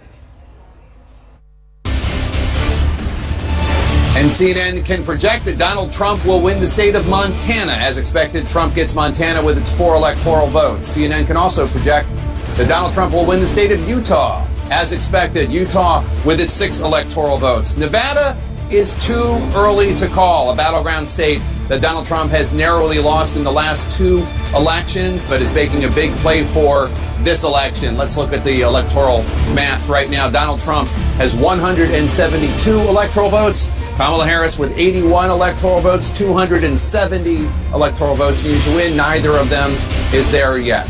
Let's look at the key races now. Pennsylvania, Kamala Harris, 49.9% of the vote. Donald Trump has narrowed her 20,000 plus vote lead. He's at 49.2% of the vote. More votes have come in from the Commonwealth of Pennsylvania. 43% of the estimated vote from Pennsylvania is in, and Kamala Harris right now has an 18,000 plus vote lead there.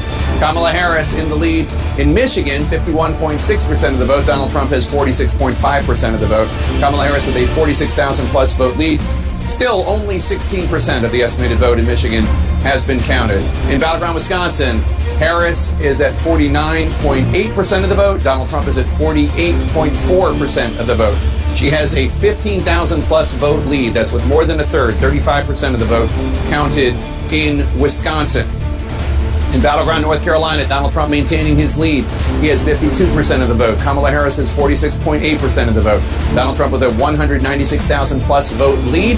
That is with 2/3, 66% of the estimated vote in North Carolina counted. In battleground Georgia, Donald Trump maintaining his lead, 51.9% of the vote. Kamala Harris, 47.1% of the vote. Donald Trump with a 208,000 plus vote lead. That's with 79% of the estimated vote in from the battleground state of Georgia. We're now getting an update on the vote in North Carolina. Let's go to John King, actually, right now. John King, what can you tell us? So, Jake, you see the map, and again, as we get later in the night, this is where you start to see things change, especially if a candidate pulls out ahead in a state that not normally is in their lane, if you will. And by that, I'm going to refer to Iowa. Just a moment ago, I was showing you Iowa with the vice president ahead.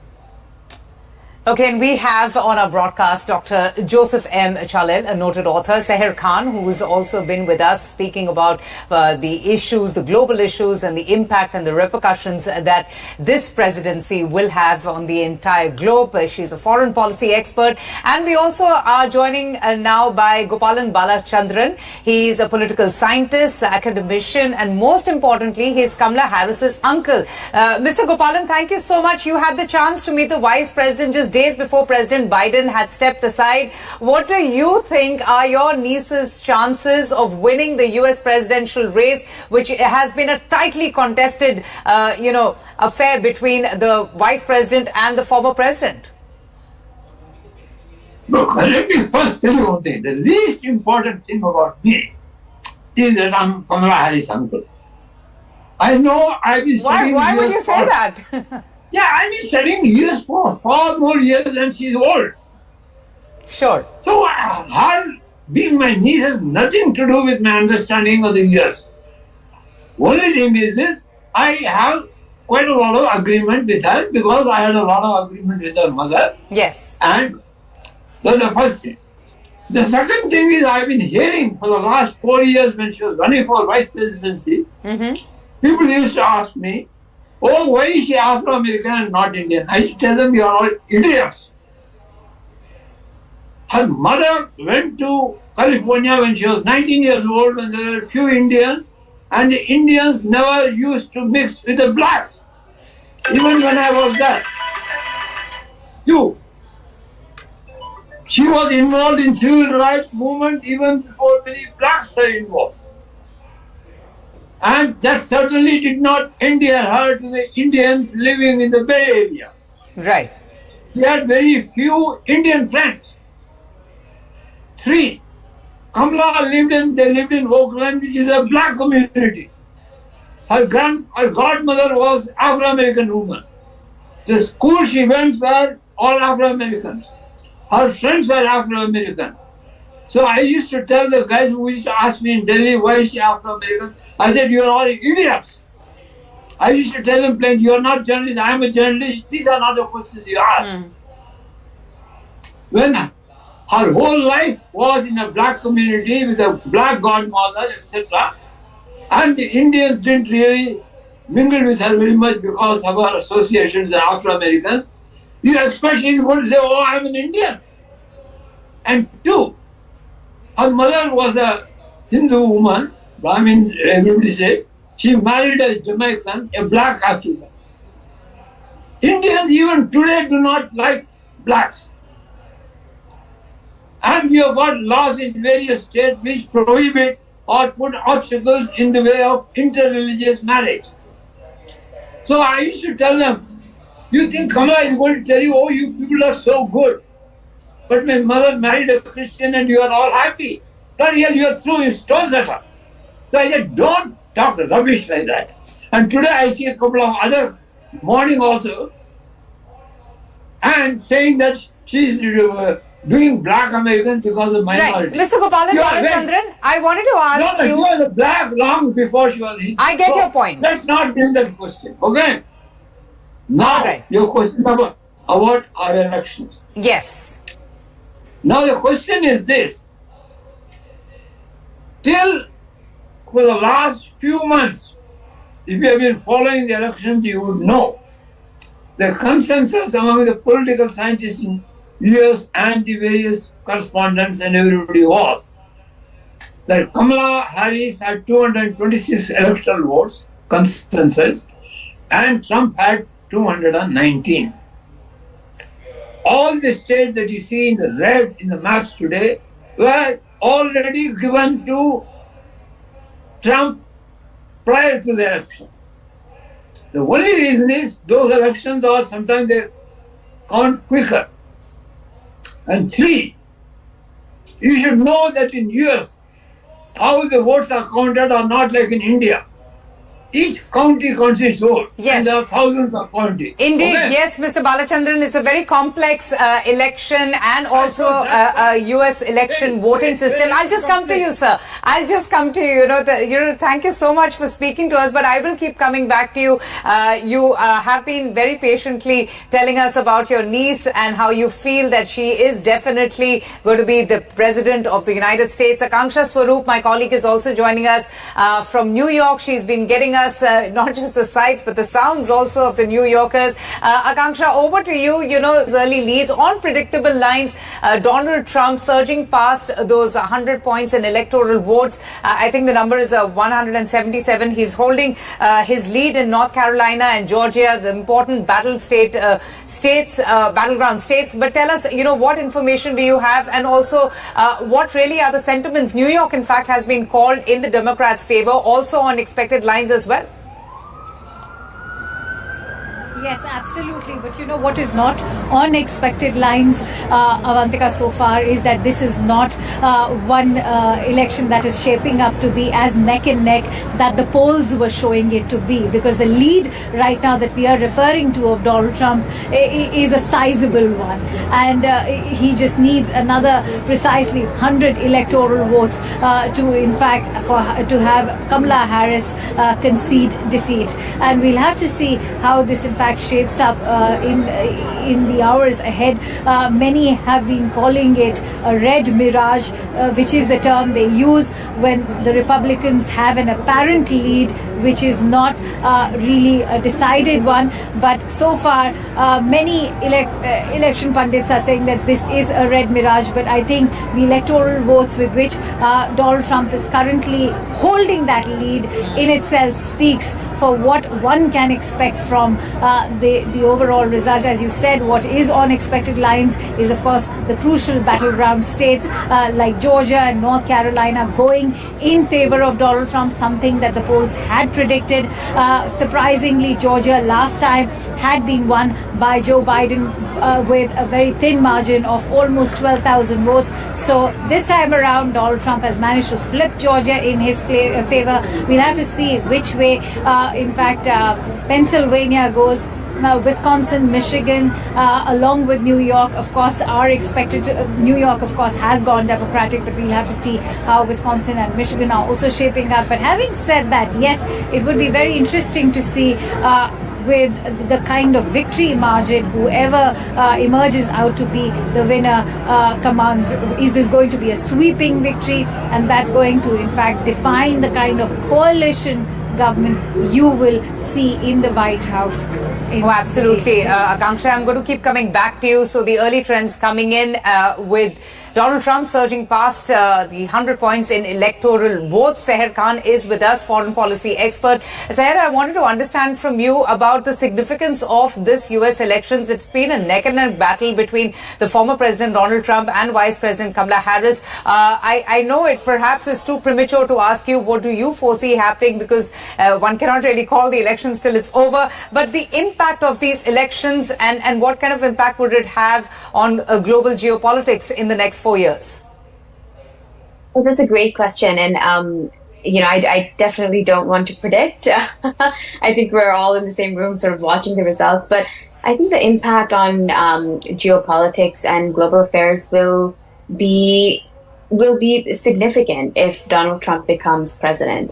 I think oftentimes, and I've heard this on the show also, and I've heard other analysts and people speak of Trump how there were no foreign wars when he was president, and how he has declared that he will end the current wars that are going on in Ukraine and in Gaza. It's hard to know if that will be true or not, but I think the thing that at least troubles me, and this is just my personal opinion, is that, when you're conducting foreign policy, it's important to value alliances and international organizations and multilateral organizations and laws and norms for, how they stand.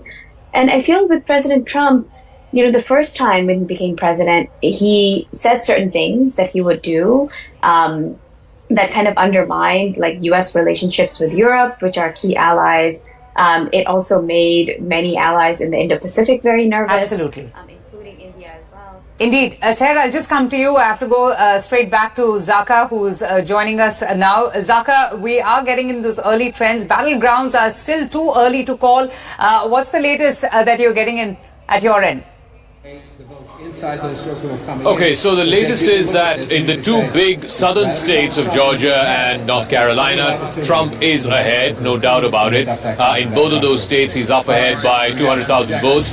Georgia, he lost by 12,000 votes last time around. And North Carolina, all right, we're just getting a big roar up here at the Howard University grounds. That's because CNN has just projected that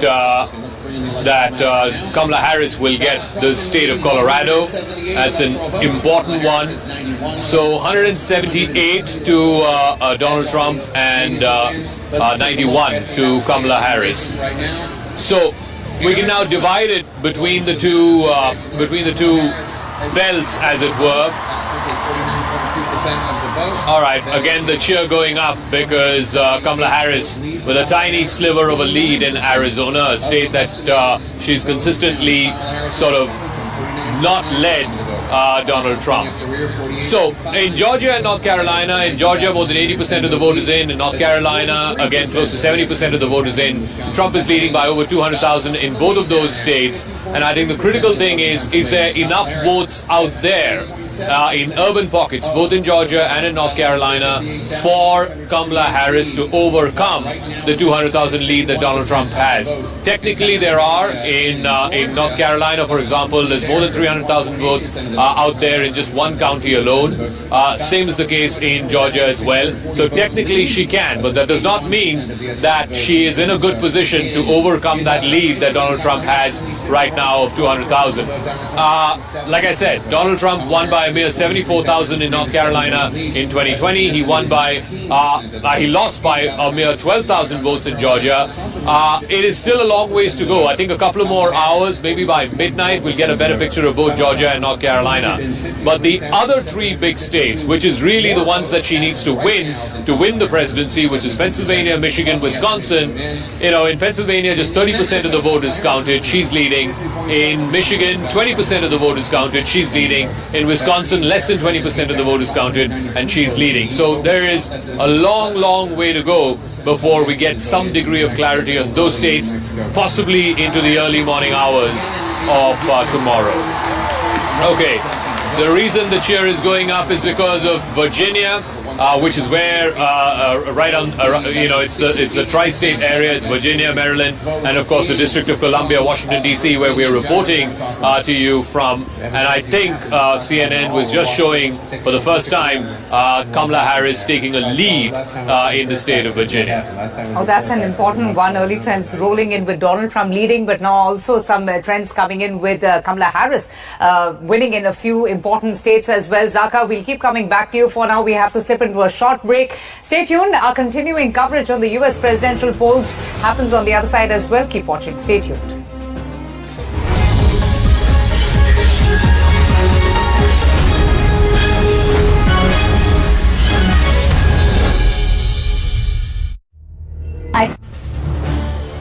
This is News 18 Network.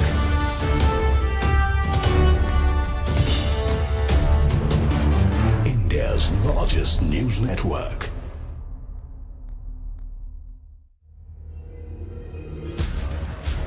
The next Indian icons, beating everyone on the globe, B6E and XEV90. Mahindra's electric origin SUVs.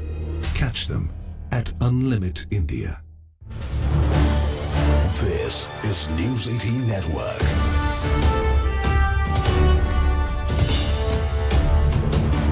India's largest news network.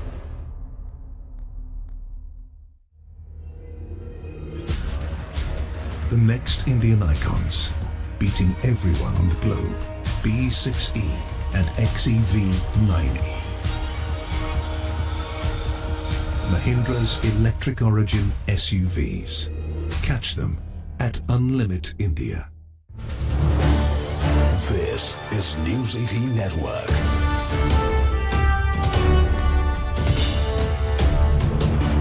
India's largest news network.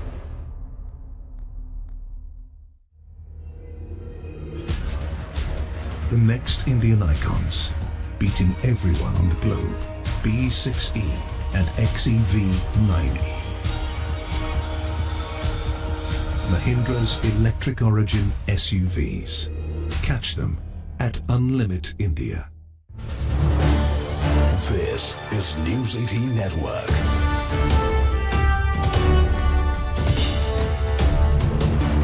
India's largest news network. I spoke to one of the representatives of the Indian American diaspora, and he also said the same thing, that this was traditionally again a democratic leaning group which is now gradually looking towards Republicans. They have hopes from Donald Trump that he will take the India-US strategic partnership to the next level, something he already did in his previous presidency, and perhaps it may grow further, but let me tell you, it may not just be that rosy, because he's also called India a tariff king. He's also talked about how he will look towards reducing that trade deficit. He thinks that India is being very abusive in its trade partnership, but having said that, I think Donald Trump and Prime Minister Modi have struck an equation which perhaps goes beyond trade tariffs, and we'll have to see, and we await whoever comes into the White House, whether it's Donald Trump or Kamala Harris, who's going to be better for India, because India so far, under the aegis of Prime Minister Modi, has managed that global strategic partnership where in fact United States values India's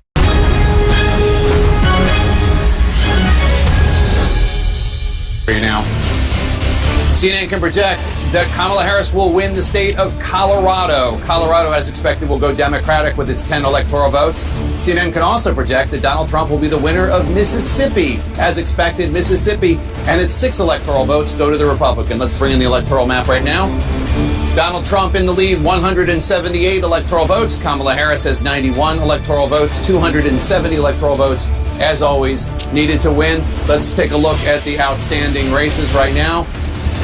Arizona joins the map of key race alerts. Kamala Harris has 50% of the vote. Donald Trump has 49.2% of the vote. That is a 15,478 vote lead for Kamala Harris, with 49% of the estimated vote counted. Kamala Harris in Wisconsin, 49.9% of the vote. Donald Trump bringing up the rear, 48.5% of the vote. Kamala Harris with a 19,910 vote lead. That's with 43% of the estimated vote counted in Wisconsin. Pennsylvania, Donald Trump in the lead there now, 50.3% of the vote in Pennsylvania. Kamala Harris has 48.7% of the vote. Donald Trump with a 58,648 lead right now, with an estimated 51% of the vote in Pennsylvania. In Georgia, Donald Trump in the lead there, 51.8% of the vote. Kamala Harris, 47.2% of the vote. Donald Trump with a 204,640 vote lead. That's with 81% of the estimated vote in Georgia. In battleground Michigan, Kamala Harris in the lead, 51.1% of the vote. Donald Trump with 47% of the vote. Kamala Harris with a 43,307 vote lead. That's with an estimated 19% of the vote in battleground Michigan. In battleground North Carolina, Donald Trump in the lead, 52.4% of the vote. Kamala Harris with 46.4% of the vote. Donald Trump with 253,752 more votes as of right now than Kamala Harris. That's with 72% of the estimated vote in. In New Mexico, Kamala Harris in the lead, 50.7% of the vote. Donald Trump with 47.6% of the vote. That means Harris has an 8,592 vote lead over Trump. That's with less than a third, 31% of the estimated vote in from New Mexico, still early in New Mexico. Kamala Harris takes the lead again in Virginia with 49.1% of the vote. Donald Trump with 49% of the vote. Kamala Harris with a 1,118 vote lead. That's with 68% of the estimated votes in from Virginia. John, what do you want to talk about? We have a changing map. We can talk about it all. We'll walk through it. Let's just take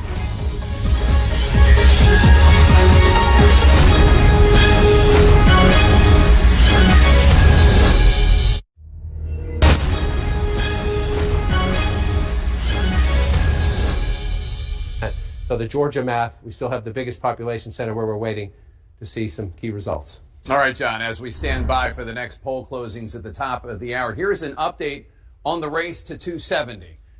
Donald Trump has 154 electoral votes. Kamala Harris has 81 electoral votes. Obviously, 270 electoral votes are needed to win. Now, another key race alert. Let's go to the states where we have not called.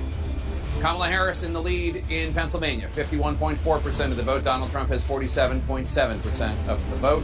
Kamala Harris has 88,000 plus votes of a lead, but it's about 35% of the vote that's been counted in Pennsylvania, about a third. Still a lot of vote to count in Pennsylvania. Michigan, Kamala Harris has 52% of the vote. Donald Trump has 46.1% of the vote. Kamala Harris with a 49,000 plus vote lead. That's with only an estimated 15% of the vote counted in the battleground of Michigan. In Wisconsin, another battleground, Kamala Harris 52.2% of the vote. Donald Trump 46.1% of the vote. Harris with a 52,000 plus vote lead, but only 27% of the vote counted in Wisconsin, still very early in Wisconsin. Battleground North Carolina, Donald Trump still in the lead there with 52.1% of the vote. Kamala Harris has 46.7% of the vote. Donald Trump with a 201,000 plus vote lead as of now. That's with 64% of the estimated vote counted in the battleground of North Carolina. In battleground Georgia, Donald Trump in the lead, 51.9% of the vote. Kamala Harris, 47.1% of the vote. Donald Trump with a 208,000 plus vote lead. That's with 79% of the estimated vote in Georgia counted. Still a lot of votes to count there, but a lot of votes have already counted. In the Commonwealth of Virginia, Donald Trump. In the Commonwealth of Virginia, Donald Trump has 49.5% of the vote. Kamala Harris, 48.6% of the vote. That is... All right, going back now to CNN News 18, Zakir Jacob. Zakir, this is the latest that we're getting in that Trump is leading in Wisconsin, but there are still very, very early leads coming in. Pennsylvania has pretty much taken a very strong, decisive stand with Harris. What does this really mean if North Carolina and Georgia is where Trump is leading? He's holding on to his lead in both these battleground states. What does this mean for Kamala Harris, given the fact that Joe Biden had won 6 out of the 7 swing states? Oh yeah, I just want to underline 2 facts. One is that in Georgia and in North Carolina, a lot of votes have been counted. In Georgia, for example, almost 80% of the votes have been counted. But what is outstanding, the 20% is to come from Atlanta and its suburbs, and those are primarily Democratic votes. So there is still some fight in that race, even though Donald Trump is leading by over 200,000 votes. Joe Biden won that state by just 12,000 votes last time around. So I will still sort of hold my breath on Georgia, but yeah, Georgia, 80% of the vote counted in. It looks likelier that Trump will win Georgia than lose. North Carolina, again, more than 65% of the vote has been counted. Again, Trump has a 200,000 lead. This was a state that he won by 74,000 votes last time around, so he's in a healthy position. Again, the places in...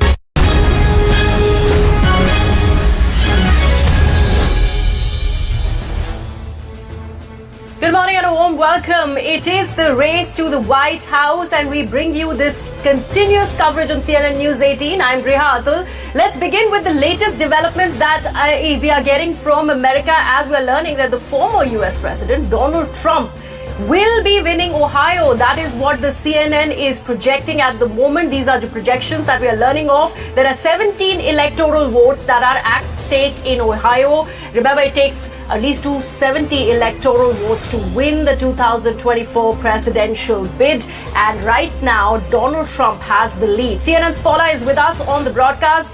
Paula, we were talking about these swing states and now we're learning about Ohio, which is completely going the Republican way. What are things looking like for Kamala Harris at the moment? If Trump wins this one, the rest of the 3 states that are left as far as the swing states are concerned, it's an absolute must-win for Kamala. Otherwise, she's out of the race.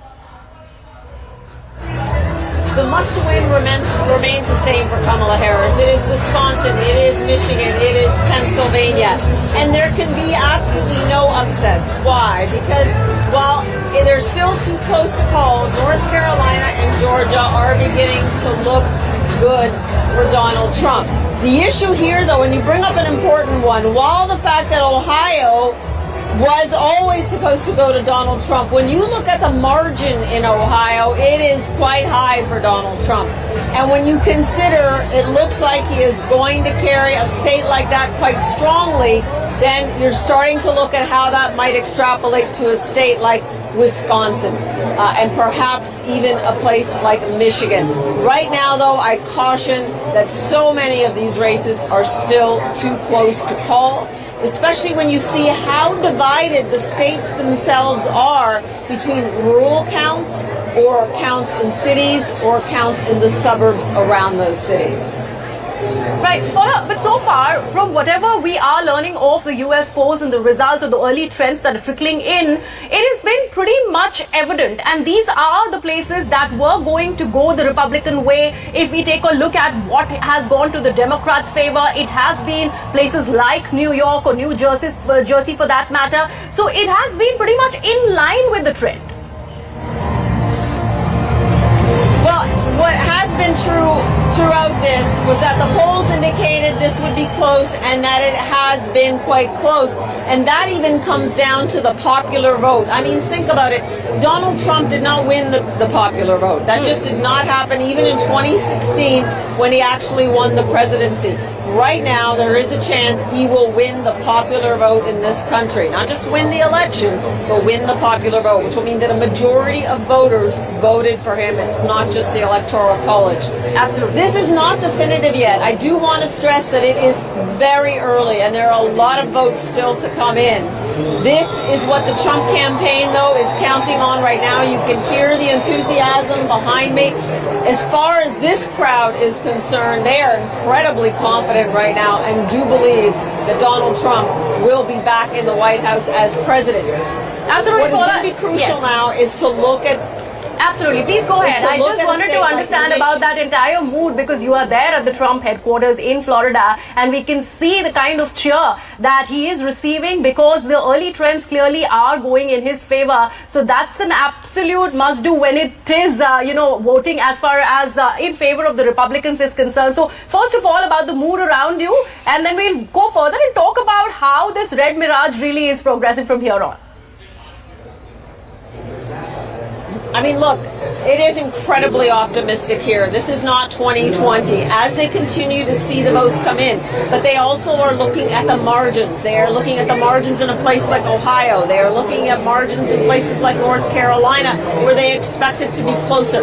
And that's why they do not believe in the mirage, so to speak. They believe that the results for 2024 will chart their own course for the Trump campaign. And I go back to what I said about the popular vote. For Donald Trump to win a majority of Americans right across the country would be significant for his campaign, and his campaign will see it as true legitimacy in governing. I do want to stress as well, though, just as important, right? Congress. Right. Do the Republicans hold on to the House?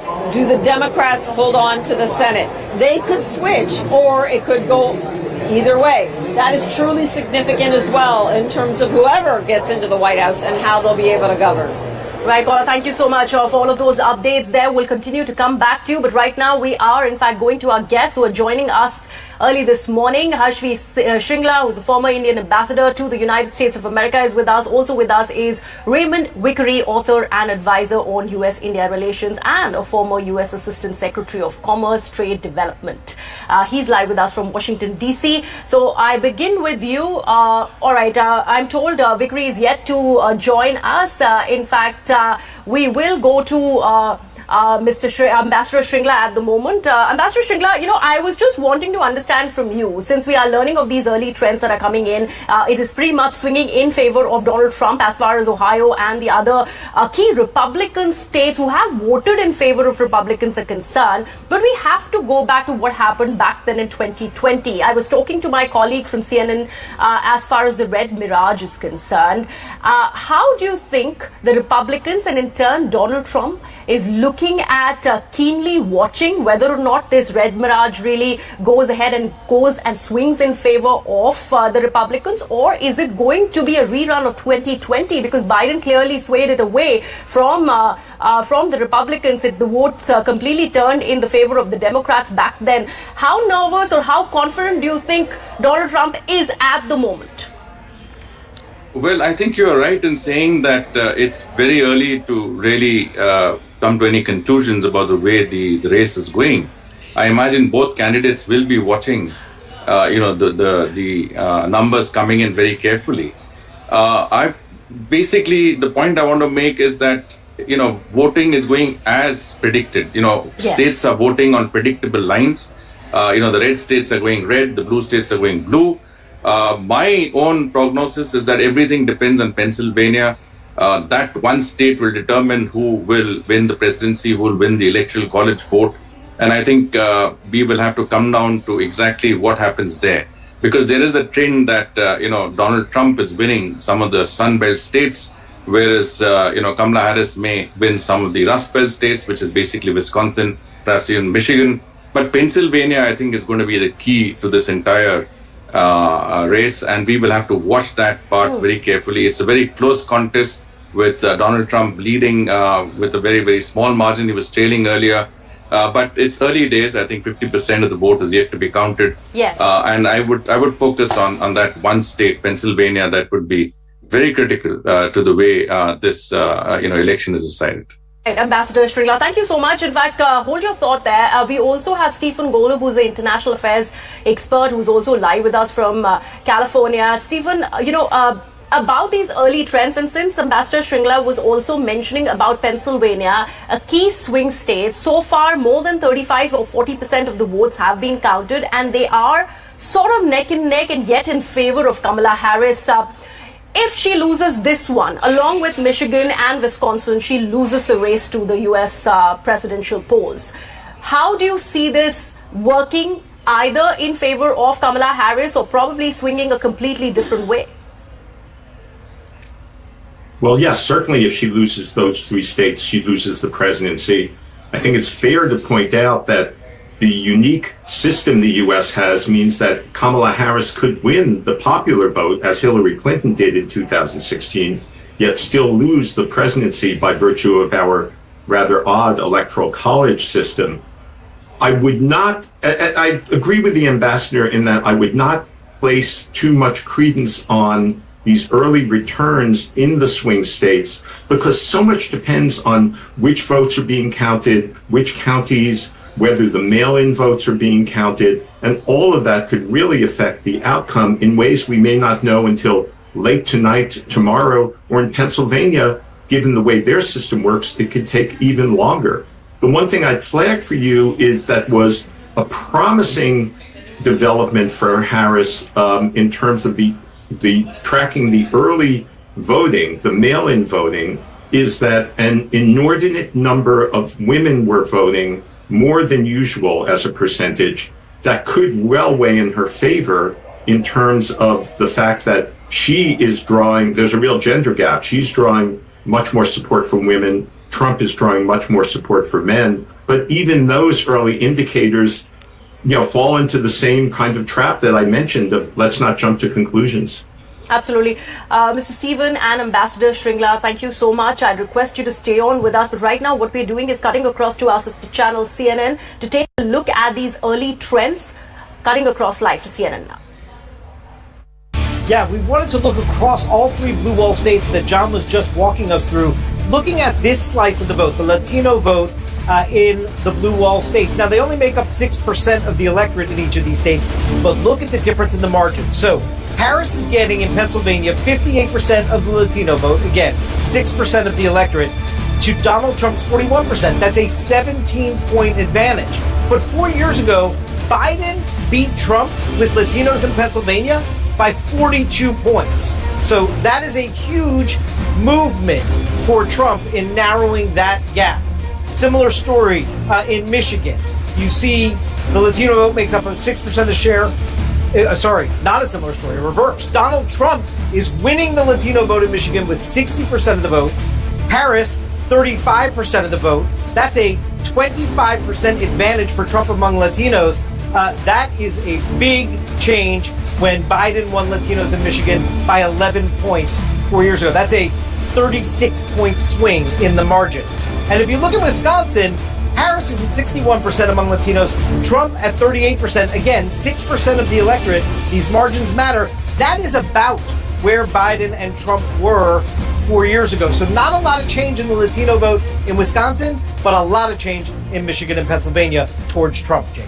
Fascinating stuff, David Chalian. Thanks so much. And let's talk about this with my panel here. Dana Bash, your thoughts. I mean, Pennsylvania and Michigan, in particular Pennsylvania, because there has been so much focus on the Latino vote in Pennsylvania, especially the Puerto Rican population there since the Madison Square Garden.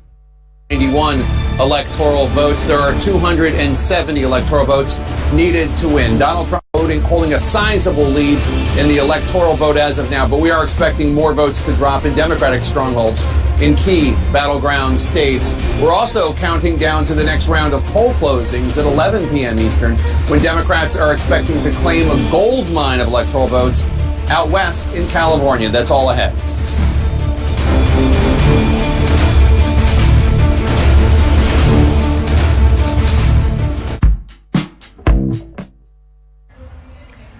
Let me also now welcome Mr. Raymond Vickery, who is joining us. He's the author and advisor on U.S.-India relations and a former U.S. Assistant Secretary of Commerce Trade Development. He's joining us live from Washington, D.C.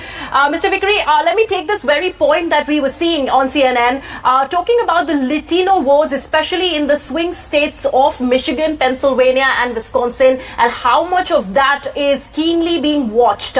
When it is about that, do you think things will look different for Donald Trump, whether or not the Democrats, the people who usually used to vote in favor of the Democrats among the Latino population, are swinging towards Trump, you feel? Well, that certainly was what we just heard from the CNN analyst.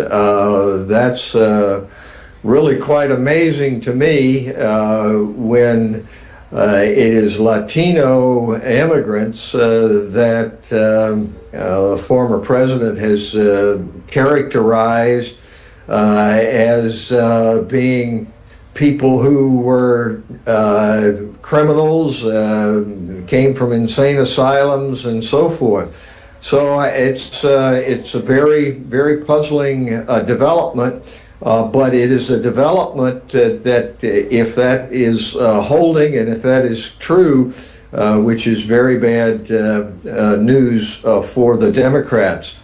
I would say I think that there is a real question here in regard to what happens after the polls are completely closed and all the votes are counted. We've had a great day, it seems to me, in terms of democracy holding. Been very little instances of things not working. But the question is, what will happen with democracy going forward? And it's really very puzzling if, in fact, people are believing the kinds of lies which have been told by Donald Trump over the past 4 years and disregarding them and saying we're going to go with them anyhow. So American democracy is more than just an election. It's the rule of law, it's the rights of the minority, it's human rights, it's freedom, and what we have to see is what will happen if Trump is wins. But there's still a lot to go, and we'll see what happens. Ambassador Shringlas, taking on from that very point that Mr. Vickery was making, I really want to understand, does any of that you see, is mattering here as far as the elections are concerned here in the United States? Because we do know how Trump is a convicted felon. We do know about the lies that he has told in public, but none of that really seems to be impacted so far. We also do understand how many of the Democrat leaning votes are yet to be counted. But we see the numbers on the screen, 207 in the red. How do you see this swing really impacting the voters in America? Because clearly, right now, the early trends are showing what is favoring Trump? So, first and foremost, I would not call it a swing, because I think what you're seeing in terms of the, results coming in as far as the states are concerned is on expected lines. The red states are going to the Republicans, and the blue states traditionally are going to the Democrats. The only point I want to make is that Iowa has just gone to Trump. Yes. Yesterday's New York Times Siena polls had predicted that Iowa was showing a 3-point lead for Harris. Mainly because of women voters, but that has not turned out to be correct. Iowa has been declared for Trump. So it is on expected lines. Iowa is the red state, it's gone to the Republicans. So everything is going on expected lines, except the popular vote, and it's very early to say what the popular vote is going to be like. But in terms of electoral colleges, I think you will find that with California and a number of West Coast states being declared, the tally for Harris will go up. And it will become, again, neck to neck. And so we will have to come down to the battleground states. And again, I come down to Pennsylvania and possibly Michigan being absolutely key to determining who would be the next president of the United States. I mean, these two states, especially Pennsylvania with 19 electoral college votes, is going to be very, very important in that regard. And I think this is where we have to watch very carefully to see the final outcome of this particular contest. Right. Stephen, I'll come back to you in just a bit, but we have to cut across to CNN and see what are the further projections looking like. Like Ambassador Shringla just mentioned, Ohio has gone to Trump, and that's a Republican traditional vote bank, although we had seen how there were projections that were indeed talking about a Harris victory from there, but that unfortunately has not happened. Let's see what further are we learning from CNN. Take a look at the fight for electoral votes right now. As of right now, Donald Trump has 207 electoral votes. Kamala Harris has 91 electoral votes. There are 270 needed to win. The results, of course, are still coming in, and we have a key race alert right now.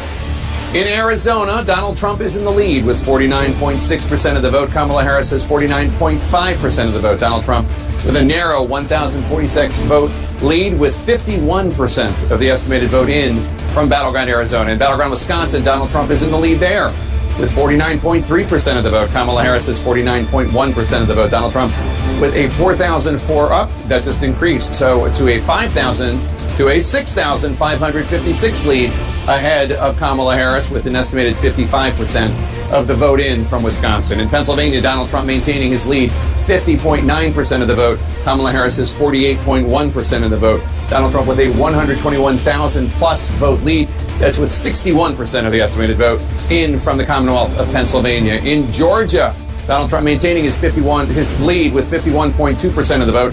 Kamala Harris has 48% of the vote. Donald Trump with a 153,980 vote lead with an estimated 86% of the vote in. In Battleground, Michigan, Kamala Harris in the lead. She has 52.5% of the vote. Donald Trump with 45.7% of the vote.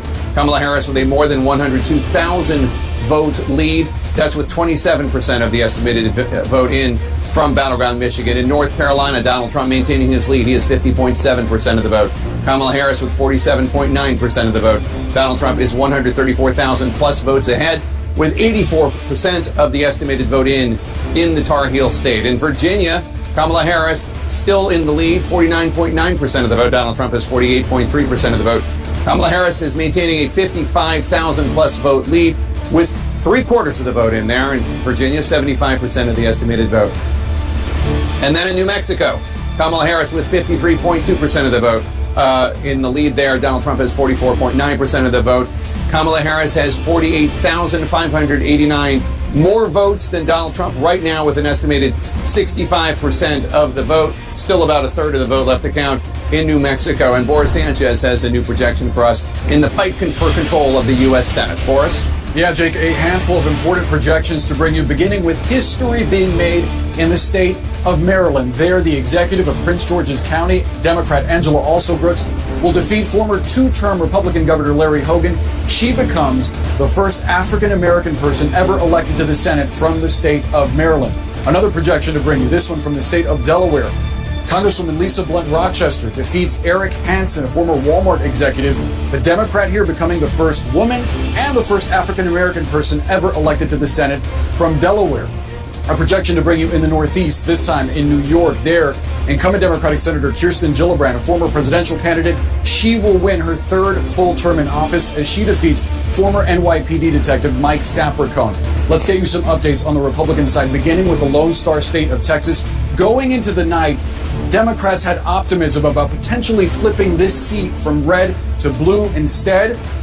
Republican incumbent Ted Cruz wins re-election, cruising to his third term against Democrat Colin Allred, a congressman from the Dallas area, a former Tennessee Titans middle linebacker. Cruz here winning by a substantial margin in the Lone Star State. An update now from Mississippi. There, incumbent Republican Roger Wicker wins his third full term, defeating civil rights attorney Ty Pickens. Re-election for Wicker in Mississippi. An update now from one of the reddest states in the country, Wyoming. There, incumbent Republican Senator John Barrasso wins his fourth term as he defeats Scott Morrow, a union official who touts his black belt in Taekwondo on his campaign website. Barrasso reelected in Wyoming. Some more projections to bring you, beginning in Missouri. There, incumbent Republican Senator Josh Hawley, perhaps best known for being the first senator to object to certifying the 2020 election results in favor of Joe Biden, he defeats Democrat Lucas Kunz to win re-election in Missouri. Meantime, in Nebraska, this special election, Pete Ricketts, a former governor there, he defeats Preston Love Jr., a former campaign manager for Jesse Jackson's presidential campaign in 1984. This is to serve out the term left by retired Republican Senator Ben Sasse. An update from North Dakota now. There, incumbent Republican Senator Kevin Cramer wins his second term, defeating engineering professor Katrina Christensen. Cramer reelected in North Dakota. So what do all these results mean for the magic number that Republicans need to take control of the U.S. Senate? Remember, they started out the night needing 2 Democratic seats to flip the chamber. Right now, that number with a pickup in West Virginia is 1. And currently, as of this moment, Republicans are leading in 4 races where Democrats hold seats. But hold on, because that needs some context.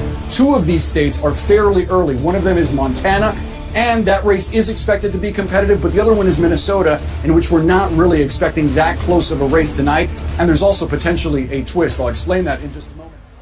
Going back to my guests, Mr. Raymond Vickery and Mr. Stephen Golub, who continue to be with us on the broadcast. Stephen, I wanted to understand from you, we will talk about the Senate numbers so far that are going in the Republicans' favor. So how much more do they need to take control of the Senate becomes an important question. But, talking about Donald Trump and talking about his home state, even as we speak about how he has won, Kansas and Iowa, the fact that something was being projected could be swinging in favor of Kamala Harris. We also were talking about the Latino votes, and that really is possibly not working in favor of Kamala Harris. How do you see the entire policy of the Republicans, in turn Donald Trump, really working, where he has been very, very vocal in talking about the immigrant population in United States of America, and how, we've had the guests of the past talking about how he has badmouthed the Latino population, and yet the votes do seem to be in favor of the Republicans at the moment out of the ones that are being counted. Which way do you see this really going, when it is especially from the key 7 swing states? Well, the thing you said that I would pay most attention to or most emphasize is at the moment. As I said earlier, and as I think we agreed, it may be too early to tell. Could be that mail-in ballots will favor Harris more. Okay. Could be that certain counties will come in that favor Harris more. So this thing is by no means not over. And ironically, the key state that a lot of this could hinge on, Pennsylvania, might be the state, by virtue of the way elections work there, that delivers results latest. Certainly not tonight, I believe, maybe not tomorrow or until the day after. So let's keep that in mind. In terms of your very good question about immigration, I guess I'll start by, since I spent some time in India and have a real affection and respect for the Indian people, what this could mean for Indian Americans and for Indian immigrants and the like. Because Donald Trump's lead immigration advisor has said America is for Americans and Americans only. And you don't have to read too carefully between the lines there, given the background of this fellow, Stephen Miller, to know that he's talking about white Americans. And really that could mean in terms of restricting immigration from India, be it for tech people or for other people, and other types of restrictions that could affect Indians trying to come to the U.S. and affecting Indian Americans, because what Trump did in his first term that could even be strengthened in a second term would be to bolster the bigotry so that even in an informal way, he could really hurt Indian Americans and other minority groups in terms of Latinos. That may be an appeal to men. I think what it breaks down to, again, is more women are supporting Kamala Harris, more men are supporting Trump, maybe among Latino men and black men. But this, I don't mean to single them out. This extends beyond to all men, including whites. There may be a certain amount of appeal based on macho, based on machismo, based on the notion that a woman can't lead the country, based on all sorts of biases. And let's face it, if Kamala Harris were a white man with the same credentials, the same background, the same skills, there's a good chance that because sexism wouldn't be operating, she'd already be further up in certain states than, and in terms of the popular vote, than we're seeing now. That's a reality of American society. You know, on the other hand, in a more positive vein, women are highly motivated. We don't know whether all of their votes have been counted proportionately yet. They've got motivation based on abortion, and also based on the general sense, based on what Trump himself and his surrogates have said, as his allies have said, which have been some very vulgar comments about women, and other things that have emanated from that campaign. Let's not discount the possibility that there could yet be a surge of female votes pro-Harris that haven't yet been counted. Absolutely, and yet we are seeing what we are seeing at the moment, and especially we're talking about how certain Latino votes, and even if we talk about these young educated women from America not really voting in favor of Harris, and that becomes a concerning point, case in point for the Democrats. We will continue to keep our eyes on this exact very point, on how much of that women voting is going in favor of the Democrats and in turn Kamala Harris. But right now we are going into a very, very short break, coming right back.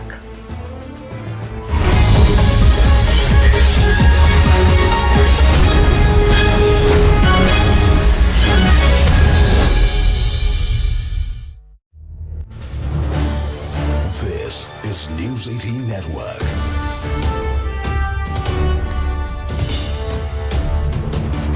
India's largest news network.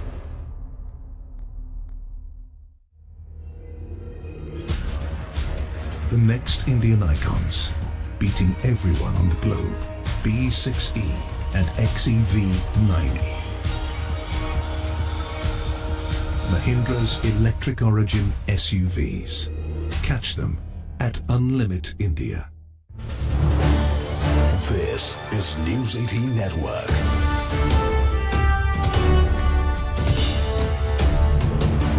India's largest news network.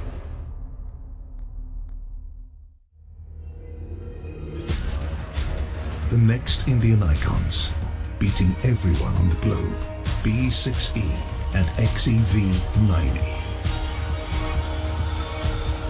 Mahindra's electric origin SUVs. Catch them at Unlimit India. This is News 18 Network.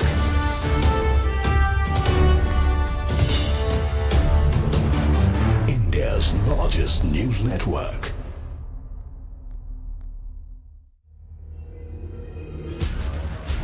The next Indian icons, beating everyone on the globe, B6E and XEV9E. Mahindra's electric origin SUVs. Catch them at Unlimit India. This is News 18 Network.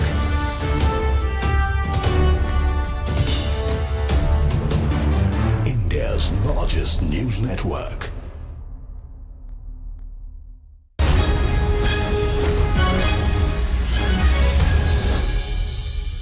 So the Georgia math, we still have the biggest population center where we're waiting to see some key results. All right, John, as we stand by for the next poll closings at the top of the hour, here's an update on the race to 270. Donald Trump has 154 electoral votes. Kamala Harris has 81 electoral votes. Obviously, 270 electoral votes are needed to win. Now, another key race alert. Let's go to the states where we have not called. Kamala Harris in the lead in Pennsylvania, 51.4% of the vote. Donald Trump has 47.7% of the vote.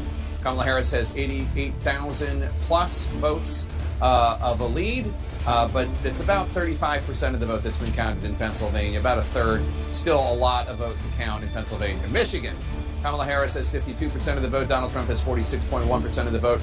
Kamala Harris with a 49,000 plus vote lead. That's with only an estimated 15% of the vote counted in the battleground of Michigan. In Wisconsin, another battleground, Kamala Harris 52.2% of the vote. Donald Trump 46.1% of the vote. Harris with a 52,000 plus vote lead, but only 27% of the vote counted in Wisconsin, still very early in Wisconsin. Battleground North Carolina, Donald Trump still in the lead there with 52.1% of the vote. Kamala Harris has 46.7% of the vote. Donald Trump with a 201,000 plus vote lead as of now. That's with 64% of the estimated vote counted in the battleground of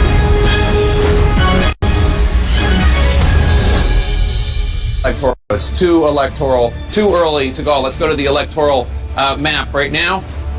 Donald Trump with 211 electoral votes at this hour. Kamala Harris cracks 100, now has 145 electoral votes. 270 electoral votes are needed to win. Donald Trump is 59 electoral votes away from that.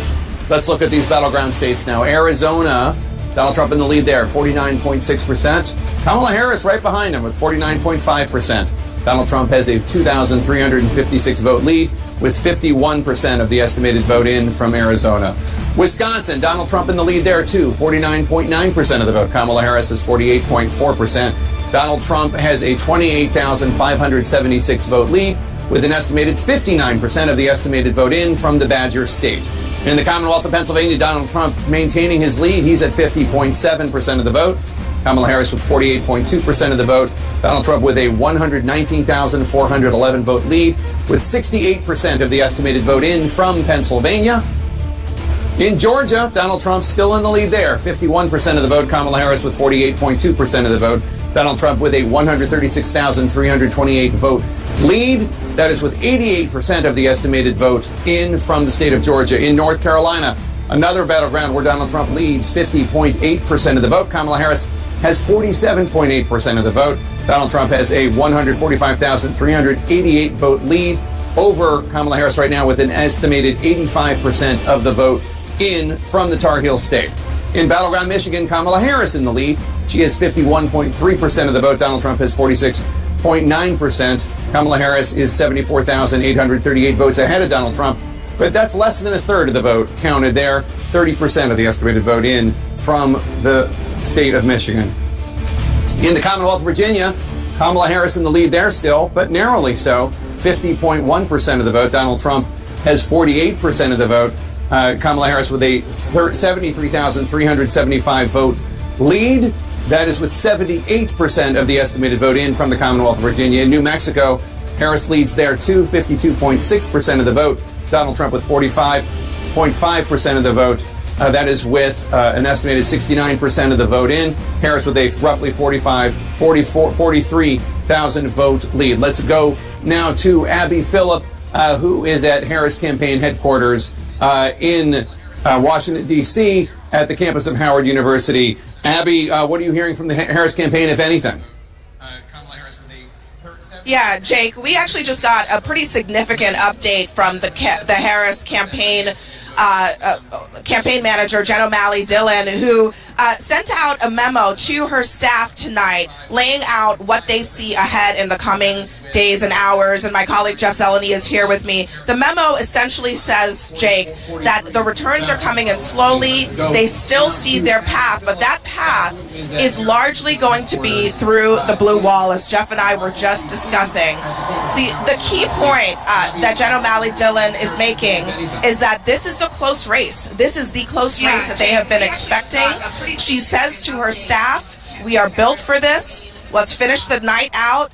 we will see you tomorrow. They are not expecting this to be wrapped up tonight. They are not, because the margins are so small. And just reading from that memo, said we have known all along our clearest path to 270 was through the blue wall states. And again, they point out the cities we were talking about, Milwaukee, Detroit, and of course Philadelphia. Abby, a central question hanging over all of this, and indeed the crowd here waiting behind us, is Vice President Harris going to address the crowd? That is a possibility. We will see in the coming days as we hear some helicopters overhead here. We will see. But the bottom line is they know this is a close race. This is going to be not resolved tonight in their eyes. Yeah, Jeff, this is a critical moment, I think, for the Harris campaign to show where they get to 270. And Jake, it looks like they are not foreclosing really on anything in the map right now that is not called. They're still waiting for the polls to close in parts of the Sun Belt, for those results to come trickling in. But again, it's the blue wall again. It is it's Pennsylvania, it is Wisconsin, and it is Michigan, where the best chances are for Harris to get to that 270 that she needs to become president of the United States. All right, Abby Phillip and Jeff Zeleny, thanks so much. Let's go to John King at the Magic Wall. John, explain the theory of the case for the Harris campaign right now, if you would. Right, and you heard Jeff and Abby emphasizing even the campaign, saying essentially they don't rule out any other possibilities, but we're really banking on the blue wall. Well, at the moment as we speak, 2 of the 3 blue wall states, that's Pennsylvania, Michigan, Wisconsin, 2 of the 3 are red. We're not done, but 2 of the 3 are red. Why is that significant? Well, let's look at the Sun Belt states. And again, Harris campaign is not ruling this out, but you show this here. Donald Trump, 142,000 votes ahead in North Carolina. I can show you the live outstanding votes. And when I show you the live outstanding votes, you will see some pretty big circles in the blue areas, large metropolitan areas and suburban areas where the Democrats do quite well. I just want to say, at 85% reporting statewide and 142,000 vote lead, is it mathematically possible? Are enough votes out there? Yes. When you get to this point in an election in a state Donald Trump won twice, you start to think, okay, this looks like it did in 2016. And in 2020, it looks more like 2016 than it did in 2020, to be honest with you. But you look at it, and if you're in the Harris campaign, you're calling all these counties, and you're trying to figure out, how many votes are out and what percentage are we getting. But if you're looking at the North Carolina map, I'd rather be Donald Trump than the Vice President of the United States right now. So then you bring up the Georgia map. And again, this one, I'll say this again, I'm a broken record. 2024 is not 2020. There's not as many mail-in ballots. We won't have as many large percentages of Democratic votes coming in the days after. But Donald Trump was ahead by more than 200,000 votes at this point 4 years ago. So let's just be cautious for the sake of being cautious. And yet, at the same time, I just said that, I want to tell you he's 136,000 votes ahead in a state that was decided by 11,000 votes last cycle. 88% of the vote is in. So where is the live outstanding vote? Live outstanding vote. This is where in the Harris campaign, you're just hoping that overnight these Democratic areas report not just their votes, but a lot of votes. You're hoping turnout, exceeds your expectations. So you see down here in the Savannah area, this is where the races are won or lost for Democrats, Atlanta and the suburbs around it. So let's come out of that map. And again, here's the key point. Fulton County, 90% of the vote is in. Yes, she's getting 72% of the vote. Just want to check, compare that. It's a little below where President Biden was, but it's close. But remember, he won the state by 11,000 votes, so she can't really afford to be below him anywhere, or not by much anyway. You move over to Cobb County, 91% in. This is a big suburban county, right? So 91%, you have some change to make up there. She's at 57% if you round that up. The President of the United States was at 56, so she's running equal, maybe a little bit ahead there. So let's come over to DeKalb County here. Let's come up to 2024 and see what's left. 11% left, again, large, very Democratic area. You see the 81% there just to the east of Atlanta. Let's just check 2020, Biden getting 83. 81, 83, you might think at home that's not that big of a difference. In a race that's very close, yes, it can be a big difference. So we have to watch at the moment. Let's do it this way, come back to 2024, and let's just pop in this and see where's Harris underperforming. Where is Harris underperforming Joe Biden? In a state Joe Biden won by 11,000 votes, you can't really underperform. And she's underperforming in 28 of the 159 counties, right? So we have more votes to be counted. We're not done yet. This is not a final glimpse. But you see out in these rural areas, this is part of the secret of Joe Biden's win in 2020. He got his butt kicked by Donald Trump in these small rural counties, but he did better than Hillary Clinton. Blue-collar workers, rural workers, people who work with their hands, Joe Biden did just a little bit better. And in a state decided by 11,000 votes, that can matter. So again, you asked me about the map. We're not done. We're going to count. The Harris campaign will update us. They enter their counties. We have people on the ground asking the people, our vote desk with Pam Brown, what votes are still outstanding. But if you look at this map right now, I want to switch. Well, let's just check real quickly where we are in Wisconsin. 61%. I want to check Milwaukee. This is where, okay, only at 53% in Milwaukee. Black turnout in Milwaukee better be huge in the uncounted vote for the vice president to catch up. I talked to a Democrat out there earlier who said it was good. They didn't say it was great. They said it was good. And I asked if it was great, and they said it was good. So we'll see how that plays out. Dane County, 74%. We're at 91%. Again, not to be a broken record, 75%. A percentage point can matter, underperforming by just a little bit. And so she's losing in Wisconsin. Got a ways to go there. She's holding on in Michigan at the moment. We're still only at 32%. So we got a long way to go in battleground Michigan. We'll come back out here. And this one is the biggest. I'm going to show you why in just a second. The Commonwealth of Pennsylvania, we've been saying. Interesting developments coming to fore. I'm taking this back to my guest. Now joining us on the broadcast is political analyst and academician Gopalan Balachandran. Mr. Balachandran, thank you so much for being a part of this conversation. From what we are learning of now, how do you see this working for Kamala Harris? Because we do know from what are the reports really coming in from the Harris's headquarters there's a memo that has come out from Harris's campaign manager. Now, what does the memo really say? They go on to say that they are still not really seeing the returns come in and they are banking on the blue wall states. Right now, most of the Democrat-leaning votes haven't yet been counted, but the electoral map really says 211 red. Do you see something swinging in favor of Harris still? I'll be clear for once. Afterwards, I'll keep quiet because nobody seems to be talking sense. I have held for the last 3 weeks that the only way that Kamala has no problem at all, Pennsylvania, Michigan, and Wisconsin, which will give her 44 electoral votes, and with a consensus of 226, which is already everybody's agreed, she will have 270. Nothing has changed. No, but Mr. Balachandran, I beg your pardon, I would interrupt you there. Out of these 3 key swing states, right now, only Michigan seems to be working in favor. Pennsylvania, Wisconsin has a Trump lead. No, sorry, I got right in front of me. Let me tell you, in Wisconsin, he has got the same, but in Pennsylvania, okay. Okay. Yeah, Pennsylvania is got. Now, somebody in your CNN Washington said, oh, he's going to get more popular votes. Some major popular centers, and you have to listen, otherwise I will keep quiet. Florida and Texas, where their votes have already taken. And he has got now, from his strong states, he has got a lead of about 3 million votes. Kamala Harris from the same states which are known has got a lead of about, I think, 2.1 million. California, last time she got a lead of 4 million. And therefore, if anybody in the right sense tell me that Trump is going to get more popular votes, they should have their head examined and sent to a mental institution. Now, let us worry about these 3 states. Let's see. Let's see if the votes of the major city centers come in. Okay. But I think she will get Pennsylvania, Michigan, and Wisconsin. All right, Mr. Balachandran, thank you so much for sharing your views. I will have to go into a very, very short break, but right now, what we are learning of is that there is a memo that has been sent out from Harris's campaign manager.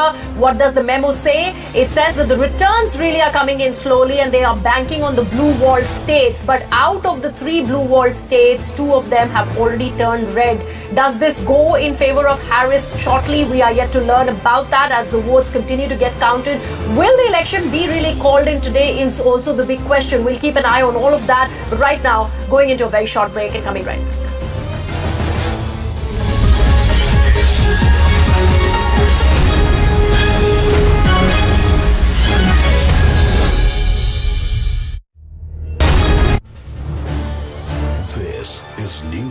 Network.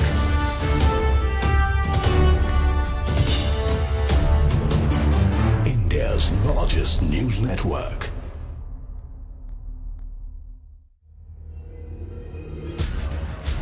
The next Indian icons, beating everyone on the globe, BE6E and XEV9E.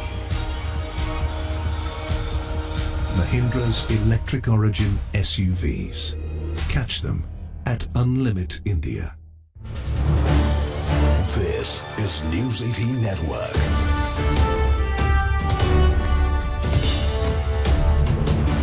India's largest news network.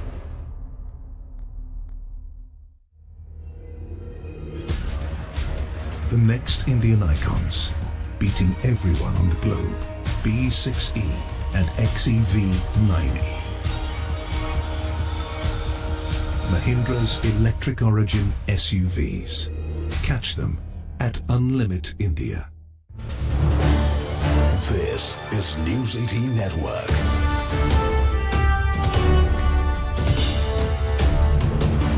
India's largest news network.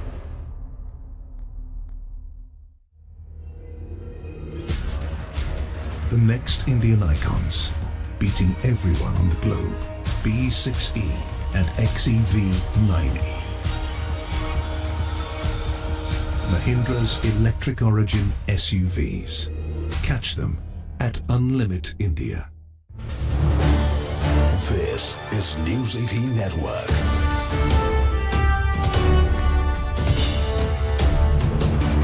India's largest news network.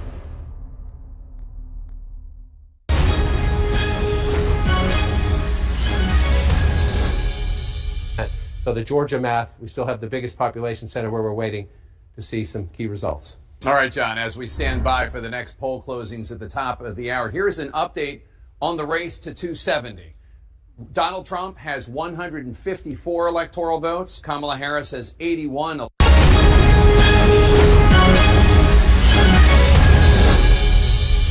And where they're going to be put. So these yellow bags are the physical paper ballots that voters have voted. They are put in these bags and sealed and locked. The seal numbers are traced for chain of custody, and they will be locked up and kept here. Just how smoothly has it gone? Because we've heard that it's gone incredibly smoothly here in Allegheny. So this crew that works here on Election Day, they've gotten really good at this since 2020. I mean, we posted our first batch of approximately 186,000 mail-in ballots by 8:02. And you know, by law in PA, we're not allowed to post any results before 8 o'clock. Is there anything we can look to be outstanding after midnight tonight? Just the provisional ballots, which we are sworn in on Friday to start our return board. That is our recount. That's when we'll start researching those provisionals, see how many we have, and start counting those. And again, like I said, the overseas and military ballots, this will count and get into the system next week. Any sense of how many of those there are? Less than 4,000 total. David, thank you very much. Great update. All right, guys, back to you. Allegheny County, close to the finish line here. All right, Brian, thanks so much. Let's get more on the Commonwealth of Pennsylvania with Pamela Brown, who's at the voting desk. Pamela, take us through what is left to be counted, what's outstanding. Well, it's a big question what's going on in the collar counties around Philadelphia. These are the blue-leaning collar counties that the Harris campaign has been trying to drive up turnout. That's Bucks, Chester, Delaware, Montgomery counties where results have been slowly coming in. So I just spoke to an official in Chester County. An official there tells me that they just released a large batch of mail-in ballots. So that release was 60,673. And by 1 a.m., I'm told they'll see more results from the precincts of today's in-person votes. You have to remember they have to take the memory card, drive it in. It's a large county. Now, total ballots counted so far, like this is the universe, right, is 151,950. And then I should note the ballots cast in person today there in this key collar county is 91,277 per this official. Let's go over to Bucks County. This is another critical collar county, as John King has been talking about all night. I'm told results will trickle in as these data cards are being driven from the polling places. An official I was just in touch with, texting with there in Bucks, says so far over 90,000 mail-in ballots are accounted for in the results out of a possible total of 151,000. And I also want to note this, that the state will be required to report the outstanding early votes by midnight. So we should get a clearer picture soon there in this critical battleground Commonwealth of Pennsylvania. Back to you. All right, fascinating. And she was just talking about Bucks County. Walk us through Bucks County. This is where Harris had a couple big events there, including that one with Liz Cheney, really making a play for Republican women, especially in Bucks County. And for Haley voters. Nikki Haley got 155,000 votes in the Pennsylvania primary long after she was out of the race, so that was one piece of the competition. Two things to say about this. Number one, it's only half the vote. So if you just think we have about 200,000 more votes, right? This is 51%. It's 103 to 102. So you got roughly 200,000 votes still to come in. Bucks County is the most competitive of the collar counties. She's at 50%, the vice president, if you round up. Again, President Biden was at 52 if you round him up. You say that's not a huge difference, but Jake, you know the Commonwealth very well. In the competitive swing counties, a half a point or a point can matter, and right now that number is not good for the vice president. Indeed. And CNN can bring you a projection now. Folks at home, CNN projects that the state of Oregon will go to Kamala Harris. As expected, Oregon, with its 8 electoral votes, will go to the Democrat Kamala Harris. Let's take a look at the electoral map. Right now, Donald Trump has 211 electoral votes. Kamala Harris has 153 electoral votes. 270 are needed to win. Let's take a look at the key races now. Arizona, Donald Trump in the lead there, 49.6% of the vote. Kamala Harris right behind him with 49.5% of the vote. Donald Trump with a roughly 3,000 vote lead. That's with 51% of the estimated vote in from the state of Arizona. In battleground Wisconsin, Donald Trump maintaining his lead, 50.4% of the vote. Kamala Harris has 48% of the vote. Donald Trump with a more than 50,000 vote lead right now with 63% of the estimated vote in from the Badger State. In the Commonwealth of Pennsylvania, Donald Trump maintaining his lead, 51% of the vote. Kamala Harris has 47.9% of the vote. Donald Trump with more than 165,000 more votes than Kamala Harris, with more than 76% of the estimated vote in from the Commonwealth of Pennsylvania. In battleground Georgia, Donald Trump in the lead, 50.9% of the vote. Kamala Harris has 48.3% of the vote. Donald Trump has a more than 131,000 vote lead over Kamala Harris. That's with 90% of the estimated vote in. So they got 10% to go there in Georgia, but Donald Trump in the lead. In North Carolina, another battleground, Donald Trump still in the lead there with 50.7% of the vote. Kamala Harris with 47.9% of the vote. Donald Trump has a more than 138,000 vote lead over Kamala Harris with an estimated 87% of the vote in. In battleground Michigan, Kamala Harris is in the lead, 50.2% of the vote. Donald Trump has 48% of the vote. Harris has a more than 40,000 vote lead over Donald Trump with 33% of the vote in there. John King? So, Jake, just going through some of these counties in Pennsylvania, again, Joe Biden won the state. Let's go back and show you it. 81,000 votes, right? His birth state. He's from Delaware now, but he was born in Pennsylvania. That was one of the things that helped him, is because he was, as he liked to call himself, the scrappy kid from Scranton. So where are we now in 2024? I was just looking at here. This is Lackawanna County. This is where Joe Biden was born. Scranton, Pennsylvania. You say, well, the vice president's winning it with 51%, but Donald Trump's at 48, right? So again, in a close battleground state, margins within some of these counties can matter. She's at 51. Joe Biden, 4 years ago, was at 54. That's a big deal. That's a big deal. You look at the margin.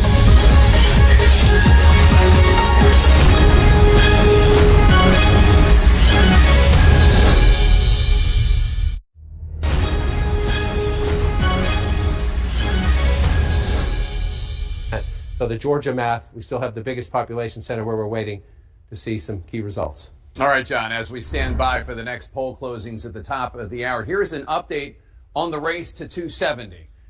Donald Trump has 154 electoral votes. Kamala Harris has 81 electoral votes. Obviously, 270 electoral votes are needed to win. Now, another key race alert. Let's go to the states where we have not called.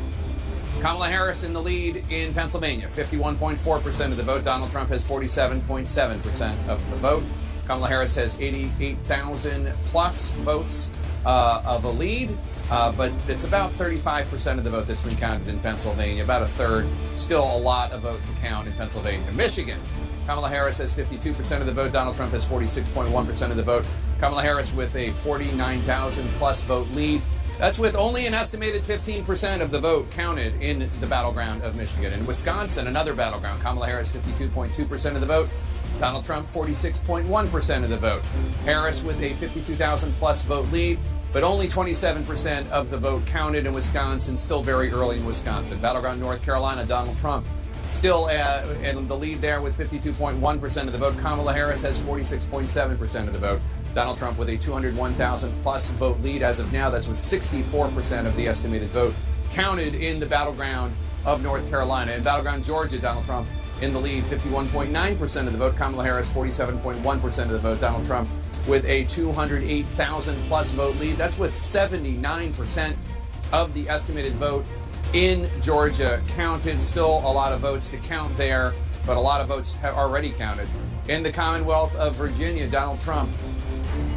In the Commonwealth of Virginia, Donald Trump has 49.5% of the vote. Kamala Harris, 48.6% of the vote. That is... All right, going back now to CNN News 18, Zakar Jacob. Zakar, this is the latest that we're getting in that Trump is leading in Wisconsin, but there are still very, very early leads coming in. Pennsylvania has pretty much taken a very strong, decisive stand with Harris. What does this really mean if North Carolina and Georgia is where Trump is leading? He's holding on to his lead in both these battleground states. What does this mean for Kamala Harris, given the fact that Joe Biden had won 6 out of the 7 swing states? Oh yeah, I just want to underline 2 facts. One is that in Georgia and in North Carolina, a lot of votes have been counted. In Georgia, for example, almost 80% of the votes have been counted. But what is outstanding, the 20% is to come from Atlanta and its suburbs, and those are primarily Democratic votes. So there is still some fight in that race, even though Donald Trump is leading by over 200,000 votes. Joe Biden won that state by just 12,000 votes last time around. So I will still sort of hold my breath on Georgia, but yeah, Georgia, 80% of the vote counted in. It looks likelier that Trump will win Georgia.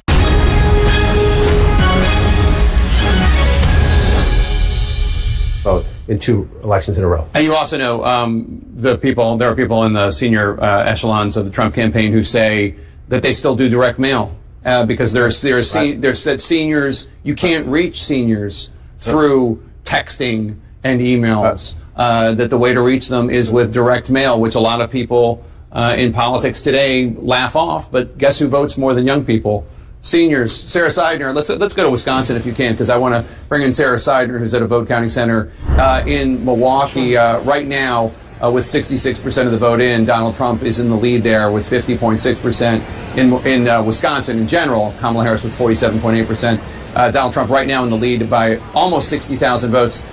Sarah, you have officials with you who can tell us about the outstanding vote in Wisconsin. Still about 1/3 of the state's vote is outstanding. What can you tell us? Yeah, we just heard a big cheer go up here in Milwaukee at the central count, as they call it, because all the wards have finally reported. So they are counting these ballots as fast as they can. They do believe that they're going to be able to give some kind of idea of this count after midnight. It will not take the extra 2 or 3 hours they thought it might because of that problem with what happened with the tabulators, which, by the way, are right behind me, one of them. All 13 of them, there was an issue, a door was not locked, and so they, out of an abundance of caution, decided that they were going to rerun through the absentee ballots, 30,000 of them, but they've been able to do that, and now there are about 80,000 of 108, 325,000 that have already been processed. All right, with me now, we have Patricia Ruiz-Cantu and Douglas Haig, Republican, Democrat. Both of them are on the Milwaukee Election Commission. First of all, how are things going, and do you think we're going to find out something soon? We will. I think things are going really well, even though we had a little hiccup. But, as... Let's now take a look at the latest projections by CNN. Now, former President Donald Trump has won Ohio, Iowa, Kansas, and Idaho. Now, there are 17 electoral votes at stake in Ohio, 6 electoral votes at stake in Kansas, and 4 of them at stake in Idaho. In fact, CNN has also projected that Vice President Kamala Harris has won California, Oregon, and there are about 54 electoral votes that are in stake in California, and it takes at least, remember, 270 electoral votes to win the US presidential race. Now remember, America is waiting with bated breath, and so is the world, for the outcome of this closely contested US elections 2024. Which way is it swinging? All eyes are on the 7 swing states, but out of them, Pennsylvania, Michigan and Wisconsin, the states that fall in the Rust Belt, really become very, very important. Right now, the projections really are showing that what so far has traditionally voted in favor of the Democrats, and talking about the Rust Belt, is really swinging in favor of the Republican. And that also is going to be some amount of bad news for Kamala Harris. Remember, still more than a third of the votes are to be counted, especially in the Rust Belt.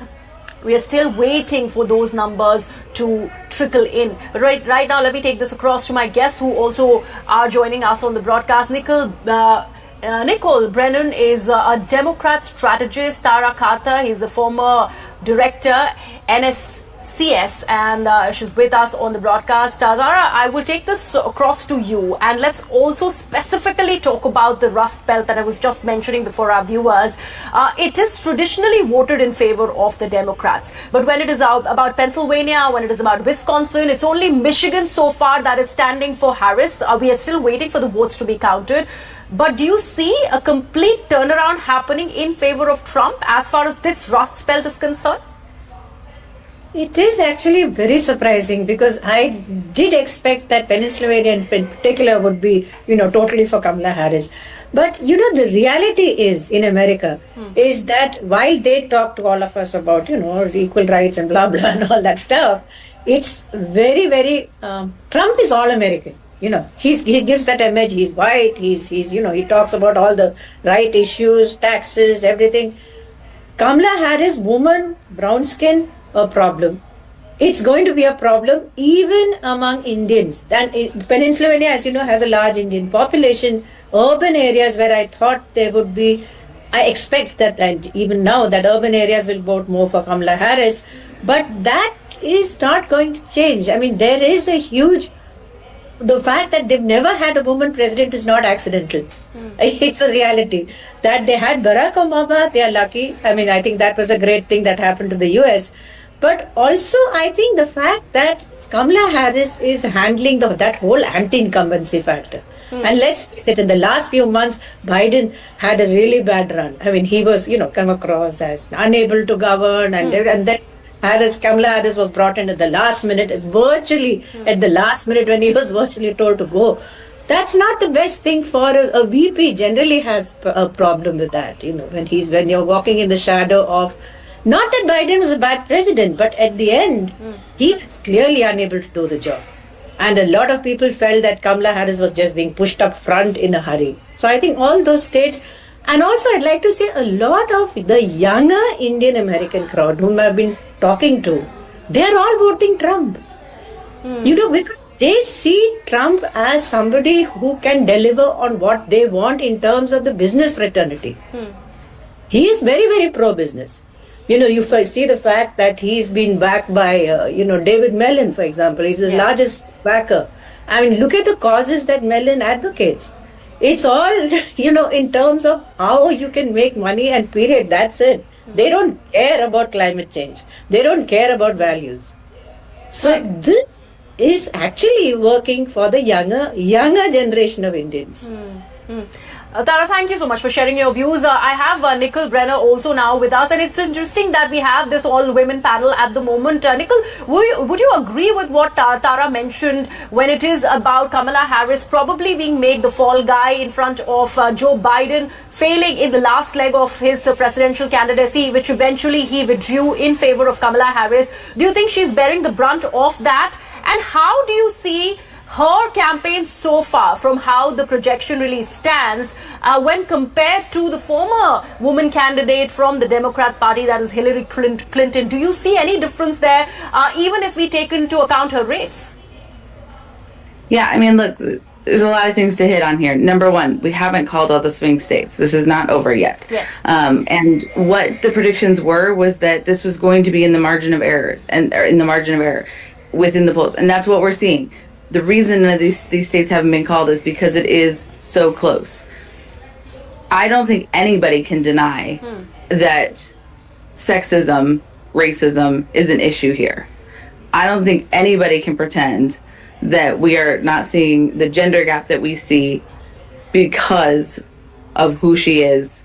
But the difference between 2016 and now, and this will be analyzed to death, is that a lot of Hillary Clinton's campaign was about the fact that she was a woman. It was about making that history. It was that I'm with her. And that is not what the Harris campaign did. They didn't lean into, we are going to make history, we are going to achieve this. They leaned into issues. They communicated with voters about what they felt that Americans care about. And they are correct that they do. They want affordable housing. They want to be able to have childcare that is affordable. They want to have autonomy over their own bodies. No one wants their freedoms taken away from them. These are things that Americans find incredibly important. But as the other panelists mentioned so correctly, she is inextricably tied to the Biden administration. She's the sitting vice president of it. And if you want to say, this is how I'm going to be a leader differently, you have to very clearly articulate that to the American people. So she was tied to it in that way. And if they felt that they needed to put some really big barriers or walls up to show how that's going to be different, they needed to be a little stronger there. But look, if this doesn't go the Democrats' way in the long run, we are going to be Monday morning quarterbacking this all day long, and it's going to be on everything. How long was she in the race? Who did she pick? What was the message in this state? So there's going to be lots of finger pointing, but we're going to need to take a look at what demographics were we successful and not successful with, and why is that? Because the Democratic Party is at its core, simply the inclusive party, the one that wants you to be able to live your life without the government interference, and the one that is there for the working people of the United States, the one that knows that a middle class exists when you have strong labor unions and you give people a fair shake at work in a safe environment so they can send their kids to a good public school, get an education, and take a vacation every once in a while. So we have to figure out why the American people don't see so clearly that that's what this party is about and are voting for a party that is giving them fear and saying that's who to blame and that's why your life is bad. All right, Nicole and Tara, thank you so much for sharing your views. Let me now take this across to CNN News 18's Zaka Jacob, who's standing by live from the Kamala Harris headquarters. Zaka, we had known earlier that there was a memo that was sent out by the campaign manager of Kamala Harris, and that memo really read that they're still waiting for the returns to trickle in. How is the mood really like? Is it somber there, or it's still waiting with bated breath? Well, it's certainly more somber now than it was a couple of hours ago. Excuse me. And I think that's on the back of what we're seeing. You've seen John King on the magic wall. You've seen the CNN projections. I think it's very clear now, at least in Georgia and in North Carolina, where a bulk of the vote has been counted already. I think in Georgia, more than 80% has been counted. In North Carolina, too, more than 80% has been counted. I think it looks highly unlikely that Trump will lose those two states from this point on. It is still possible, but it looks unlikely. So if he wins both Georgia and North Carolina, then what happens is the big question. So Harris going into tonight was banking heavily on the three blue wall states of Pennsylvania, Wisconsin, and Michigan. Right now, she is trailing in 2 out of those 3 states, and that is not a good sign, including in the biggest of those battleground states, Pennsylvania, which is 19 electoral college votes. Right now, Trump is leading. There is still a lot of vote to be counted in Pennsylvania, in Wisconsin, and in Michigan, but the fact that she's not leading at this point of time is a matter of worry. She's not leading in 2 out of 3. The problem was that going into this night, this was the one straight narrow path for Harris. This was a hit or miss. If she hit, she won the presidency. If she missed even one of those states, she simply ends her campaign. And I think from whatever trends we are seeing right now, that straight and narrow path was a very high-risk strategy for them to have gone into the night with, and they seem to be on the wrong end of it. I'm not saying that she will end up losing 2 out of 3, but she went into the night with a position where she can't lose even 1 out of those 3. She can't even afford to lose Wisconsin, which is the smallest of those 3 blue wall states. Right now, it's looking like she might end up losing 2 out of those 3, including Pennsylvania. She might still be able to wriggle Pennsylvania back, but that may not be enough. Just Pennsylvania and Michigan may not be enough, especially if Donald Trump is looking as strong as he is in Georgia and in North Carolina. Right, Zaka. Important point there. Rust Belt swinging in favor of the Republicans is bad news for Kamala Harris. And let's take a look at what the CNN latest projections really are looking like when we talk about how has the path for victory for Kamala Harris really not been working in her favor so far. Let's take a look. 120 votes there. That's only 5% reporting. You say, oh, that's not much. It's a lot when you think you're going through a state and you have all these counties. And then the question is, so what are the Democratic margins, right?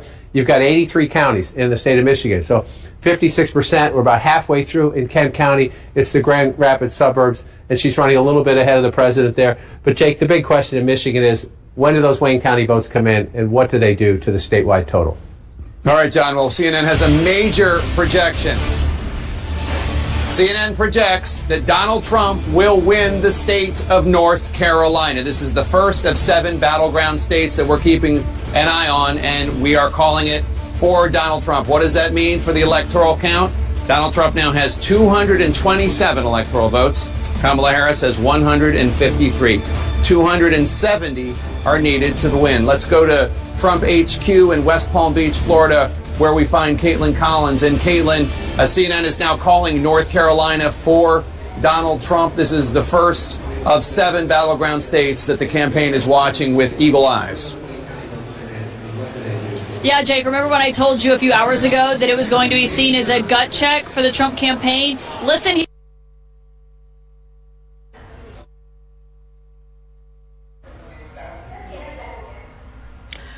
Oh, North Carolina going to Donald Trump. That's a big projection by CNN. That's the latest that we are learning. Remember, this is the Sun Belt that we are talking about and how it has traditionally voted in favor of the Republicans. But this one becomes an important aspect in this entire U.S. presidential race.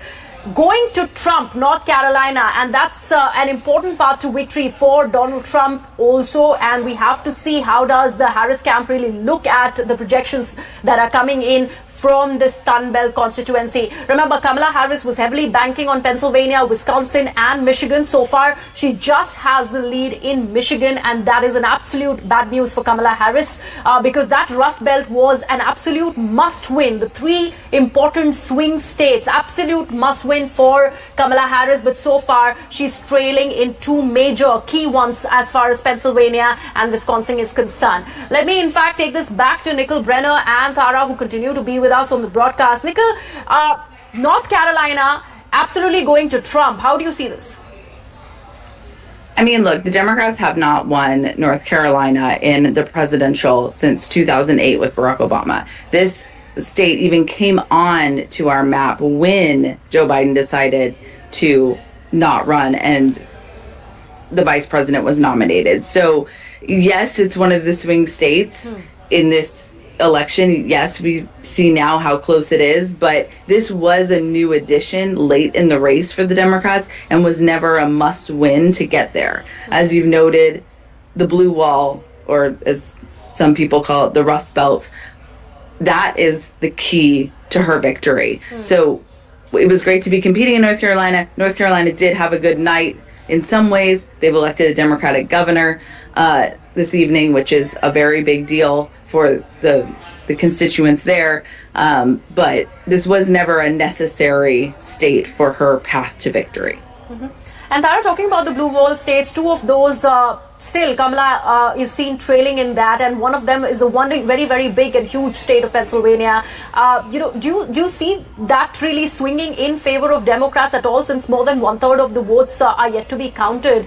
Do you see really that happening? And if at all that really happens, can this be that closely contested elections as everybody was really projecting? Because remember, none of the pollsters have been able to call it yet. But right now, what the numbers really suggest as far as the electoral map is concerned, it says 227 in the red. Sorry. Yes, Tara, please go ahead. I think it's like always they say, you can't be an astrologer in politics. It can never takes place the way you want it. But well, Well, to be frank, I'm not for Trump, so I'm hoping Kamala Harris picks up on this race. She could go ahead in Pennsylvania, because that is, well, I would expect it should, because it is a state where the causes which she's flagging seems to matter. But then it's, the whole, what shall I say, you've got Trump saying that climate change doesn't exist. I mean, how can you even say that? He's saying the most incredible things. He wants to build, building the wall on immigration is probably something that will appeal to voters, because it's a very, very strong issue here in terms of the, kind of, and... But Tara, the fact that you say that Iowa has voted in favor of Trump, and there is a huge amount of Latino vote bank over there which did not vote in favor of Harris. That's what I said. I said even Indians are voting in favor of Trump. They should not, right? By all logic, they should be for immigration, but they're not. So I think much of it is to do with the fact that, the economy, like everyone says, is the economy stupid? That's at the center of this debate. People want a better life, like she said. She said. So it's not, that is not coming across in Kamala Harris' campaign. She's talking of, middle class, which is very important. She's talking of bringing them up. But he's saying front and center, we have to make America rich again. I'll tell you how to get rich. That is his central message. I mean, it's not in so many words, but that's pretty much what he's saying. So I think that and plus, of course, foreign policy doesn't come into these polls at all. Yes. Nobody cares. So it's all about, like we said, jobs and so on and so forth. I don't think even climate anybody cares. It's not even an issue here. But taxes, yes. Education, yes. Housing, affordable housing, all that is, Trump is tick boxing in very unreal, some of them. I mean, if you look at the Trumpometer which someone has put up, he hasn't kept most of his promises in all these areas, but he still wins. So even if you look at the businesses, after that huge violence which happened, and everybody condemned all that, all those guys have gone back to Trump.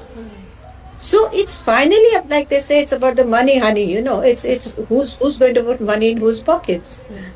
Interesting point, Tara. Thank you so much. And also, Nikhil, I'd request you to stay on with us. Let's go back to CNN's live broadcast and see what are the latest projections really showing. Because CNN recently has just called North Carolina going in favor of the Republicans, Donald Trump.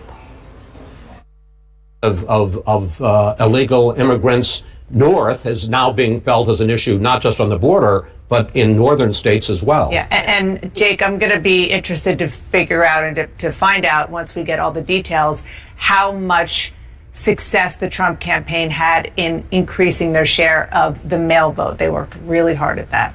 Yeah, very interesting. Let's bring you a key race alert and get you up to speed on where we are in all the states that we have not called. In battleground Pennsylvania, Donald Trump with 51.3%, Kamala Harris 47.6%. Donald Trump more than 212,000 votes ahead with 82% of the estimated vote in from the great Commonwealth of Pennsylvania. In battleground Michigan, Donald Trump in the lead, 51.2%, Kamala Harris at 47%, Donald Trump at 98,014 votes ahead of Kamala Harris with 41% of the estimated vote in from Michigan. In battleground Wisconsin, Donald Trump in the lead, 50.7% to Harris's 47.7%. Donald Trump with a 68,000 plus vote lead over Harris with 71% of the estimated vote in from the Badger State.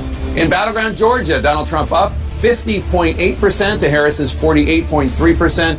Donald Trump with 128,582 more votes than Kamala Harris, with 92% of the estimated vote counted in the state of Georgia. In the state of Arizona, another battleground, Donald Trump in the lead there, 49.8% to Harris's 49.3%. Donald Trump with a 7,588 vote lead over Kamala Harris. That's with more than half, 52% of the estimated vote in.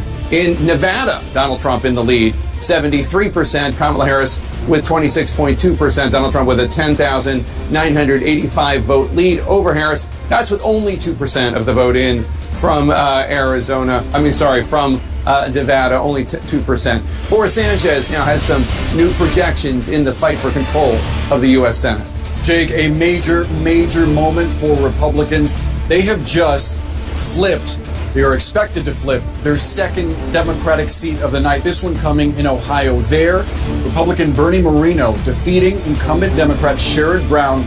Moreno, the owner of some luxury car dealerships, who invested early in blockchain technology, fought to attach Brown to the Biden administration more broadly, specifically on issues like immigration.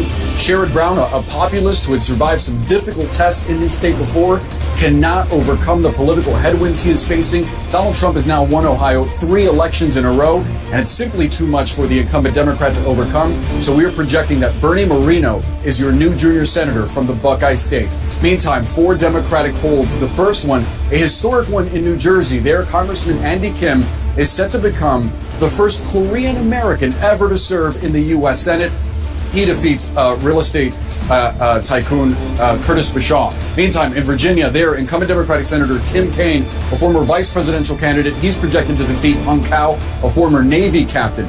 Another Democratic hold to tell you about this one, Martin Heinrich, the incumbent senator there, seeking his 3rd term. He defeats Nella Dominici, whose father was the last Republican senator elected in New Mexico some 20 years ago. Another Democratic hold to project for you, this one coming in the state of Washington. There, Democratic incumbent Senator Maria Cantwell wins her 5th term as she defeats Raul Garcia, an ER doctor. Now, what does that pickup in Ohio mean for the magic number? We started out the night with Republicans needing to pick up 2 Democratic seats to take control of the chamber. With West Virginia and Ohio, they have hit 2, and now they're seeking to pad those numbers. Currently, as we speak, Republicans are leading in 4 seats currently held by Democrats. Let's get you an update on where those are right now with some key race alerts. These are live results coming into CNN. We start with the state of Wisconsin. There, the CEO of California-based SunWest Bank, Eric Hovde, is 29,000 votes ahead of Democratic incumbent Senator Tammy Baldwin, who's seeking her 3rd term in office, 70% of the vote. And we just got an update. The lead pretty much the same in Wisconsin for Hovde. In Pennsylvania, this has been going back and forth all night, but right now, the former CEO of one of the largest hedge funds in the world, Dave McCormick, currently leads incumbent Democratic Senator Bob Casey by about 120,000 votes. Still a very close race. This one also a very expensive one. 81% of the vote in the Commonwealth of Pennsylvania. Now, a key race alert from the state of Michigan. This one has been close all night as well. Former Republican Congressman Mike Rogers currently leading current Democratic Congresswoman Alyssa Slotkin, 48,000 votes. Rogers ahead of Slotkin, 40% of the vote in the Wolverine state. So let's take a look at the balance of power in the U.S. Senate, the raw numbers. What does this mean? Democrats hold 40 seats. Republicans, with those 2 pickups, hold 49, 11 seats remaining to be determined. Jake, obviously you need 51 for control of the chamber. All right, Boris, thanks so much. And CNN can make a projection. CNN projects that Washington State, as expected, will go to Kamala Harris. Washington State, with its 12 electoral votes, to the Democrat, Vice President Kamala Harris. Let's look at the electoral map right now. Donald Trump has 227 electoral votes. Kamala Harris has 165 electoral votes. 270 are needed to win. We are waiting for more votes in the big 3 blue wall battlegrounds of Pennsylvania and Michigan and Wisconsin that both campaigns are watching very closely right now. A total of 6 top battlegrounds remain undecided as we get later into this election night. Stay right here for the next big rollout of votes. Right now, we're going to squeeze in a quick break. Stay with us. So that's the latest projection by CNN. Washington State goes to the Democrats. It's a win for Kamala Harris from there. That's traditionally voted for the Democrats. Keeping an eye on the latest projections at the moment. But right now, going into a very short break.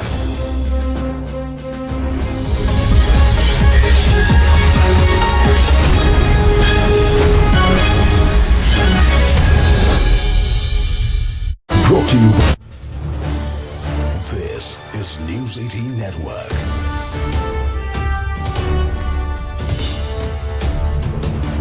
India's largest news network.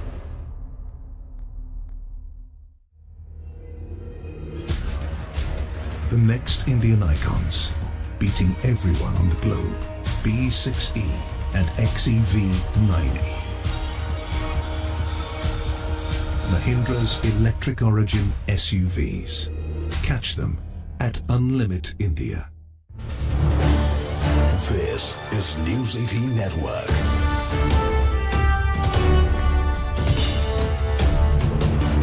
India's largest news network.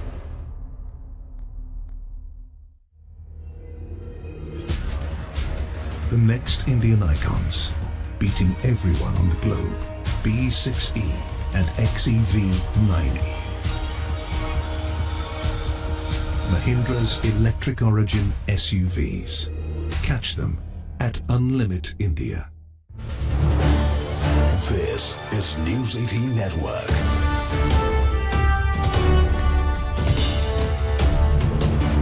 India's largest news network.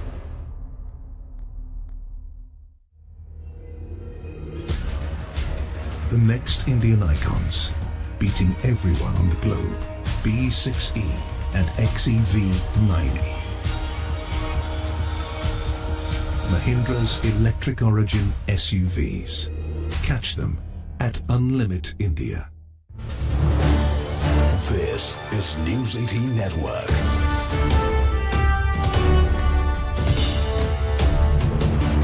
India's largest news network.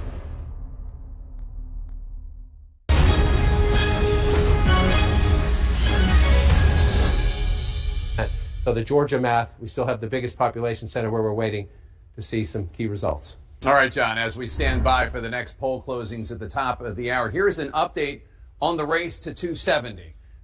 Donald Trump has 154 electoral votes. Kamala Harris has 81 electoral votes. Obviously, 270 electoral votes are needed to win. Now, another key race alert. Let's go to the states where we have not called.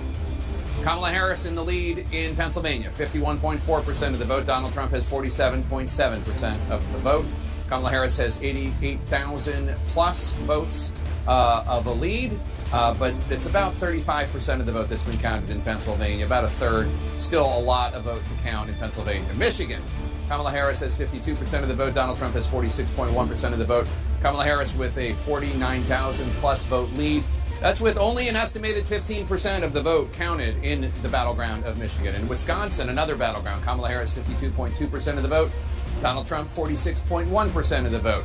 Harris with a 52,000 plus vote lead, but only 27% of the vote counted in Wisconsin, still very early in Wisconsin. Battleground North Carolina, Donald Trump still in the lead there with 52.1% of the vote. Kamala Harris has 46.7% of the vote. Donald Trump with a 201,000 plus vote lead as of now. That's with 64% of the estimated vote counted in the battleground of North Carolina. In battleground Georgia, Donald Trump in the lead, 51.9% of the vote. Kamala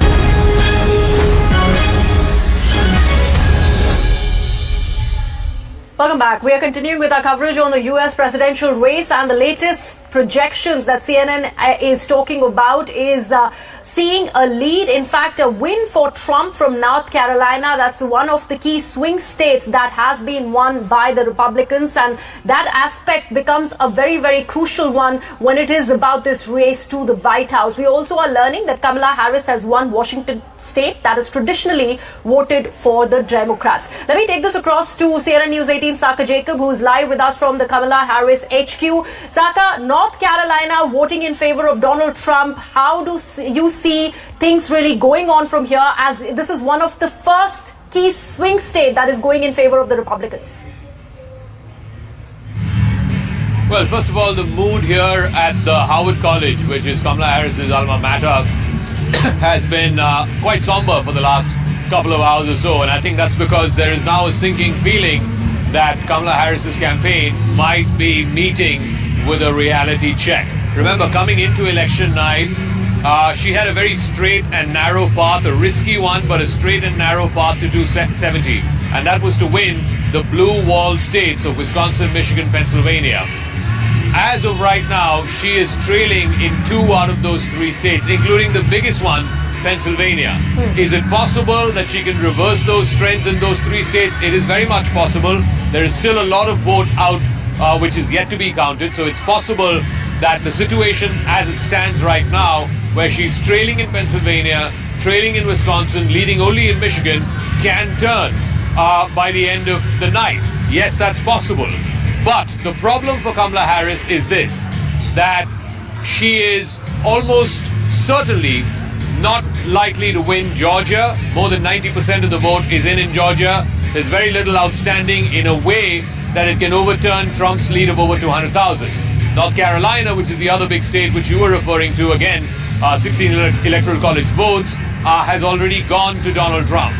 Coming into election night, Kamala Harris needed to demonstrate that she has strength, she has the ability to flip one more state other than the blue wall. The reason for that is because then she's not dependent only on the blue wall like she is right now.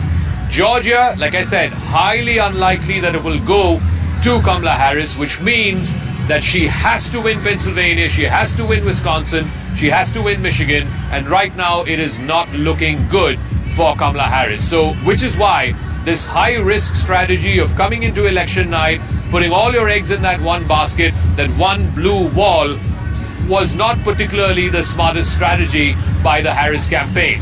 We don't know about Arizona and Nevada yet. Those are going to, report results much later because they're further out west.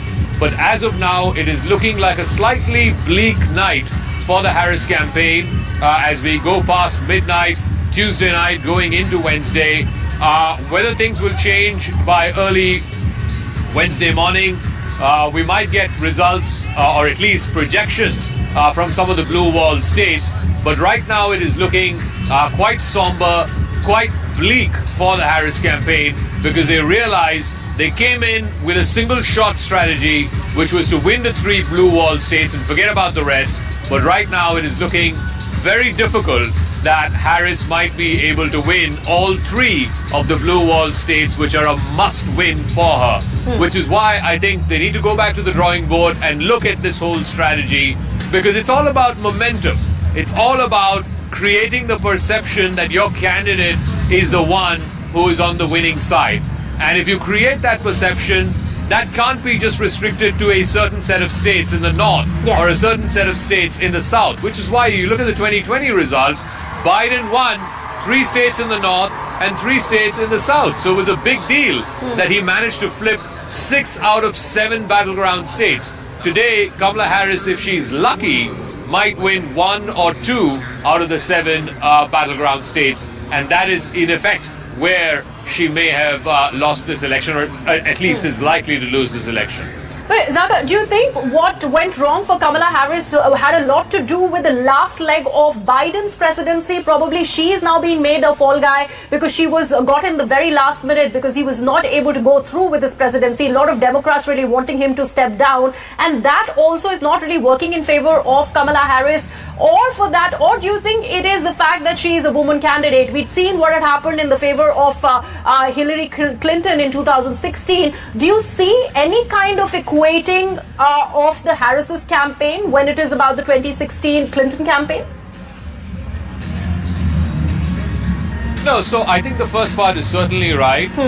Joe Biden was extremely unpopular. I think his approval ratings were probably as bad as George W. Bush's approval ratings were when he left office. And Biden simply, did not give enough time, I reckon, for Kamala Harris as the Democratic challenger to try and put up a fight against Donald Trump. Donald Trump also very cleverly tied both Biden and Harris together to the same ticket. So he basically made the case to the American people that Kamala Harris just can't wash away her responsibility from the mess that America finds itself in, or at least a large majority of the voters seem to find America in a bit of a mess. They don't think that their economic condition has improved in the last 4 years. They don't think America should be involved in all of these wars that are going on. And Trump and his team very, very astutely linked Kamala Harris to the Biden ticket, to the Biden record. Everybody knows in the US and the way the US system is, the vice president has very little role compared to what the president does. Unfortunately for Kamala Harris, she was caught in this whole difficult situation where on the one hand, she didn't want Biden's sort of tarnished legacy record on herself, and yet at the same time, she couldn't be seen as completely distancing herself. That would have been seen as completely, dropping Biden like a hot potato, which she could have ill afforded to, because at the end of the day, she only became the Democratic nominee because Biden dropped out. Yes. And, in competitive politics, nominees usually do not drop out. Biden did so. He was maybe forced to do so after the CNN debate, after his performance, which was completely off the park. It just didn't measure up to the standard required, as we are hearing a new sort of wave here of the crowd. I guess it's one of the states being projected for Kamala Harris. It's Kamala Harris winning Virginia, Zaka. That's what we are learning. That's the latest projection by CNN, as Kamala Harris has in fact won Virginia. That's an important update that we are getting there, Zaka. And I guess the noise is because we are on the border of Virginia. We're in Washington, D.C. This is the tri-state area. It's Washington, D.C., Maryland, and Virginia. Virginia was a blue state. In fact, all the way from Hillary Clinton, and then Biden won it by a big margin. I think about 10 percentage points last time around. I don't know the margin by which CNN is projecting Kamala Harris will win Virginia. But the very fact that Virginia was in play for some time this evening is in itself, I think, a testament to the fact that Trump is more popular than, the media would admit, or pollsters would be able to find out, or for that matter, his supporters themselves would admit to other people, including to pollsters. So I think the fact that Trump, this is his third presidential campaign, this is his third presidential bid. He spoke to reporters earlier this morning after casting his vote, and he said this was perhaps the most successful campaign that he ran. And if he wins tonight, and he looks poised to win tonight, then he would get a second term at the White House. And many say, second term is all about defining your legacy. It's the history-setting term. And Trump, from whatever we've seen or whatever he has outlined, wants to do a complete overhaul of the government machinery. I don't want to get ahead of myself. I know that the blue wall states are still very much in play. It is very much possible that we wake up tomorrow morning and realize, because a lot of these urban centers in Philadelphia, in Milwaukee and Madison in Wisconsin, in Detroit, in Michigan, in Grand Rapids in Michigan, are all still having a lot of outstanding vote. So it's entirely possible we wake up in the morning and realize that all of these three states have been won by Kamala Harris. But is that probable? Is that likely? I don't see that happening, given what we've seen in Georgia, given what we've seen in North Carolina, and given what we're seeing right now in both Pennsylvania and in Wisconsin, where two big blue battleground states where Kamala Harris, it's a must-win for her. Yes. She's trailing Trump in both of those states right now. Right, Zaka, thank you so much for that update. But right now, some amount of good news that's coming in for Camp Harris, and that is she winning Virginia and also Hawaii. And in fact, in Virginia, she in fact has won by a margin of over 2 lakh votes. An important update there. While we take a look at all of that, let's also take a look at what CNN is further projecting as far as these US polls are concerned. You go there in 2024. So that's the one, it's just a dramatic change when you come here. And so Donald Trump is remaking the map again at the moment. And the question is there any way for Harris to come back? Again, we've given Donald Trump North Carolina. So let's see where we are in Georgia. If Donald Trump also carries Georgia, the vice president cannot afford to lose Pennsylvania. Yes, Nevada's out there, Arizona's out there, Michigan and Wisconsin are out there. 19. I'll show you what I mean in a minute. So can she come back in Georgia to stop that from happening? She's limiting her. If he wins Georgia, her path is so limited. So it's 118,000 votes right now. In a state decided 4 years ago by 11,700 votes. Donald Trump with 93%, that's an important number, of the vote counted is ahead by nearly 120,000 votes. So you're looking, this is where they would have to be. You can pick up votes elsewhere, but that's where most of the votes are. That's close to half of the state population, right in Atlanta, in the metropolitan area around it. So what's out there? Are there live outstanding votes out there? Well, let's take a look. The answer is yes. Let me get rid of the coloring so you don't have to see that. The answer is yes, they're out there. You're at the point now where you're talking about drawing to an inside straight flush, essentially. You need these votes to come in overwhelming numbers for you. But you do see there's the mathematical possibility. This is why the Harris campaign is on the phone. This is why I assume Donald Trump has not come out yet to say anything, because he's hoping that this one comes off the board as well. You're looking at the math right there. It's possible. So we're waiting for more votes in Georgia. So then you come up, Jake, and we'll look at the blue wall states in a minute to see if any of the math is changing. But if you look at the map right now, you would so much rather be Donald Trump than the vice president. All right, and we have a projection, John.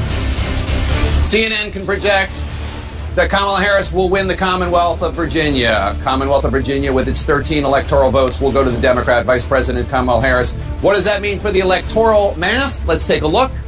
With 270 electoral votes needed to win. Donald Trump is only 40 behind that with 230. Kamala Harris has 182 electoral votes. Let's bring you a key race alert. Where are we with all the states that we have not projected yet? Pennsylvania, Donald Trump in the lead, 51.3% of the vote. Kamala Harris, 47.6% of the vote. Donald Trump has a more than 213,000 vote lead over her with 84% of the estimated vote in from Pennsylvania. In battleground Michigan, Donald Trump up there, 51.2% of the vote. Kamala Harris has 47% of the vote. Donald Trump with a 107,290 vote lead over Harris, but there's still about 55% of the vote that has not been counted in Michigan. A lot of votes to count in Michigan. Wisconsin now, Donald Trump 51% of the vote, Kamala Harris 47.4%. Donald Trump with a more than 92,000 vote lead over Harris. That's with more than 3/4 of the votes counted in Wisconsin, 77% of the vote. In battleground Georgia, Donald Trump up 50.7% to Harris's 48.4%.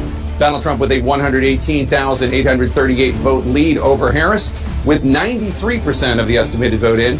In battleground Arizona, Donald Trump up 49.8% to Harris's 49.3%. Donald Trump with a 9,600 plus vote lead. That's with slightly more than half of the vote counted in Arizona, 52%. In Nevada, Donald Trump up 73% to Harris's 26.2% of the vote. Donald Trump with an almost 11,000 vote lead. But that is, again, with only 2% of the estimated vote in Nevada counted. Still a lot of votes to count in Nevada. John? So, Jake, let's look at right now. You're looking at the big map, and you're seeing all that red. Yes, Virginia, we just projected for the vice president. That one's blue. I'll take a closer look in a minute at that one. But you're looking at the blue wall states. Essentially, Harris's only path is to come back in these three states right there. I can give you a conceivable possibility where she only has to come back in two of them, but she has to come back in all three of them to have a reasonable path to 270 electoral votes. And it's a problem at the moment, 168,000 votes.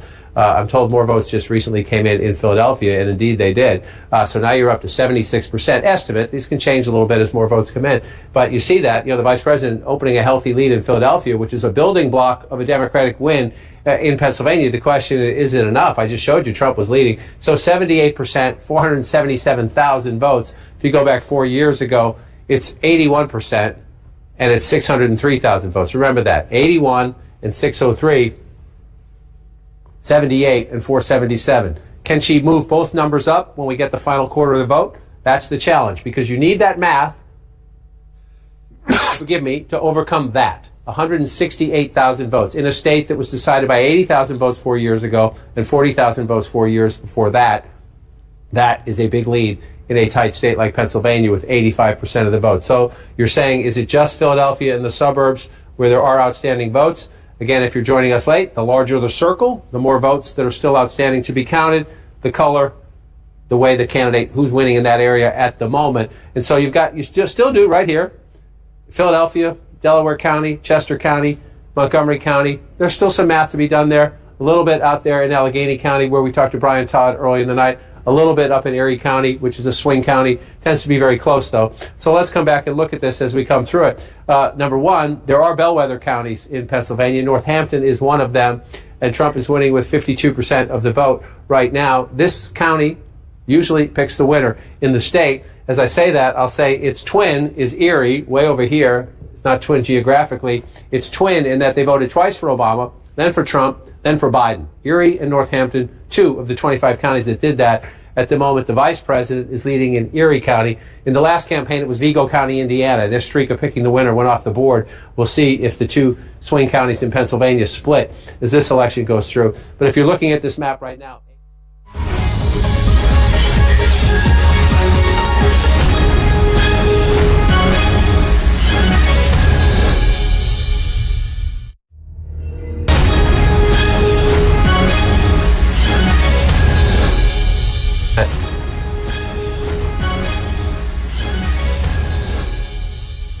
so the Georgia math, we still have the biggest population center where we're waiting to see some key results. All right, John, as we stand by for the next poll closings at the top of the hour, here's an update on the race to 270.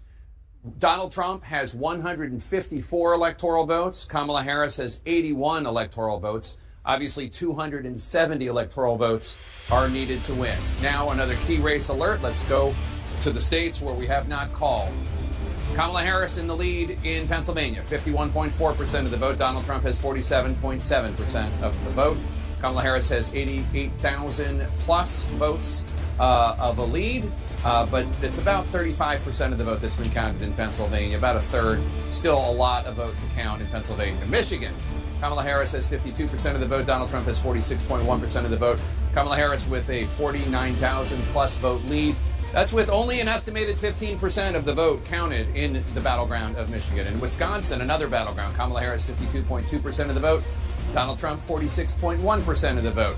Harris with a 52,000 plus vote lead, but only 27% of the vote counted in Wisconsin, still very early in Wisconsin. Battleground North Carolina, Donald Trump still in the lead there with 52.1% of the vote. Kamala Harris has 46.7% of the vote.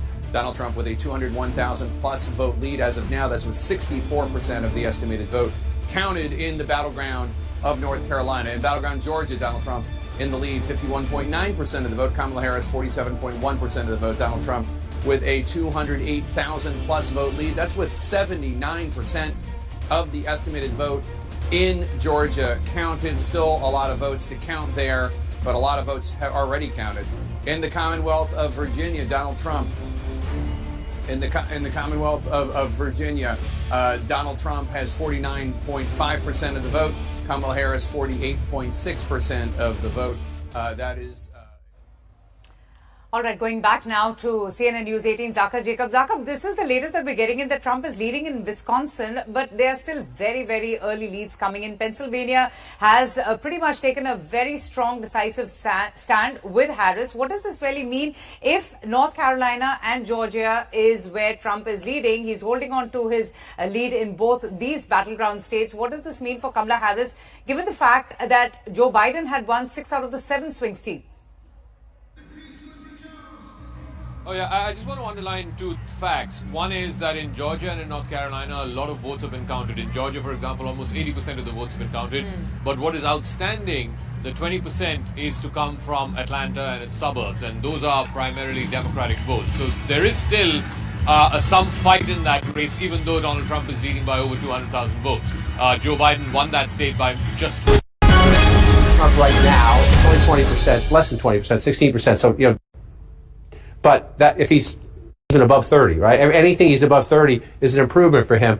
And so we can't see it all on this map. We have to get more granular. But Detroit, is he doing better? Is Trump doing better with the black vote? Or where is overall turnout maybe down a little bit from 2020? That's a big question too. And then here you have Hamtramck and you have Dearborn. They're not on the map, but they're right here. Those are 2 very important pockets of Arab American voters that were 200,000 plus voted for Joe Biden 4 years ago. We don't know. We don't have that granular detail just yet, but that was one of the big questions in the campaign. Spent a lot of time on my trips at Wayne State campus, younger voters, a lot of Arab and Muslim students at Wayne State, and a lot of young progressive students at Wayne State. Did they lose the youth vote there? A lot of the questions. Now, I'm raising questions that we'll answer in more detail tomorrow and next week and the week after that when we have final results. But if you're 158,000 votes ahead, only halfway in Michigan, I mean, I hate to say it, but like you're looking at this and like that's the best of the 3 blue wall states. Let's go to Wayne County right now. Let's go to Detroit where we find Jim Sciutto, who has an update on the vote count there. Jim?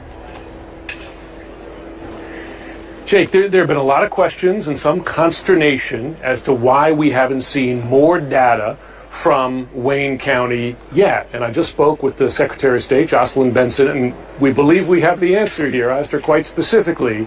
And she said the reason is that Wayne County, in part, given all the scrutiny on this county as it impacts the outcome of the election in this state, is not reporting partial results. It's waiting until it has either all or the vast majority of those results in before it, in effect, gives that batch and makes it public. And I just want to highlight one point that's going to happen in the next hour, perhaps even the next few minutes. A nondescript U-Haul van is going to drive in one of these doors behind me here with the last remaining outstanding absentee ballots in Detroit, part of Wayne County, about 4,000 we expect. That's the final batch, not just, we are told, of absentee ballots outstanding, but the final outstanding votes in Detroit, big part of Wayne County. So when that truck comes through the door, they begin to tabulate those. That gets us to the point where they're going to have in effect, all the votes they need to count and get to that point where they're going to be ready to report those final figures. We were told it could be in the next few minutes. We'll be watching. We'll report back when it happens. But that could be the point when you get that big batch reported publicly. All right, Jim Sciutto in Detroit, Wayne County. And you were noting that we don't have Wayne County to the granular level, that we can't see Dearborn and other places where there were a lot of uncommitted votes during the Democratic primary. But just to remind our viewers, during the Democratic primaries, as a protest of President Biden's support for the Netanyahu government of Israel and its war on Hamas in Gaza, 100,000 Democrats voted uncommitted, and as we presumably most of them as a protest vote against Biden for that issue. Yes, absolutely, and most of them were located here in Wayne County. Again, you have Detroit, progressive city, but also Hamtramck and Dearborn, just to the north and to the west. Large pockets, Arab American communities there that are very angry at the White House. And then the next one, you come out here again. This is Washtenaw County, where I've been 4 times, maybe 5 times, no 4, in this election to go to the University of Michigan and talk to people out there. And again, we're at 71% right now, so the numbers can change. But she's at 66%. This is Ann Arbor, University of Michigan. Again, you have a big college campus. It tends to be a very liberal pocket, progressive pocket. You're saying, wow, 65% of the vote, 66 if you round up, that's great. Oh my God. 73%. And the math, 157,000, to 103. Well, again, we got 30% of the votes still to come in, and maybe the percentages change as well. Maybe all the votes that are out are from the campus, and it juices up the number a little bit. But if you're looking at that now, you're underperforming the President of the United States. And Donald Trump's at 32%. And 26%. If that gap holds, and if his improvement like that holds, I'm sorry, go ahead. That's a big deal, though. Well, I was just going to say, one of the things you hear from the Arab American and Muslim American community in places like Michigan is not that they were going to vote for Donald Trump, but they either were not going to vote or they were going to vote for Jill Stein or Cornel West. I'm not sure if Cornel West is on the ballot in Michigan, but these numbers don't add up to 100 here, so I'm guessing that there is a better than, my guess would be, educated guess would be, there's going to be a better than average showing for Jill Stein in Michigan than in other states. Right, and she worked it hard. She was out there quite a bit. Every trip I was out there, you saw activity. Either she was in the state or had just been in the state. Yeah.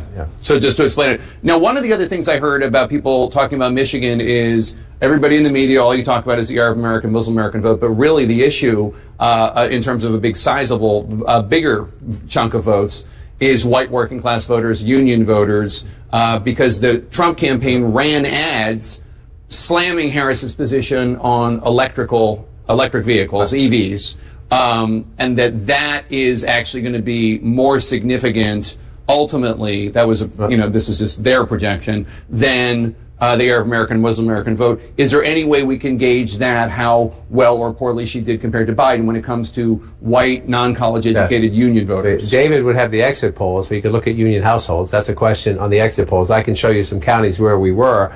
3 times I went out there to talk to union auto worker groups, and I want to just say this up front. There are more automobile manufacturing jobs in the United States today than at any point during the Trump presidency. I repeat, there are more auto manufacturing jobs in the United States today than at any point in the Trump presidency. However, the EV debate is a debate. Stellantis just laid off 1,100 people, and in part because they say they have electric vehicles sitting on the lot. The union says that's BS. It's corporate greed. They're not keeping their word. But this is a conversation. Are they going too fast? At a minimum, are they going too fast? There are some auto workers who say, why are you forcing this on us? There are others saying the infrastructure is not in place. Culturally, people aren't ready for them. Why are you going so fast? So one of the places you'll find that is right here in Macomb County. We met Joseph Knowles, just laid off from Stellantis, a black union auto worker. No one in his family had ever voted Republican for president. He was voting for Donald Trump. He said everybody in his family was mad at him. This is where you find them right here. Bill Govier is another Ford worker in Macomb County who wanted to vote for Robert F. Kennedy Jr.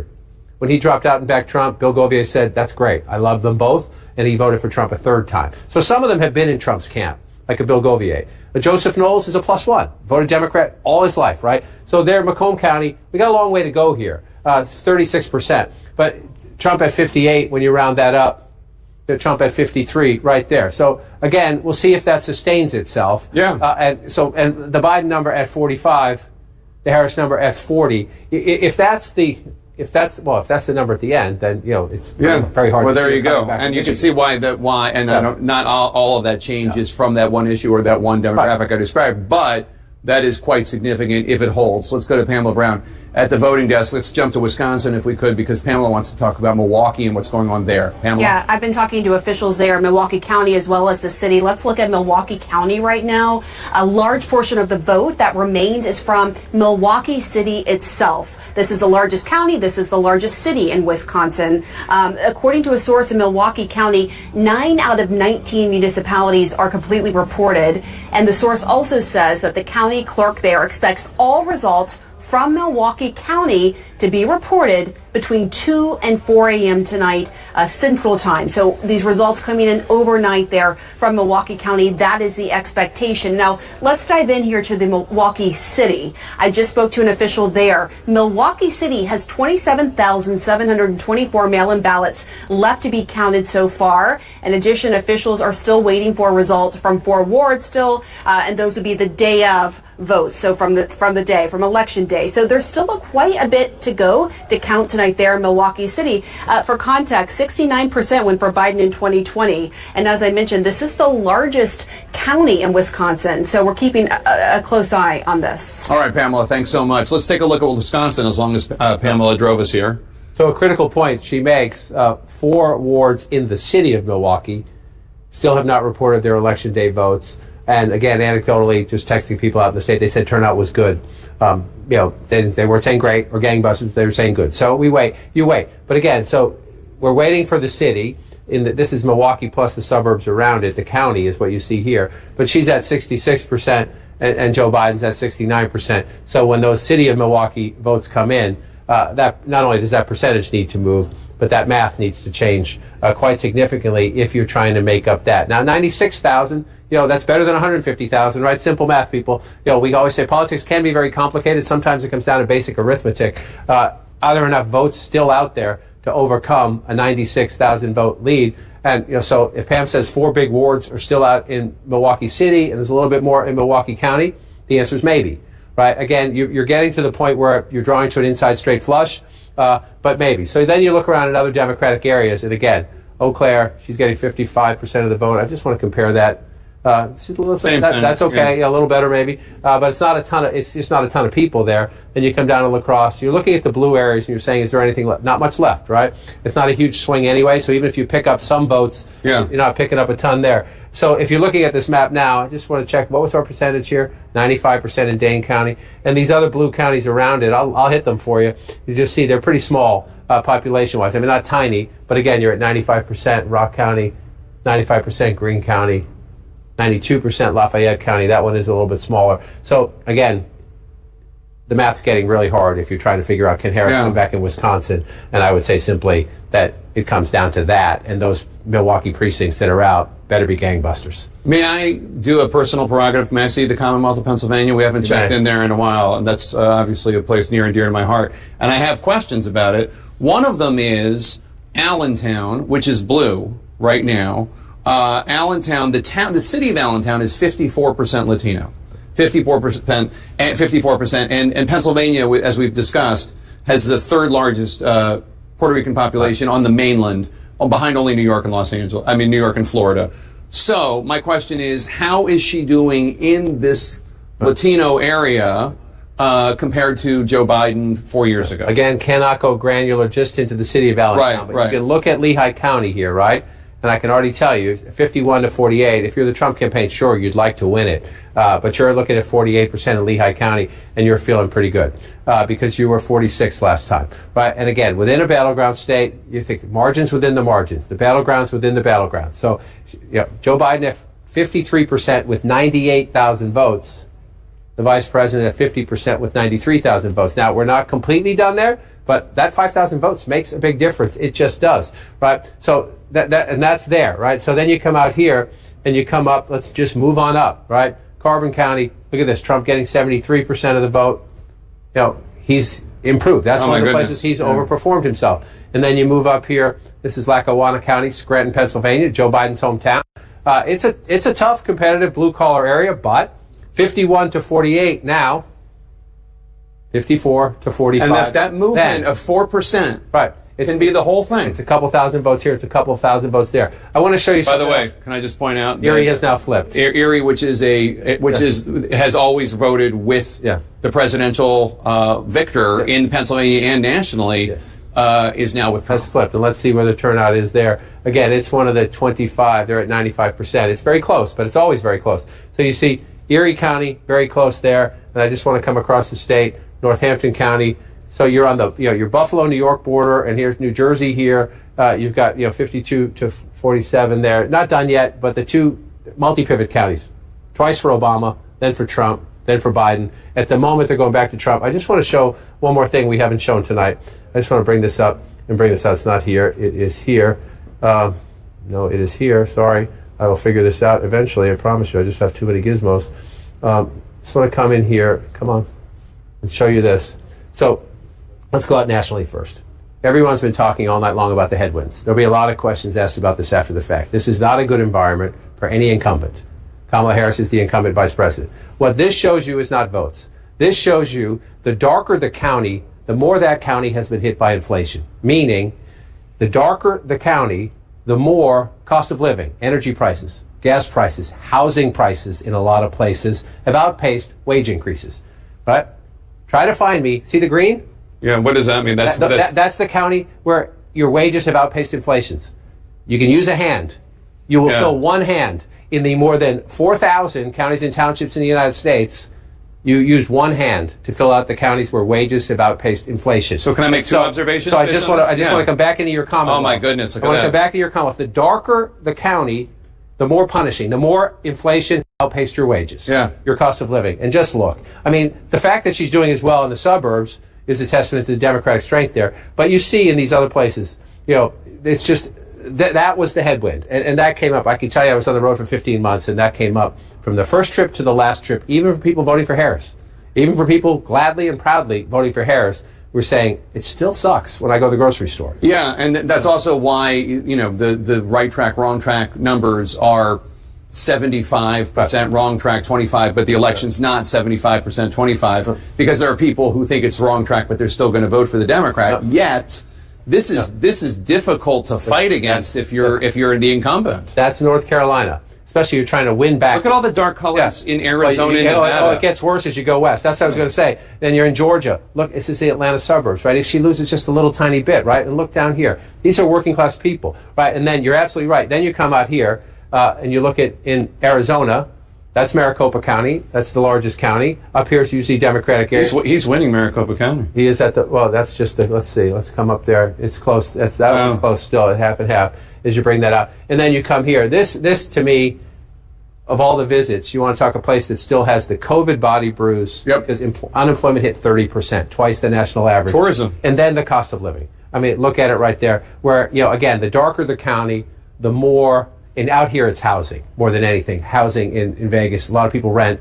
There's not a lot of land to build new houses. So the rents go up. And once the COVID moratorium on rent increases went up, rents went up through the chutes. And a lot of the working class people out there complaining about that. I wasn't done with Pennsylvania, but hold on, because Pamela, to go to Pennsylvania because Pamela's, I'm gonna throw it to Pamela. She has some information on Georgia. If you could. There you go. Pamela, what do you got for us in Georgia? This is important information in Georgia. I'm getting from Gabriel Sterling, the top election official there. The margin right now in Georgia is 118,000 votes, right? 100,000 votes are outstanding right now. This is what I'm being told from Gabriel Sterling. Now, he says the split will go marginally for Harris. So let's break down what we know about where some of that outstanding vote is. Chatham. 40,000 outstanding, I'm told. This is a county that went to Biden in 2020. Carroll, outstanding, 18,000. This is a county that went to Trump in 2020. And then you have the blue counties of DeKalb and Fulton. DeKalb has 3,000 outstanding ballots. Fulton has 2,000 outstanding ballots. Again, just to recap, tight margin, 118,000, 100,000 votes still out in Georgia. And Gabriel Sterling says it's the split coming from that will be marginally, his prediction is for Harris. But this is what the data coming in is showing right now. Back to you. John, do you have any questions for Pamela? You say a total The total outstanding votes is 100,000? He said 100,000 votes out. Yep. Well, and so I just gave you a little snapshot of where some of those places are. Chatham, Carroll, I asked, when are we going to find out these results from these counties? He did not have a timeline exactly for that, but hopefully soon. But the significance, obviously, that Donald Trump right now has a margin of 118,838 votes, and you're saying there's 100,000 left. If he's being literal, sometimes 100,000, they're getting calls from counties and they say 20,000, it's really 22. Right. 30,000, it could be 33. John, but if he's can I just jump in? Yes, please. Actually, we asked about how do you know these numbers, and actually by law they have to have it, the actual numbers. So I understand your point, but I think they do have more precise numbers based on what the law requires. Interesting. Well, then if that math sends a shockwave through the Harris campaign. Yeah. If that is literal, just even if she won them all, if there's 100,000 left, and she won them all, and she won't, he's 118,000 She votes said ahead. marginally for Harris, which means probably like 53-47 or something along those lines. Interesting. Well, we'll have the decision desk talk to the people in Georgia. Can I go back to Pennsylvania just for 1 second? I want to look at Philly for a second because it was so important. It's so important for every Democrat to drive up the margins here. Harris is with 78% reporting. Harris is at 78.1% to Donald Trump's 20%. We've already talked about this. This is a better performance by Donald Trump than in 2020 and also in 2016. So watch where he is, right? You can look at it either way. He was at 18%. Now he's above 20%. If we go all the way back in time, 21 the state, he was at 15%. The third-party candidates mattered a little bit there, more statewide than they did in Philadelphia, but a little bit. So look at, you just track Donald Trump in Philadelphia, right? Philadelphia, 15% and 108,000 votes in 2016. 18%, 132,000 votes in 2020. We're not quite done in 2024, but it's a lower vote count. It's the margins. Because we're not at 100 yet, this down. Yeah. If he keeps that number, he's got that's going to pass the last one. Absolutely. The margins, again, she's at 78%. And there are some places that are swing counties and you're fighting to move them. When you're starting a plan to run for president and you know how deep Trump's support is across Pennsylvania, you know you have to do it here. You just have, it's math. It's math. I mean, 30% of the state population lives right here. Yep. Right here. So if you're going to offset that, you just got to run it up. You just got to run it up here. And she's at 78%. He was at 81%. This will be the conversation. If this plays out the way it's going right now, this will be the conversation in the Democratic Party, is what's happening in urban America, both in terms of the numbers, the turnout, the math, and the percentages. So I read this in an exit poll, and whoever is listening from the exit poll desk, Challian or whoever, if I get this wrong or if there's been an updated number, please let me know. But it said black men in Pennsylvania, in 2020, 10% went for Trump. In 2024, 25% went for Trump. Black men in Pennsylvania more than doubled for Trump. But if that number's true, I mean, after every election, you have the conversation, right? After 2016, it was what's happening to Democrats. I mean, it was already happening, but Trump put on steroids the Democrats' problem with white working class people who work with their hands. And now I would say, take the white out of that. Take the white out of that. It's just about working class people. The gains among black men, the gains among Latino men are among people who work with their hands, who have been punished, the conversations that strike you from 15 months on the road is, I could afford a new car, but then if any prices go up, I can't take that loan. Like I cannot put, there's no way. So you're asking your mechanic, can I keep this thing on the road for a little bit longer? And your Christmas time, you're telling your kids you're getting one gift, not two. Or we were going to try to go to Disneyland, but we're not this year. Yeah. We're going to go to the amusement park, that's a couple hours away by car, but we're not going to Disneyland or some big thing like that. These are the conversations you're having in state after state after state.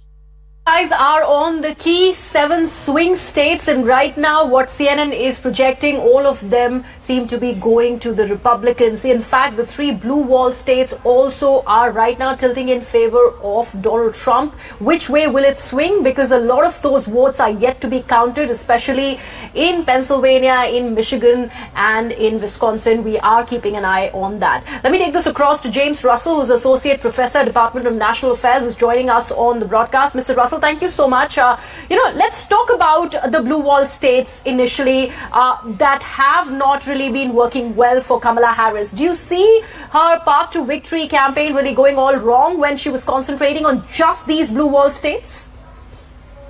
Well, it's difficult to say, of course, but The short answer is that this offered her the only path available, I think. I mean, you can see from the map of America, of red state America, that the key for any Democratic candidate is the eastern seaboard, the western states, and the blue wall states in the middle.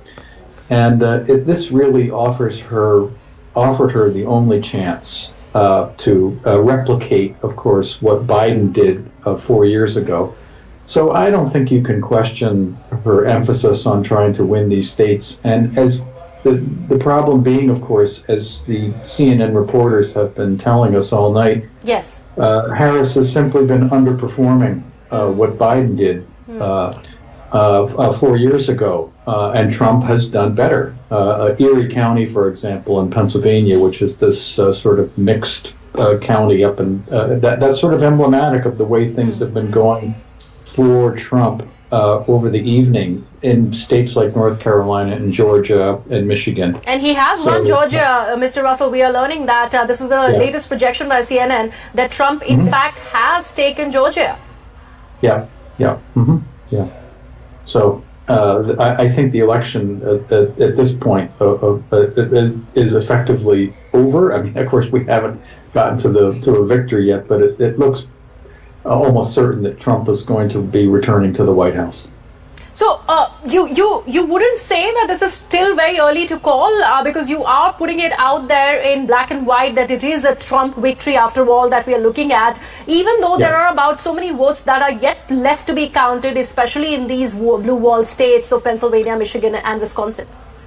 Yes, it's true, but Harris has to win every single one of these states, and it doesn't look like she's going to.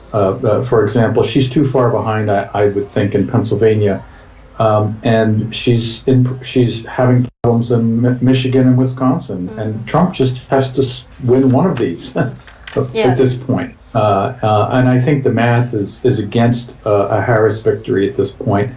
And I think that's the lesson of the evening, which is that Trump has outperformed what the polls suggested he was going to do, and like 8 years ago, he's basically replicated a lot of his performance from 8 years ago when he was running against Hillary Clinton, winning in these places like Pennsylvania, for example, which have been close but have gone Democratic in most of the elections.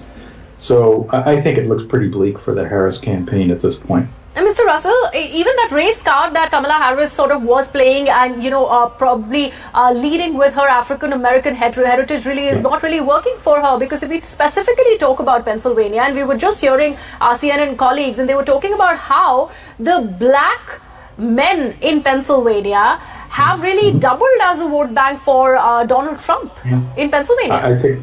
I think this has been an issue for the Democrats for the last couple of months, and they've done in their own internal polling that they were showing this, and so they sent out Barack Obama, for example, to go into the black areas and lecture the black men about voting for Kamala. But the fact also is it's not just black men, it's also white men. The reality, I think, of the politics in America today is that a majority of the voters are not ready to send a woman into the presidency. And I'm ashamed to say that as an American, but I think this worked against her. I think it motivated male voters to come out and vote against her. And I think it's awful to say, but the Democrats were focusing upon this a couple of months ago because their internal polling numbers about black men. Biden was carried 90% of black male votes 4 years ago, and these kinds of things, as I said, in elections that are going to be this close as they are this time around, they've worked against Harris. Which is a great sadness, but there we are. Right, James Russell, stay on with us and hold that thought over there. Let's go back to CNN and see what the latest projections now are learning of.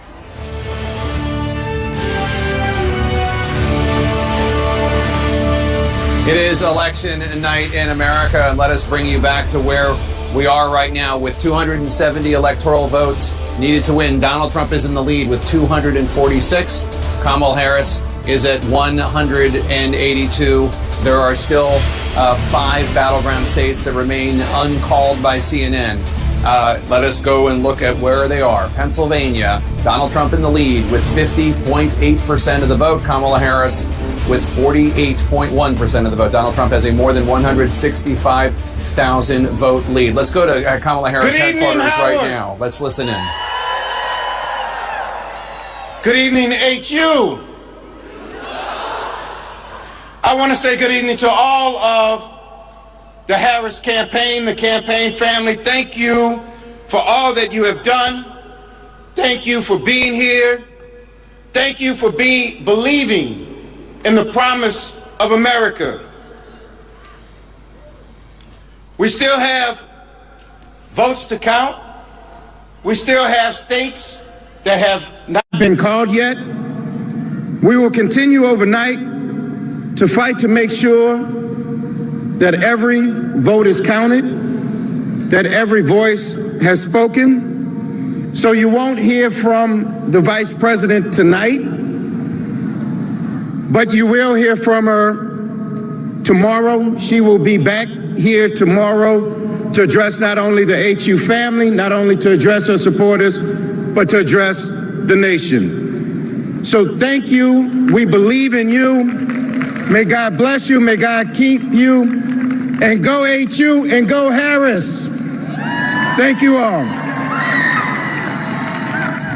Cedric Richmond, top advisor to Kamala Harris, used to be top advisor to Joe Biden in the White House, basically telling people at Howard University, where Vice President Kamala Harris was going to have her celebration party, theoretically, that Kamala Harris is not going to come out tonight. She will come out tomorrow and address the nation, which I guess is what we could expect, given the fact that we're not going to know definitively this evening the results. Ever been to Howard University when there's a big crowd? That is not the sound of a big crowd there. That is not celebratory mood, and I think that was a tough kind of coming out conversation for Cedric Richmond. Yeah, I mean, it's the 2024 version of the Javits Center at this time. I'm not saying that it's going to end that way, but at this time, it's feeling like it's too early, and the senior person comes out and says, everybody go home and we'll see what happens, and we will see what happens when we get the rest of the votes. But in the immortal words of Bob Dylan, you don't have to be a weatherman to know which way the wind is blowing. Right. And this very much felt,